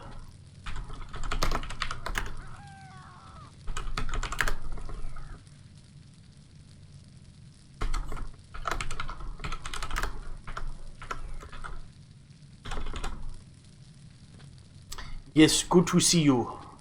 Barely much. Who needs to show up now?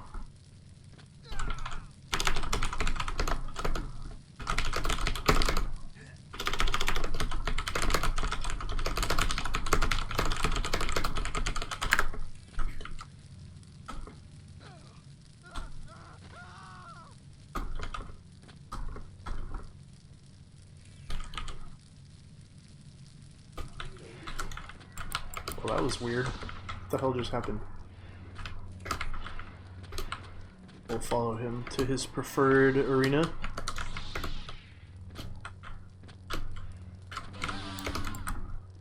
He's got really good cuts. I remember fighting this guy the other day. He does remember me too. And yeah, he's got... I mean, the other guys were talking about how he might be an aimbotter with those swings.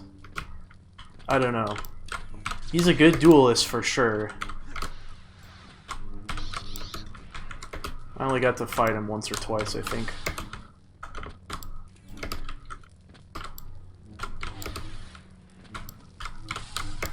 And it looks like he'll probably get the best of me this time.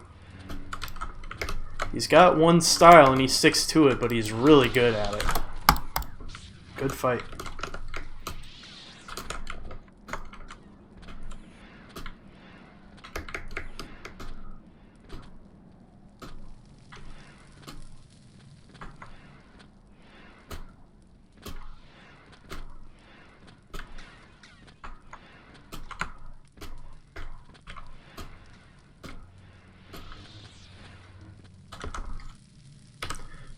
Step away for just a sec here.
Sorry about that. Gonna do a little bit more duels here, and then I'm gonna take a quick break. Then after that, I may go ahead and join up on Discord. If no one's there, maybe we can get something started, I don't know.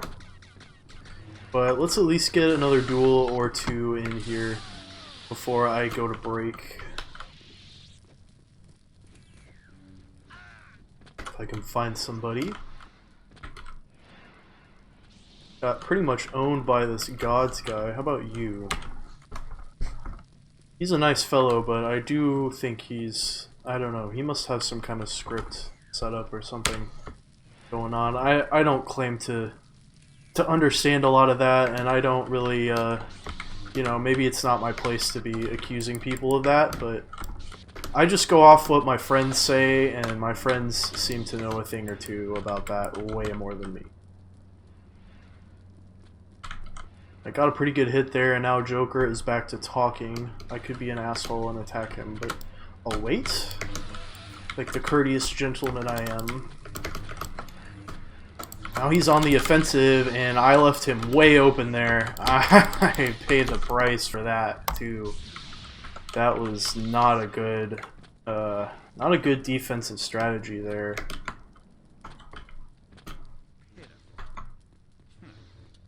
Where's this guy again? Does he want a duel? Pretty good opponent. Back and forth duel with him.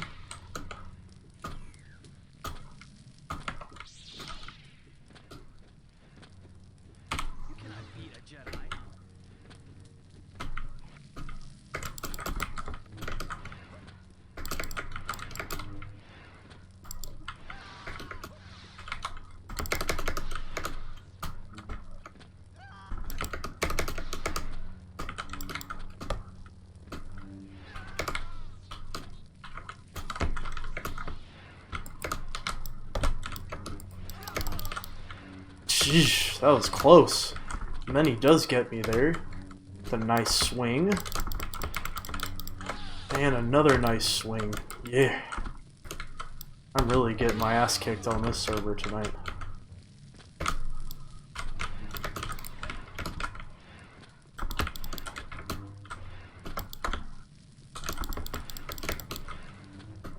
Maybe streaming football for 4 hours and then expecting to be good at this game wasn't the smartest idea, but you never know. Had a couple decent duels tonight.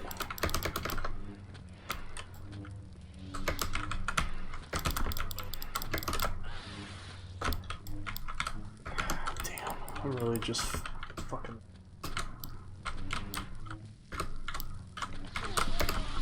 And somehow we still win. Really thought that was a lost cause there.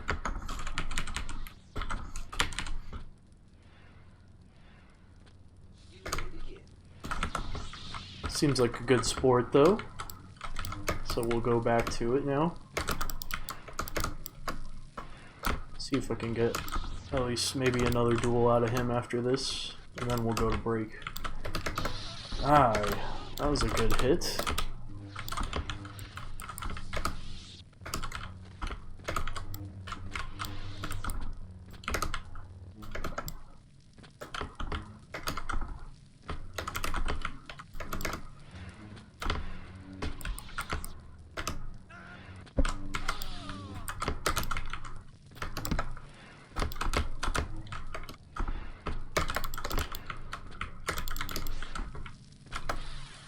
Managed to connect there on the vertical.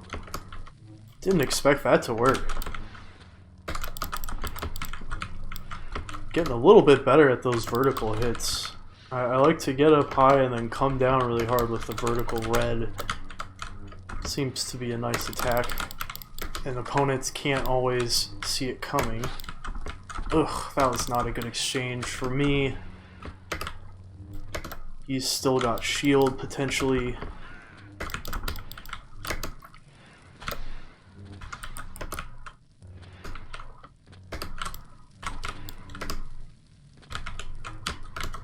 Got pretty good moves with those delays too. He's a skilled saber fighter for sure. And it's gonna take a little bit of work here if we want to come back.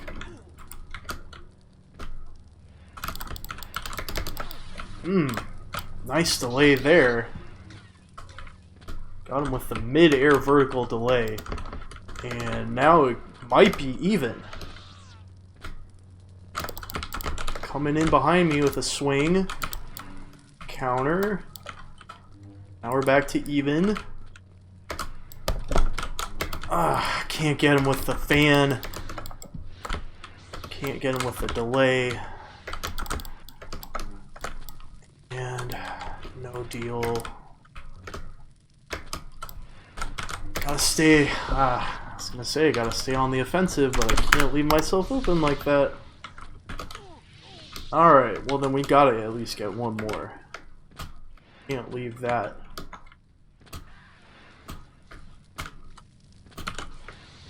Let's see if we can find him for one more duel.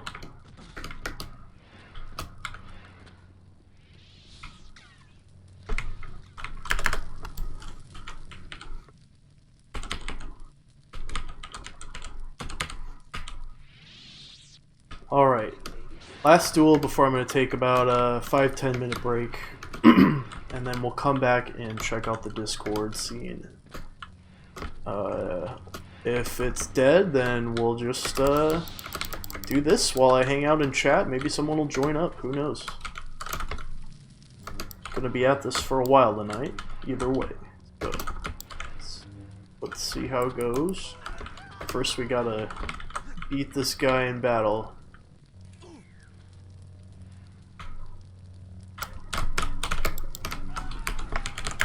Fail.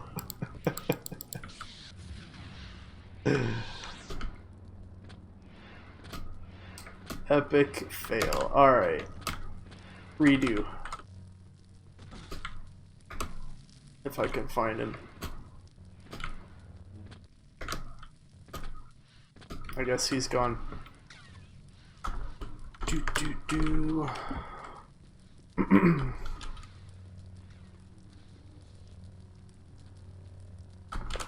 Alright, there he is.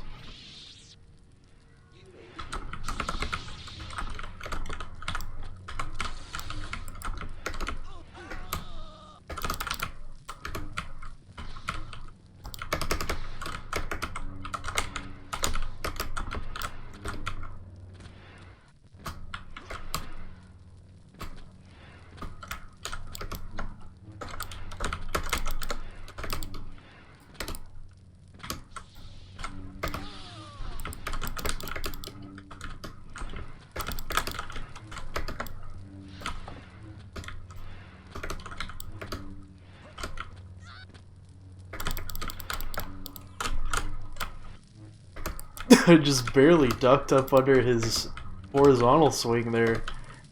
That was crazy. Get in for the quick hit there. Now we keep our spacing. Always be challenging with those red swings if possible. You never know when you can get up close and clip them with one. Just don't leave yourself open. Always know when to bail out.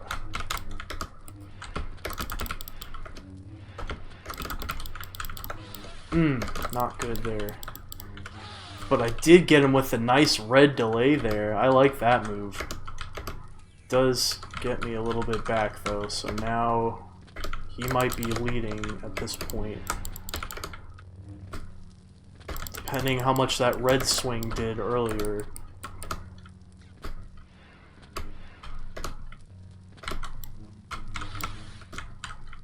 Sure what we're working with here. He plays an evasive maneuver there, and then I can't connect on the delay.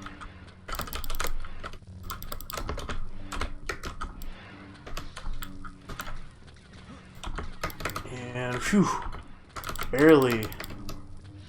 He's vulnerable there for just barely a millisecond or two.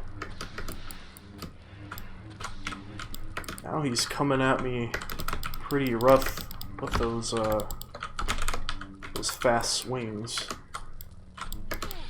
And there we go. That's a nice hit. Needed that.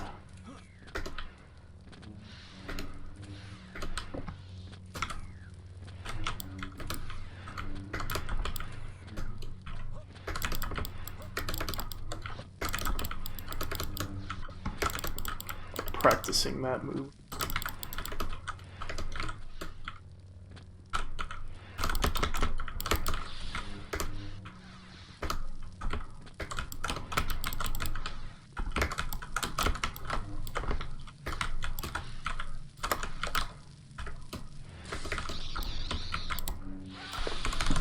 Alright, it's a pretty epic duel, but somehow we win.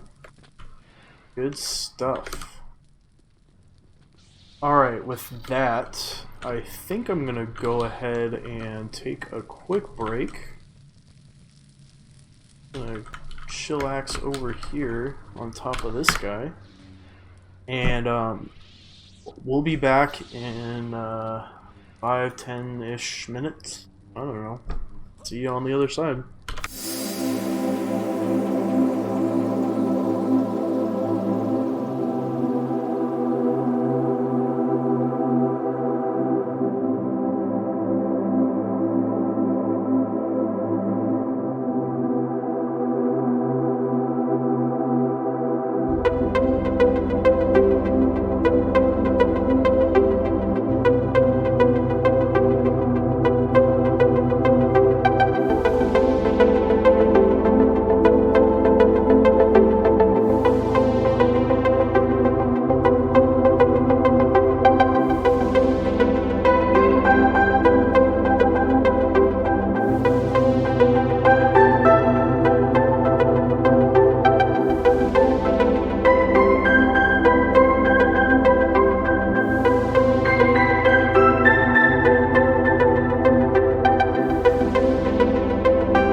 happening, everybody?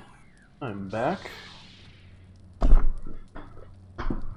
Quite get my chair adjusted the way I wanted.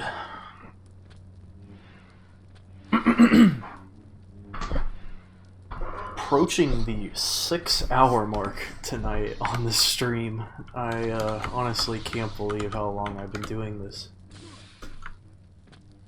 But it's been fun. It's kind of out of the ordinary. I'm usually not able to do these kind of streams. Excuse me. But I was able to carve out the time tonight, and here we go. Back to it.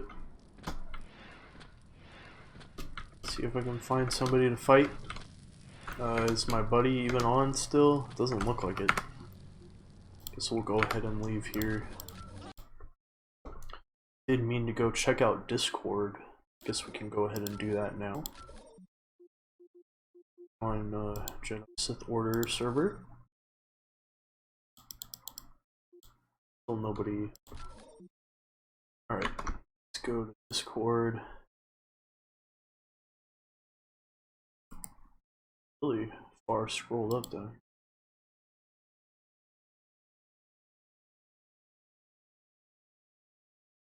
I don't know what tomorrow. I don't know what he means by tomorrow. But whatever it is, I don't know. I may not be on tomorrow. We'll see. May get on, but I probably won't stream. So it sounds like probably won't be much of anybody on tonight. If that's the case, if I can't, I don't know, get in touch with anybody in the next like hour and 5 minutes, I'll probably go ahead and just call it a night. Just figured because it was Friday night, maybe people would be on and playing, but a lot of people are not able to get to the computer for whatever reason today, so no big deal. Just mess around, do some different stuff. Go to JOF. Their ping is considerably higher. They do have semi interesting maps sometimes. I'm gonna go back and check out EJO now for a bit. At least get some practice in. And I don't know. I'm not sure when the next time I'll be streaming this game is. Most likely next week, if I had to guess. Unless I can make some time this weekend to do it, which I don't know. I'm kind of skeptical on, to be honest. Was thinking about asking my buddy if he wanted to stream some Quake 3 with me, but if that doesn't happen, then I'll probably just be waiting till next week sometime to get back on the streaming thing. For sure on Friday, and we'll have to see. I'm still just trying to figure out my schedule nowadays, and I like streaming a lot. I'm going to try to do it as much as I can when I have the free time to do it, but it may have to take a back seat sometimes. But I don't know, these past handful of days I've been pretty productive with it, so having a good time on this platform regardless. Try to get this guy here. Ah, I missed. That was an easy kill. If I just maybe backed up a little bit more.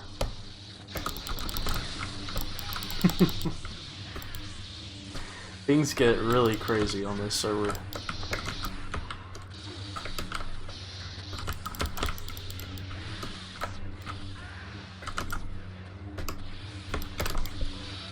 Got him with a good hit there, and there's the KO. Hell yeah. Is that Tit? No, it's another Rhodian with a blue saber. Different person, same look.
just too easy. That guy gets on like every day and just comes onto this server and does this move. He is like the guy who does that move. Gets some kills with it, obviously. It's pretty funny, I have to say. I don't think he can win a one-on-one duel with that tactic. It's just too easy. Thank you for the free kill, sir. Here we go. I was off target that time.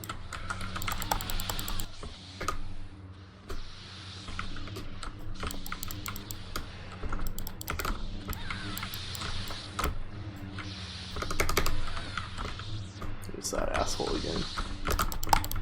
Damn it, I missed! Oh, how could I miss? Ugh. When he tees it up like that, I can't afford to miss those.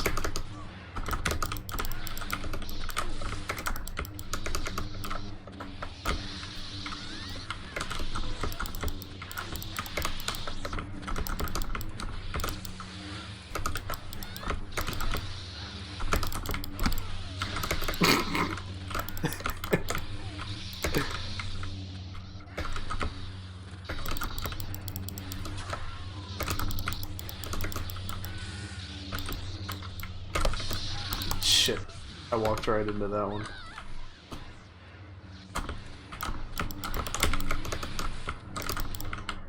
Oh, they're talking about Pokemon in the chat and I wasn't even paying attention.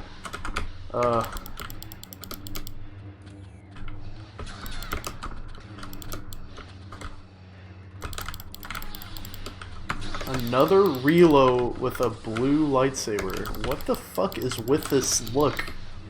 I don't understand people.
It's just too easy.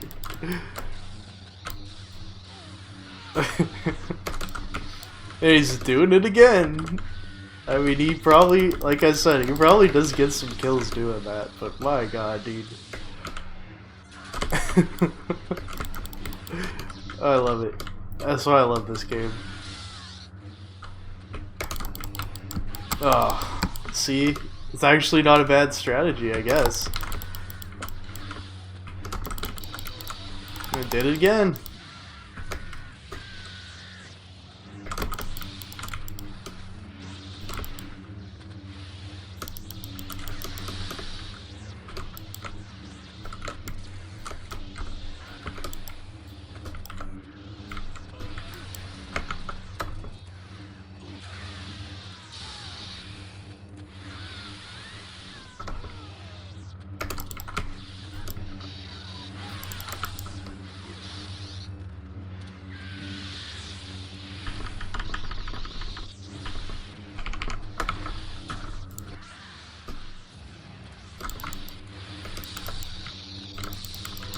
Ooh.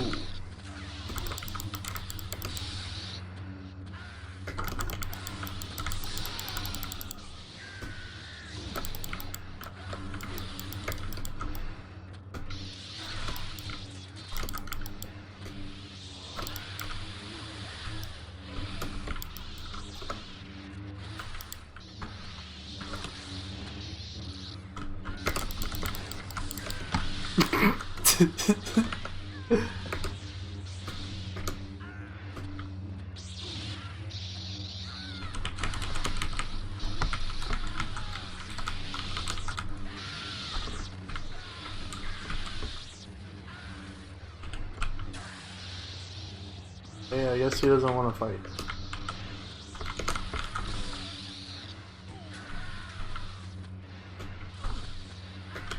Gonna chase him, harass him with a duel.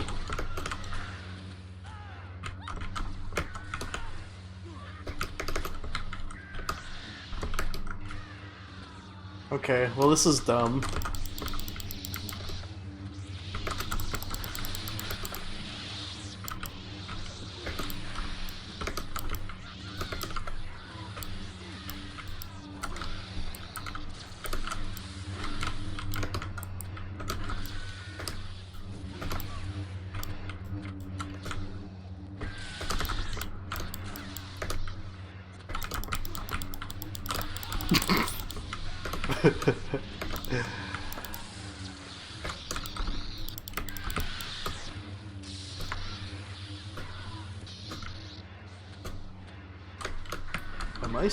Am I still on the Discord?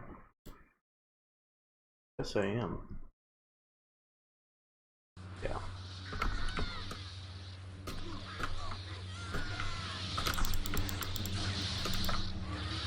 Yeah, it just doesn't seem like anybody's gonna get on tonight. But I'll give it a little bit more time.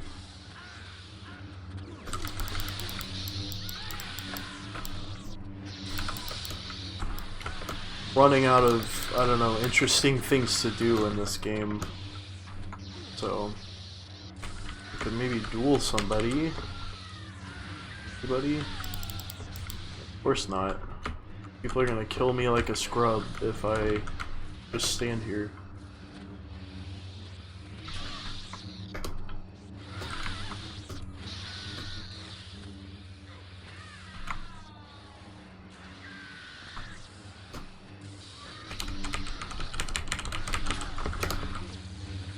Yes, finally! Oh my god. This place is just like so cancerous. There's never anyone who wants to actually fight. It's like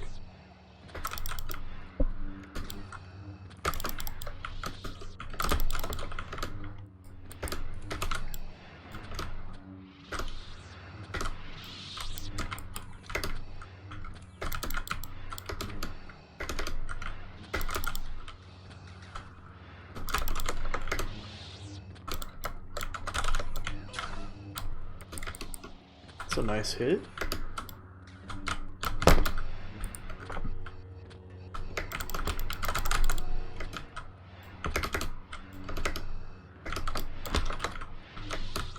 I hear Darth Vader over and over.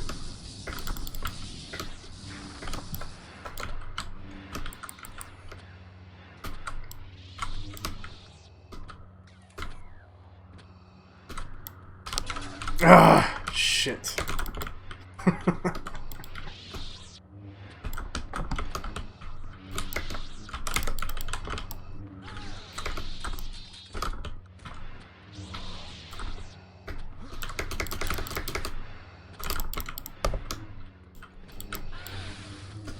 He's got a hit on him, finally.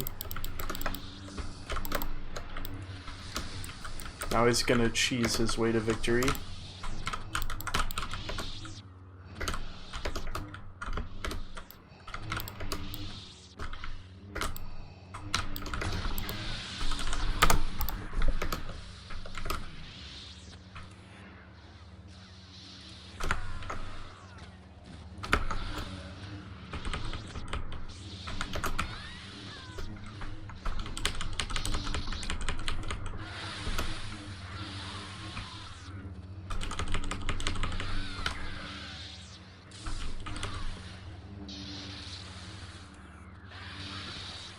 Yawn!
This place is just so stupid.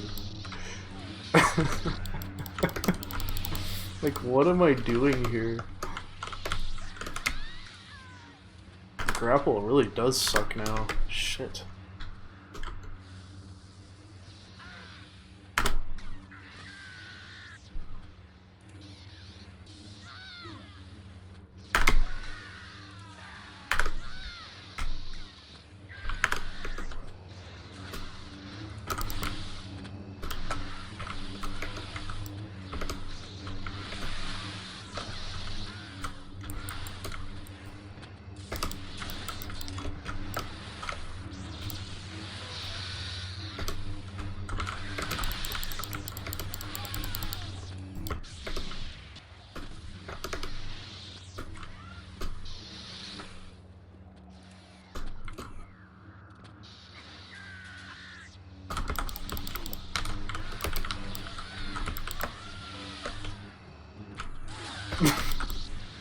This fucking guy with his blue style.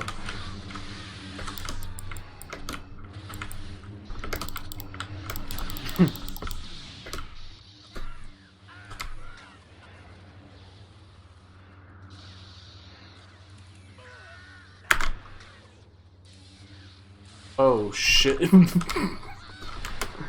Let's...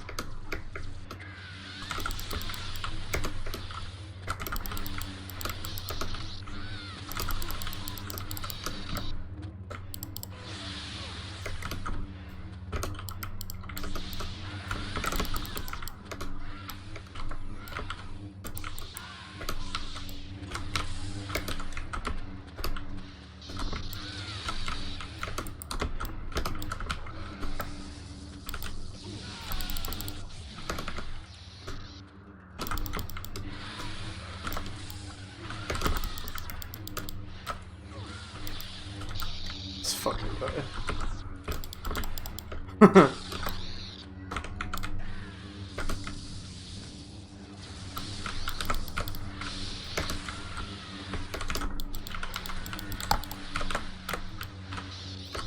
This is just too stupid.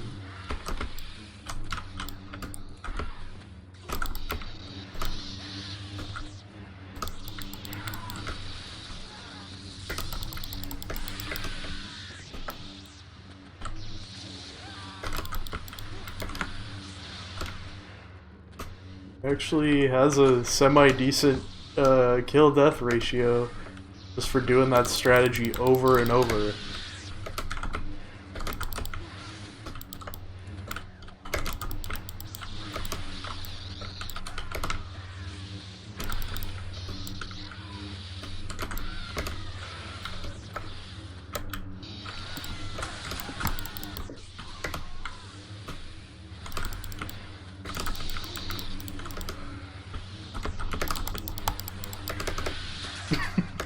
It's just too easy.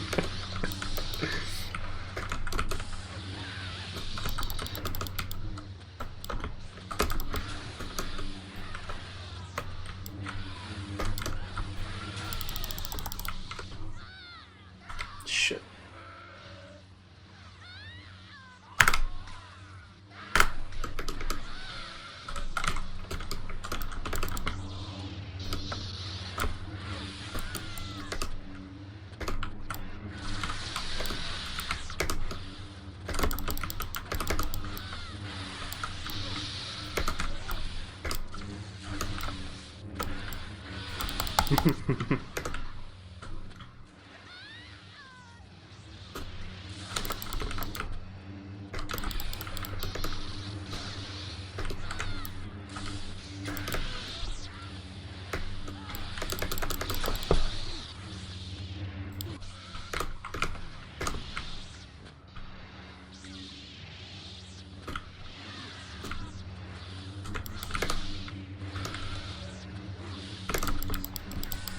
Crap.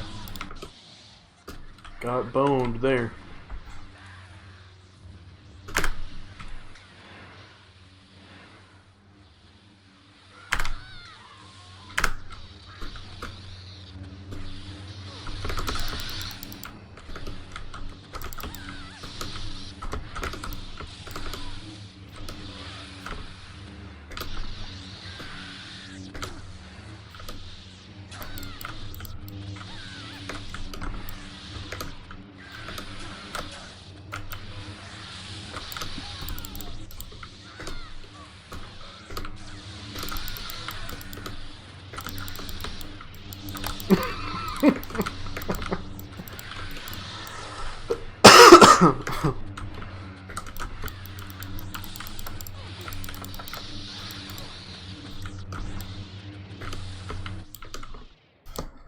I think that was a good game, I'm not really sure.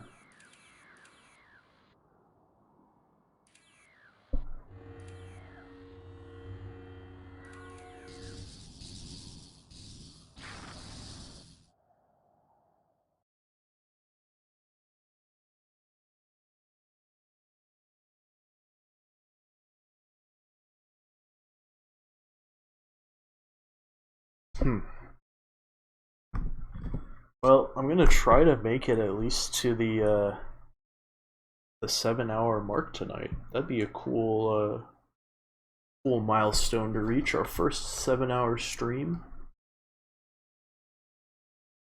I think I'm gonna go ahead and try to do that.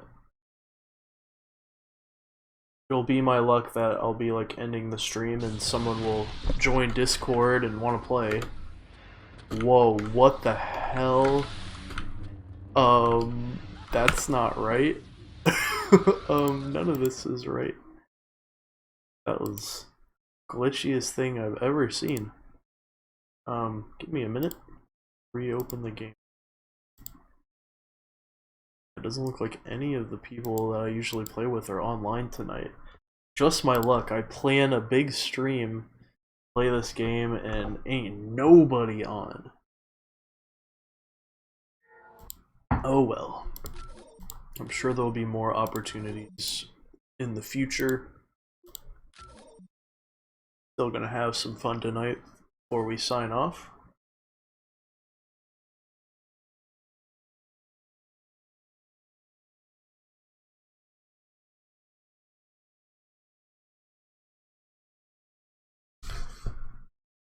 May go ahead and check out JOF, or maybe we could try like finding a really random server with like some, I don't know, just like a couple randos on it.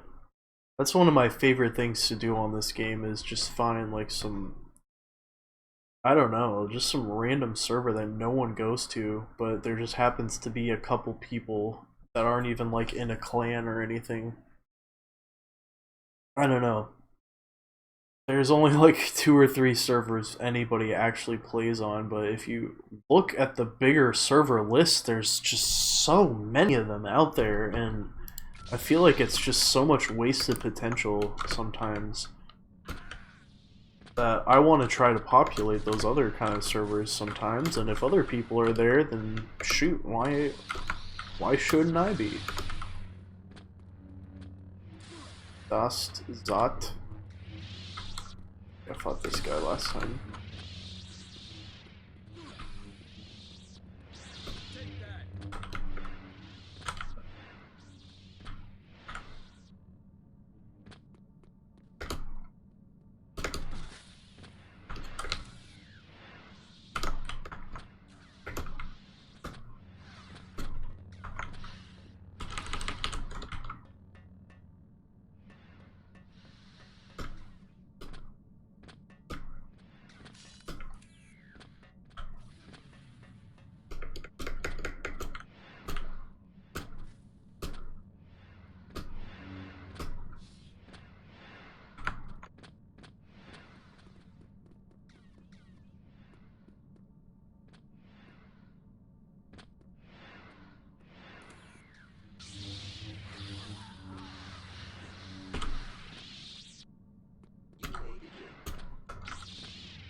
The fuck?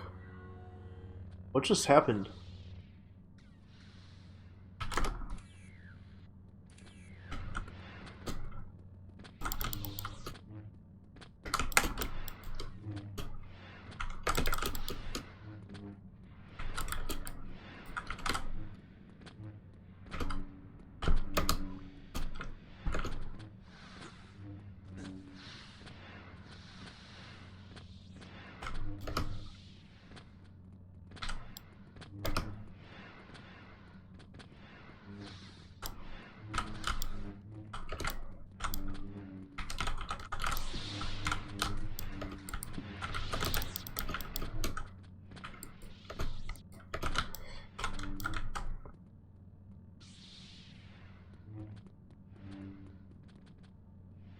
The fuck? I have never seen that before.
This guy just like fucking with me at this point? Like, GF, I guess. I think he stopped caring about the duel halfway through it seemed like. Anybody else? People just fucking like ironic trolls on this game half the time. What it seems like to me anyway.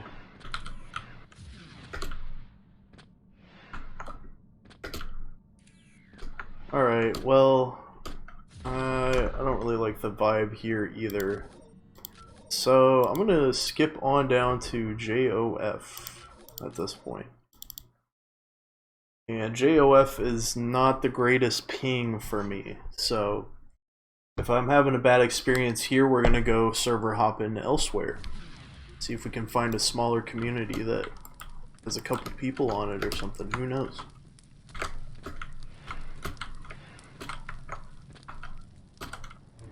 Couple people here. Hello. Weird looking green people. This is fine and normal. Yes. Yes, I totally understand what that was.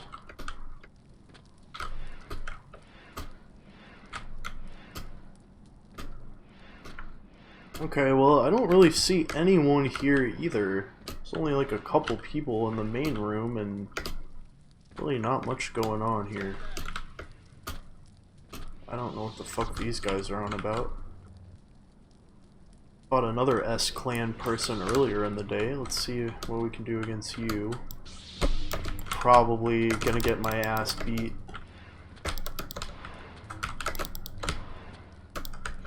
Not taking it, you know, overly seriously right now. I mean, I'm trying to be good, obviously, but, you know, I'm almost 7 hours into this stream, and we're just trying to get some practice in, really, so just trying to figure out other people's styles and figure out my own at that.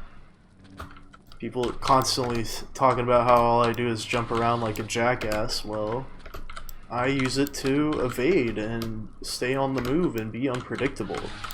And jump in and get a quick hit and then jump back. I don't just do it for no reason or to be a jackass.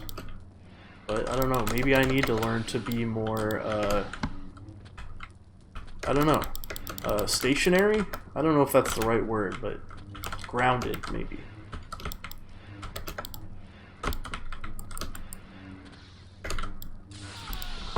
GF.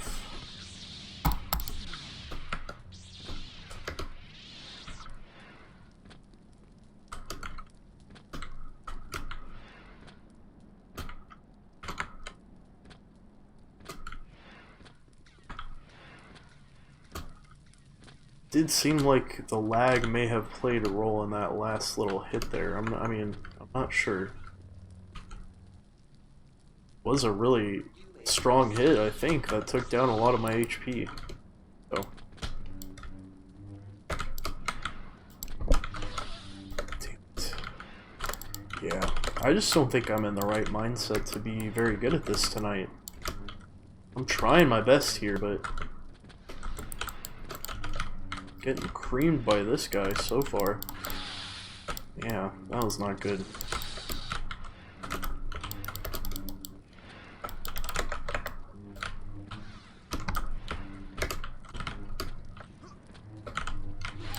Ah, 2 health.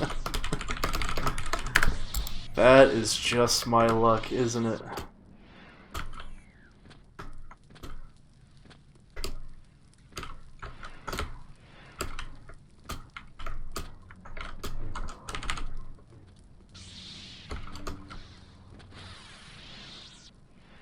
Alright, one more duel against this guy and then... oh. Well, that was cheap as hell. I was not ready.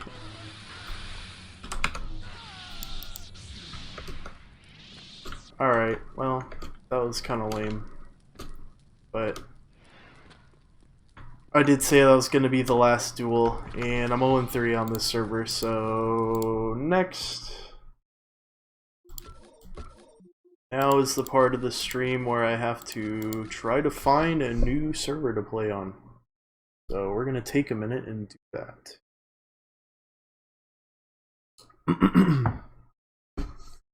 See if there's anything interesting going on elsewhere than I would normally look. Probably favorite the Java server too.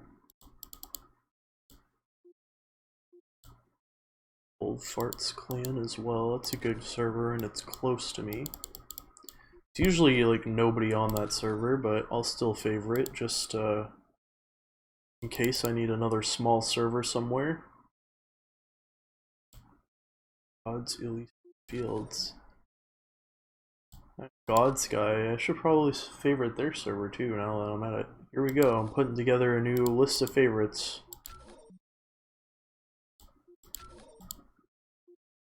Events. Yeah, I mean, it's a long shot that anyone would be playing down here. I mean, you'd be surprised sometimes the things you'll find on these servers, but doesn't seem like my luck is going to work out tonight.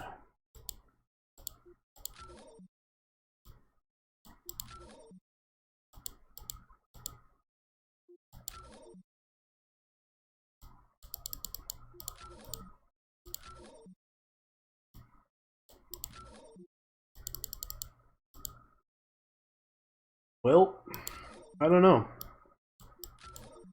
There's someone here,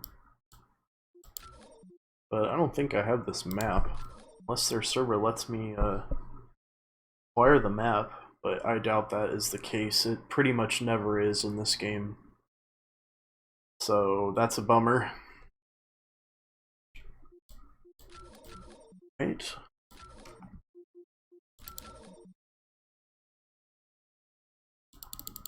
Just gonna take a while and look through the browser for a minute.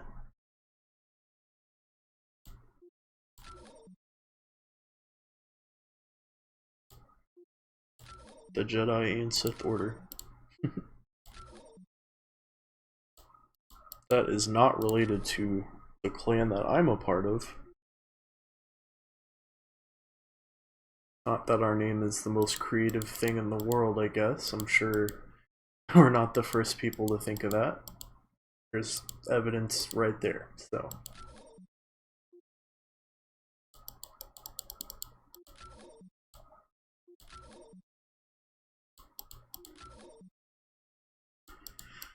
My goodness, well, I don't know, guys. I don't see anything on here.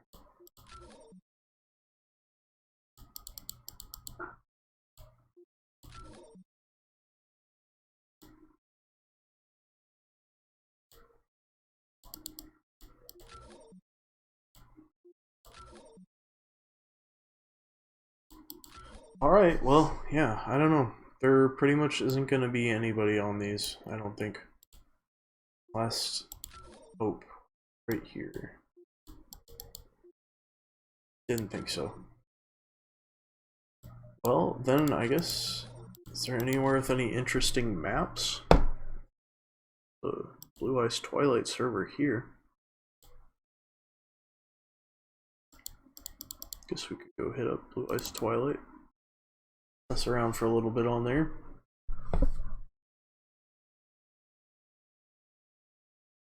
Practice my portal setup speed run. One of the things I like to do on these custom maps is try to get the secrets as quickly as possible.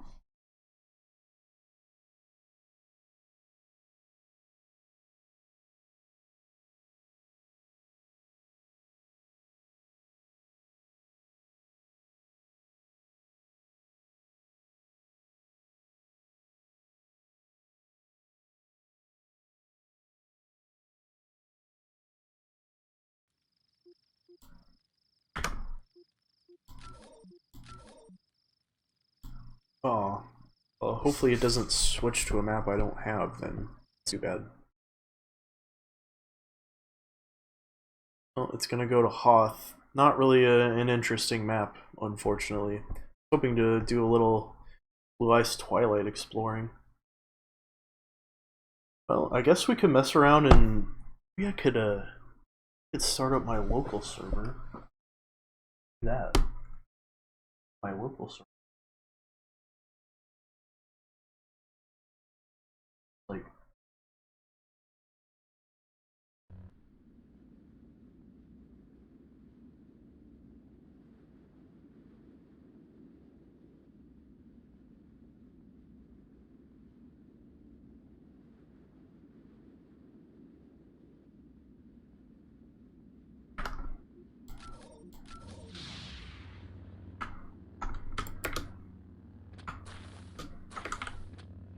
this is a pretty cool map, mind you. I think it's kind of fun to like use these kind of maps in multiplayer. Maybe Master Luke was right after all. Oh man, hey, actually, is this actually with NPCs? Sweet. Let's play some of this for a minute. All right. I need to enable my force powers, obviously. Do that after I die. I should favorite this server too. This is really cool. I don't know why other servers don't do this shit. Hell yeah. Alright, I've started up my local server, so as soon as I get bored of this, we'll go switch over there, explore some custom maps.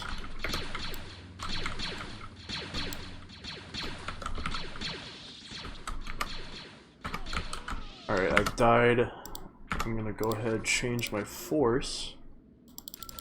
And while I'm at it, I'm gonna change the title of this stream, I think.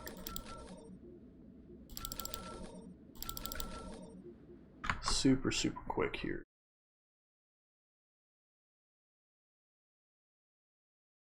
Give me just a minute here, guys. Check in Discord, nobody on once again.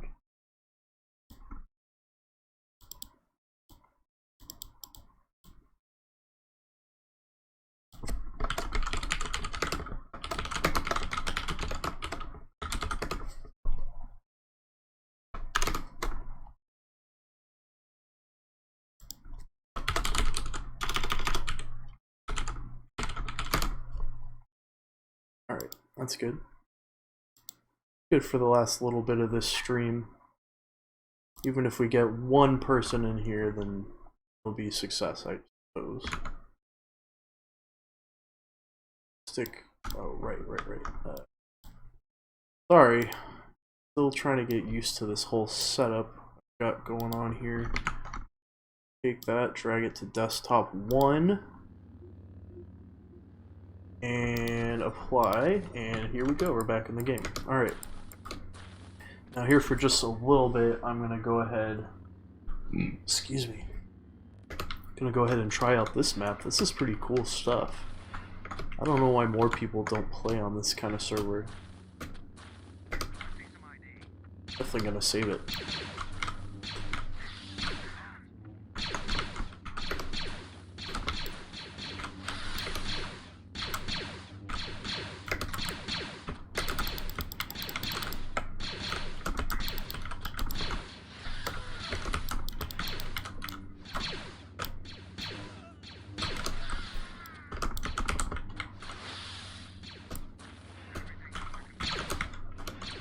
Well, let me use force. It's too bad.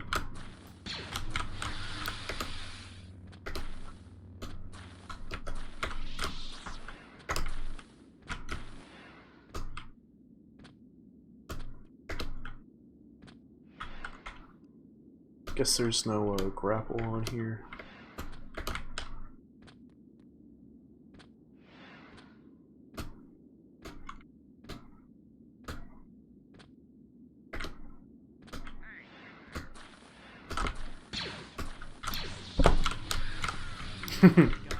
Plug him up.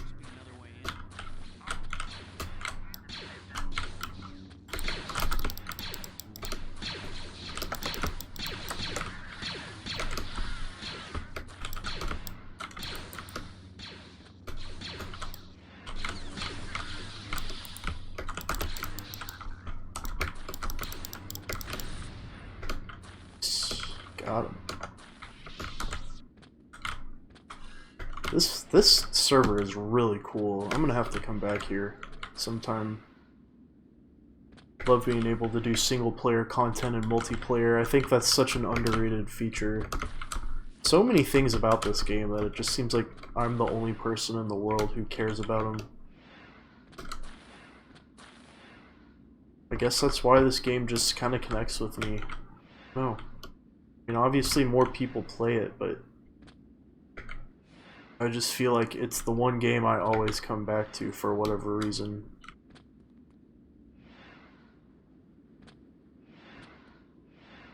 I have no idea what we're doing up here now. Whoa! And we've fallen through the world now. Probably weren't supposed to get up there. Wild. Out of bounds glitch here. Let's see how far away we can get.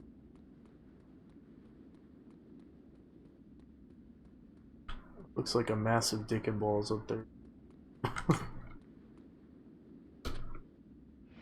Oh, and there's an invisible wall there.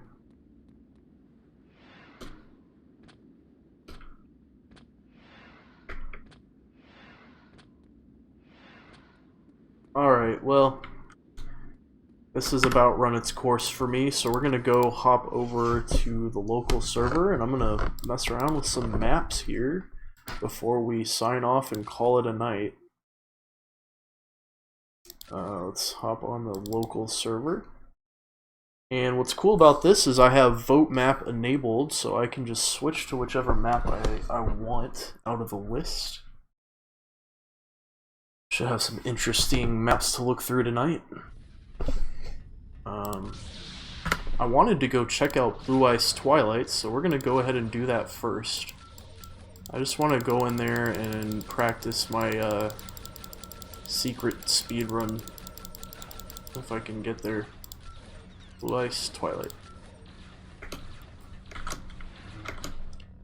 And this server right here is a server that's only on my local network currently. I do not have it port forwarded, but I was thinking about doing that in the future. And now that I've joined a clan, it might make an interesting kind of alternate server to have available. I don't know. But for now, I just kind of use it to mess around, test NPCs and maps and stuff. And makes for good, like, local LAN play with, like, my girlfriend or my neighbor or whatnot. So here's Blue Ice Twilight. This is one of my favorite maps for sure. Seriously, a great time. And uh-oh. My camera die? I think it's dead. RIP to the camera.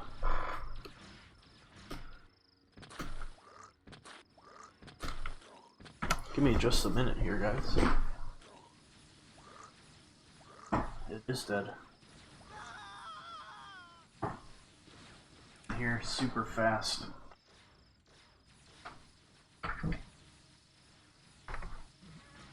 Work.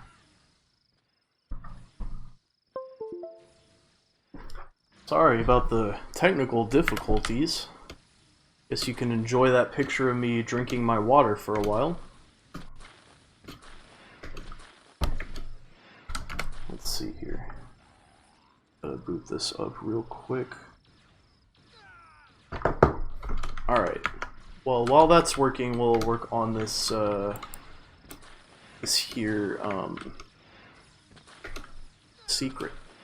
If I can find where it is. Damn, I'm lost. Where the hell is this thing? Oh, there it is. All the way over there.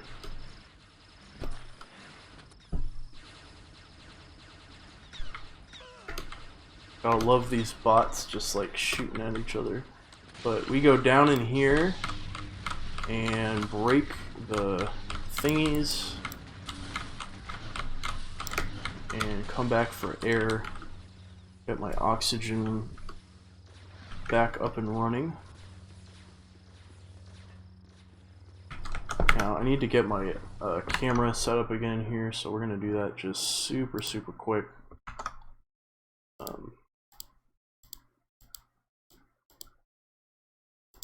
Come on now.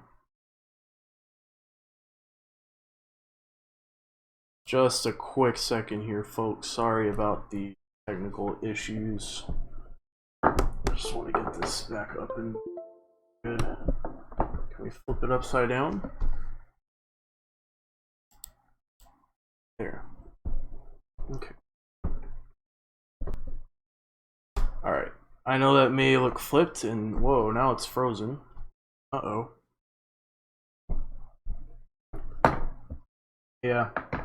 Alright, I guess the camera is not gonna happen tonight then. Alrighty. Well, I'm gonna go ahead and disable that source. Jesus.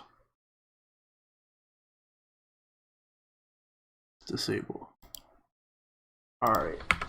So sorry about that. I guess we're just gonna go voice only for the rest of the stream because my camera is dead. After nearly 7 hours of streaming.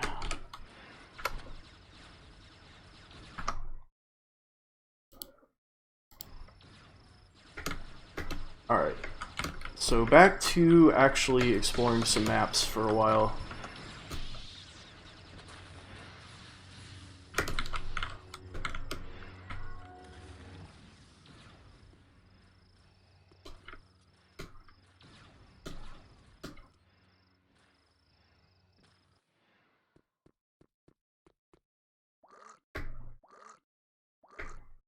Alright, just barely got to safety in time there. Alright, now we can jump up. And this will reveal the next area.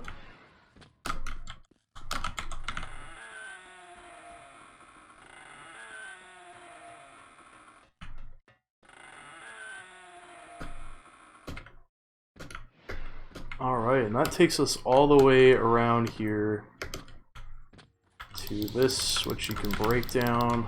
Whoop.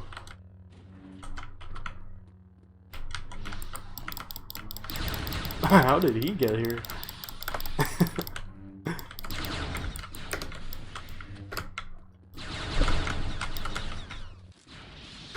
Get the guns out here.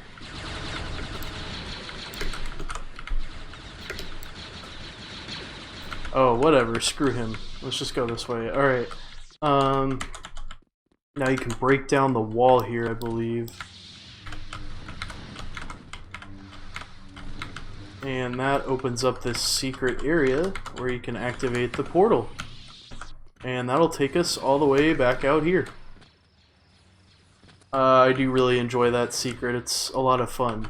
You can also go this way to get back to the main area. You can click on this little guy. Make sure you crouch on this platform or else it'll send you flying. And then take this door and this will get you right back out to the main area as well. Let him in. He really wanted to get in there. Well, he can go have the time of his life in that door now. There's other portals you can enable, but most of them aren't really as interesting as that one. The other really kind of out of the way area that people may not realize is there is through this area. Open up that door, and we can take this elevator down.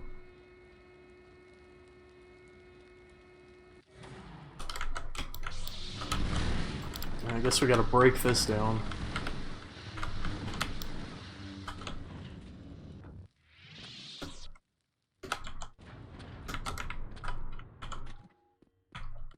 Alright, and yeah, this brings us down to this arena, and what's really cool about this little spot is you can do like a boss gauntlet or an enemy NPC gauntlet or whatever. Like you fight one after the other here. This is the first one. I suppose guns would make this a little easier. And another guy's supposed to spawn. Instead we have an actual NPC. But there is supposed to be another enemy here after him. I guess that's a glitch. Usually it's just like a lineup of NPCs there. But not this time. I think there's also like a bathroom and stuff down here. After we explore this, we're going to move on to the next map. Here's kind of an interesting little spot. Why not? Kind of like that. I don't think I've been in this room before.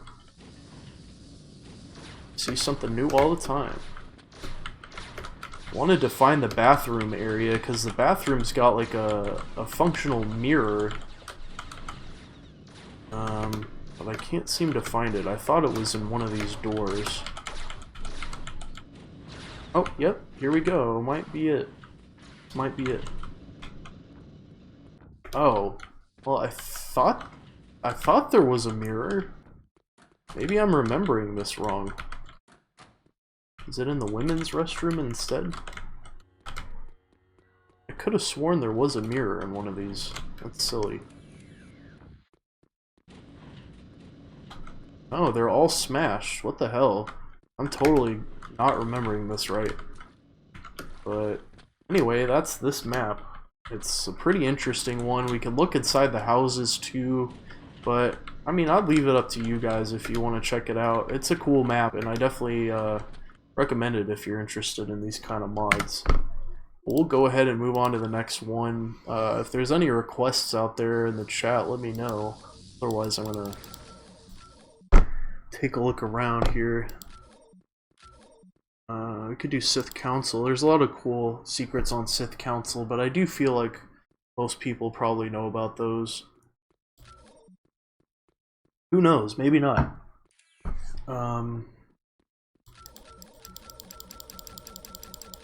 Oops.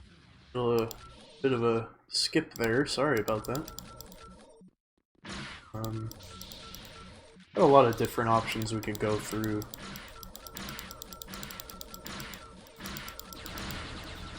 I like Asteroid H5 because it's got like ships and stuff you can fly around. I don't know if I've set up the ships correctly on my server, so I guess I can use that opportunity to take a look. And then maybe after that we'll go hit up Sith Council. I can show you off some of the secrets I know. There are several on that map.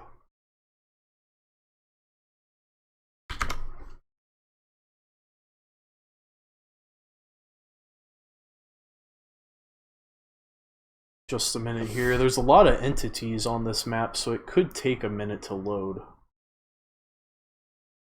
You never know.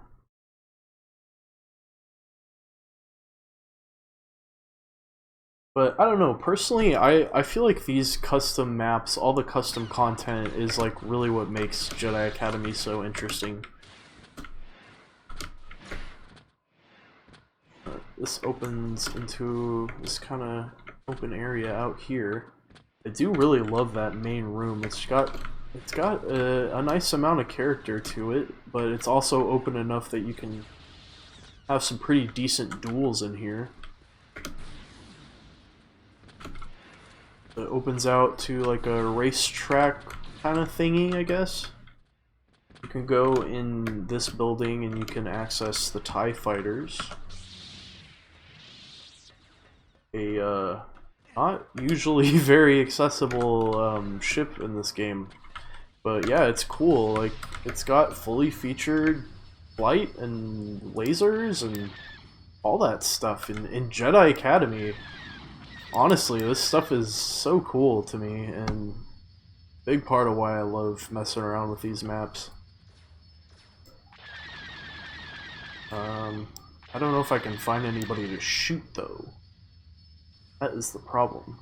If there's any NPCs maybe jumping around out there. Instead we kamikaze into the ground. Alrighty.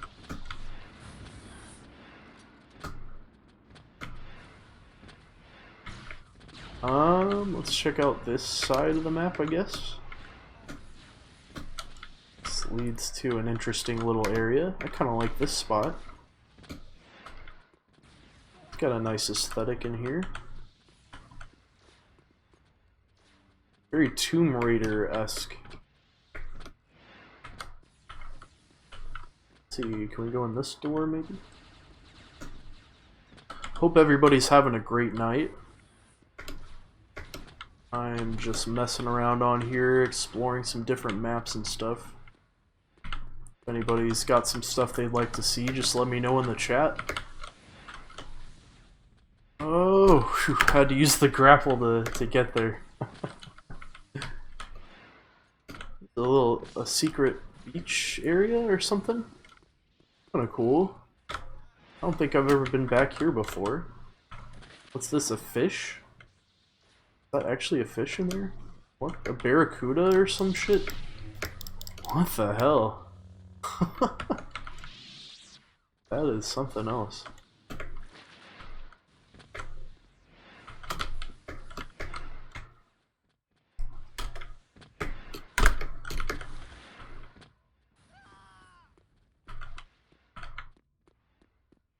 There's still more to go here. Go up the pathway.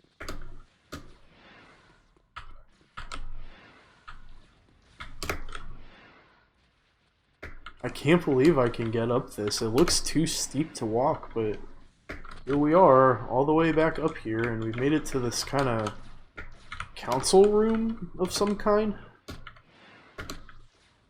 Where you can find the rocket launcher. Alright.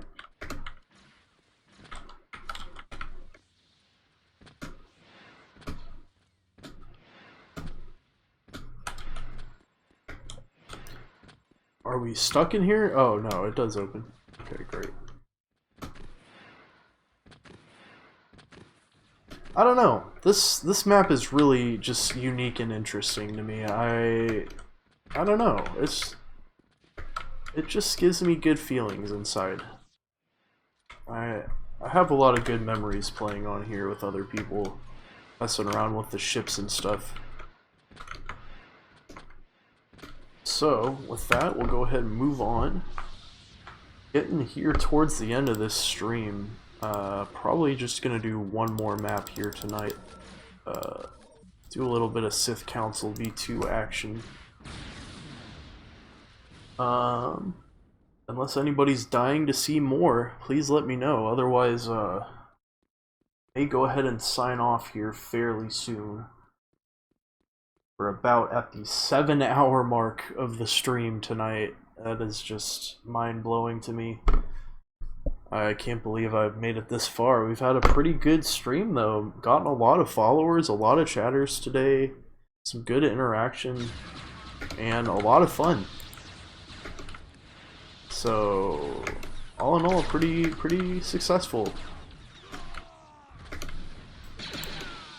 But yeah, here is Sith Council V2, possibly one of my most favorite maps of all time, and one of the most secret-heavy maps that I'm aware of personally. Here's the first one that is pretty big that people should know about. So, come down the elevator, come to this side, crouch, and there's an invisible button right here. Press it with R, come around the corner, and get into this secret underground tunnel. So this, once you come down the stairs, will take you to this crossing. You're gonna go left, and then I believe it's right, and I think, is it? Uh-oh, did I do it wrong? I already got lost, didn't I? Maybe it's the next one. Left, left, right. Yeah, there we go. Left, left, then right. That takes you into this little secret room, and then you can blow it up, of course. Who wouldn't want to blow that up? That is a room that is ripe for explosions, if I've ever seen one. And what's cool about this map is you can come out here, there's kind of a nice little lush green area. And you can come into this chamber if you want to put somebody on trial and put them to death. Maybe you want to use the secret switch over here on the wall, which I think gases the chamber down below. Is that true? Yeah, I think maybe you have to lower the glass first and then use the gas. Alright, anyway, what I like to do to kind of break this map is actually get the Rancor up above, which is possible using this glitch here. You get him up onto the platform,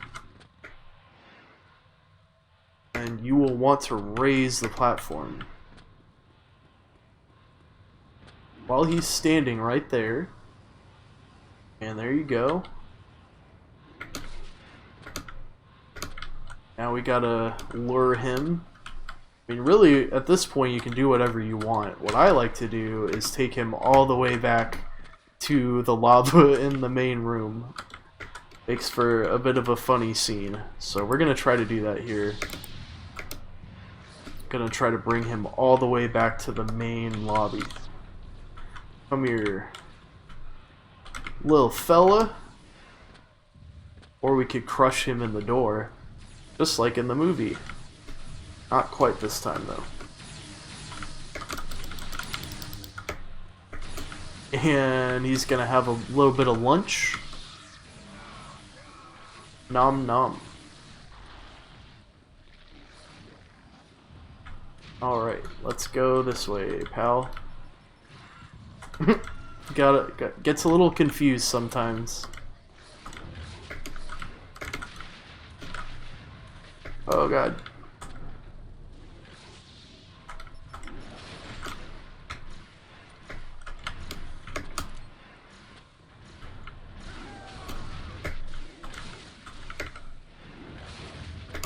Alright, we're going this way. Come on.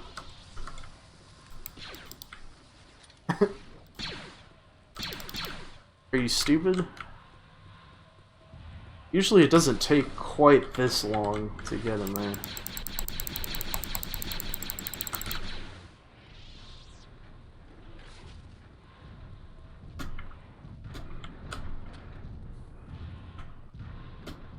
Alright, well he is in the main room. We could kind of just let him be and let him wreak havoc, maybe get some NPCs, but eventually he'll probably fall in one of these lava pits. And when he falls in there, he doesn't actually die, he just kind of floats. It's weird. See if we can draw him in this way. Yep. Oh, no, he didn't quite fall there. There should be just enough room for him to fall in one of these. I think he can fall in this one.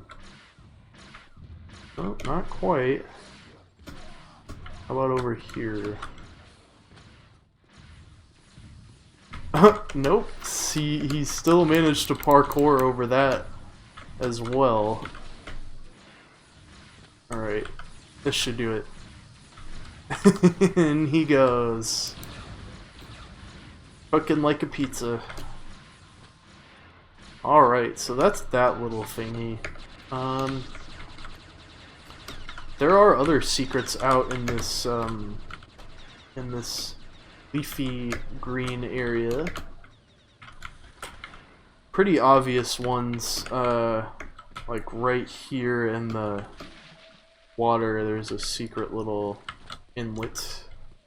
If you want to hang out in here behind the waterfall like a badass, you can do that if you want to. You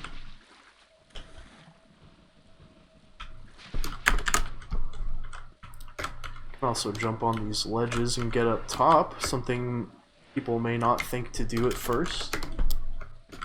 And look around, there really isn't a whole lot to do.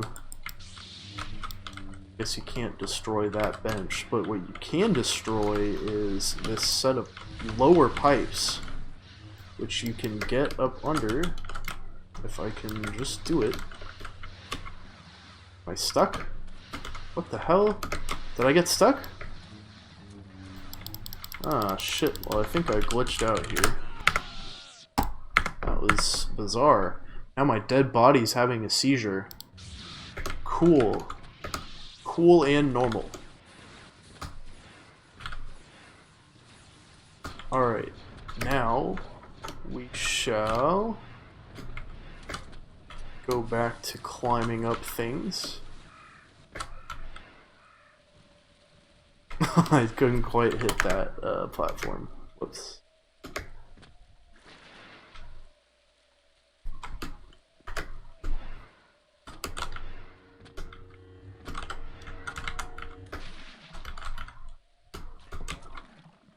Alright, this time we can get through. All you normally have to do there is just crouch and walk under there.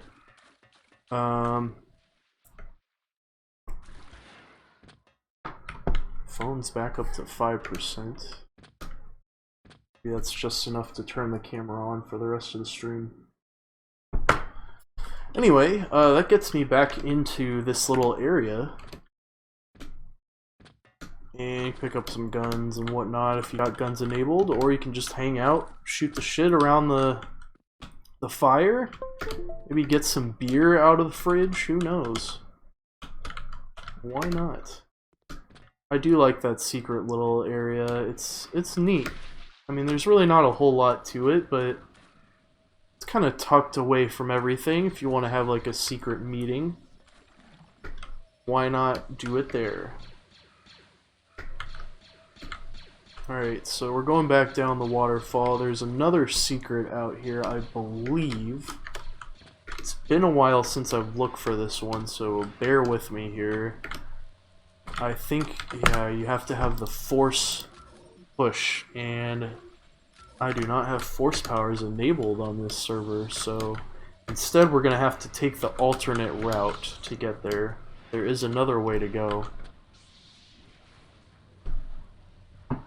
Just a second here.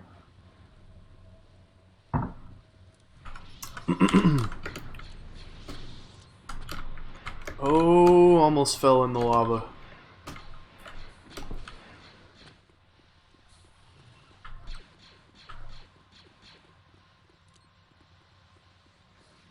Alright, just a quick minute here, going to turn my camera back on.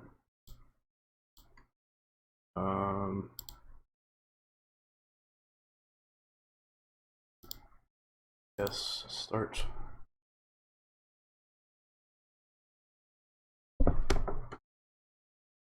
Sorry about the inconvenience. I've never done a stream this long, and my camera typically does not want to hold out for as long as it has tonight. Alright, cam is back.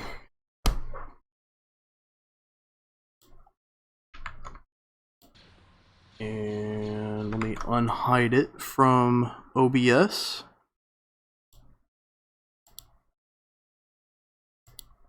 Okay. I think we're back. Alright, at least for a while. Sorry about that. Anyway, let's get back to this secret hunting. So here's one right here. What you can see is I pushed on that little, pushed on the menu here, and that unlocks this here passage. You can also go, I believe, in here. There's a way to do that. How did we do that before?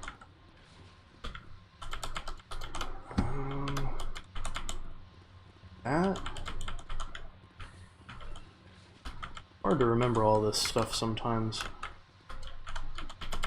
Anyway, I know there's a way to get into this area. It's not as interesting though as this one. So we're gonna go in here. This will snake around into kind of like a little secret temple area. And it will lead us to this little room. You can take a few different pathways. I'm going the right way here. We can just use the grapple to get past this if I do it right. It's really dark in here. Yeah, you can just grapple on over, and then you gotta sit here and destroy the wall for just a minute.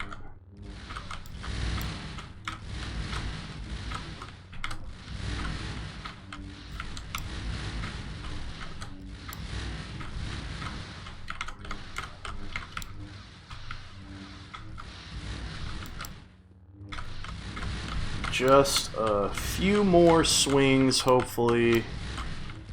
For some reason, they really made this wall withstand a lot of swings. But I promise you, it is breakable.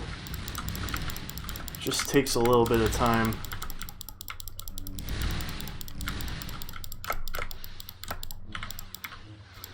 Shit, did I lose the wall already? It is really dark in here, so bear with me. Oh, I went to the wrong wall there for a sec. Sorry about that.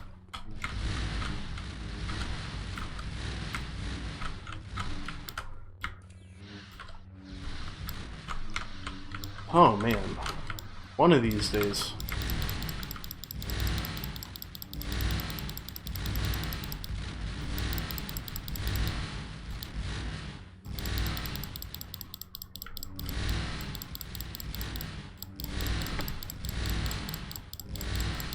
God damn. Hurry up. I know this is great content.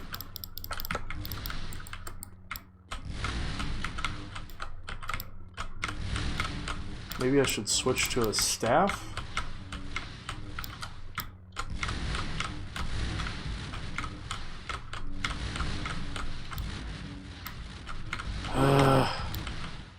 I don't remember this taking so long. I'm really not sure what the problem is here.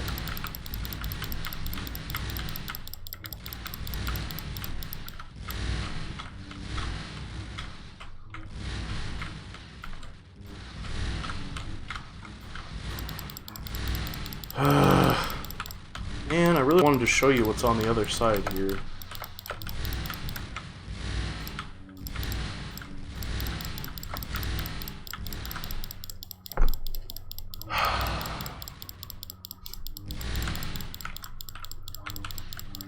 Well, I mean, this wall is supposed to be breakable, and there's supposed to be like a secret door on the other side that leads to a secret tomb. I mean, it's cool and all, but I don't know if it's worth me continuing this on. So, unfortunately, I'm just gonna give up on that secret. And I don't know, there's a couple more secrets in this map. I'll show you guys one more here before we finish up. Actually two.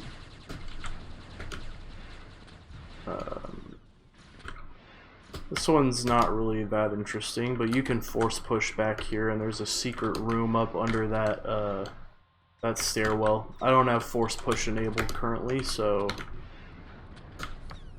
oh well. And our last stream, or last secret of the night, is going to be up here.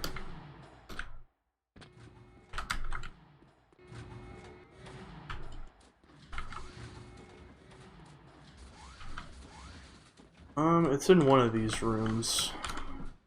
Turn the lights on.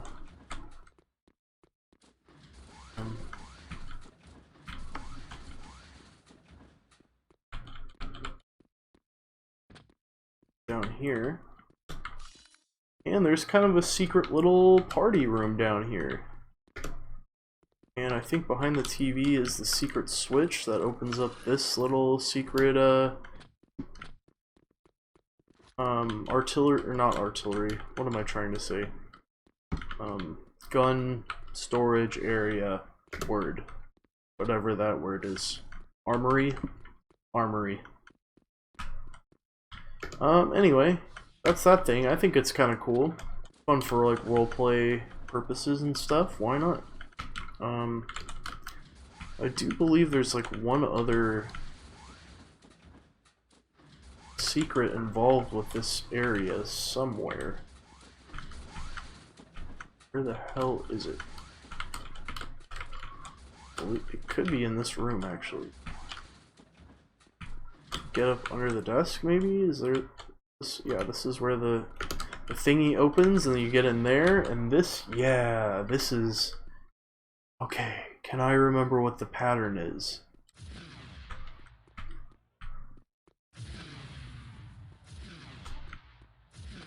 No, I don't guess I do.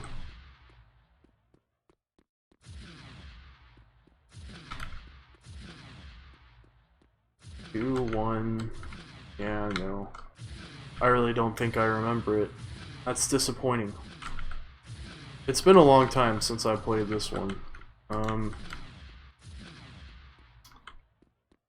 Hell. Google it.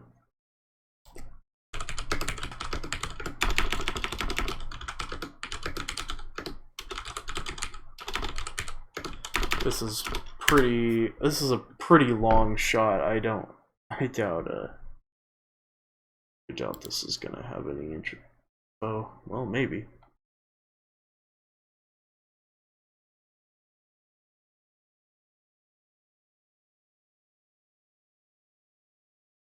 Two 5542.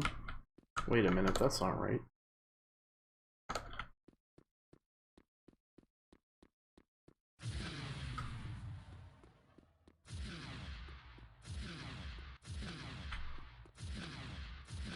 I don't know. What the? I don't think this is right. The door to the left is door 1, and the door on the left is door 5. What? The hell?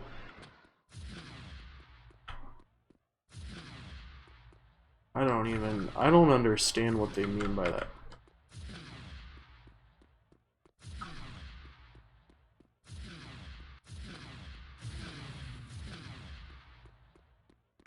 Alright, well...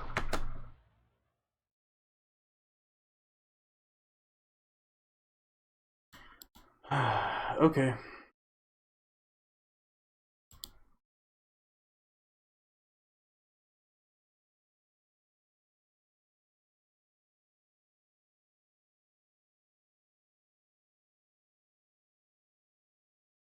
Well, this map is one of the best maps ever made. I'm not currently doing it justice because I don't know the answer to this secret. I used to, but I can't think of it right now, so...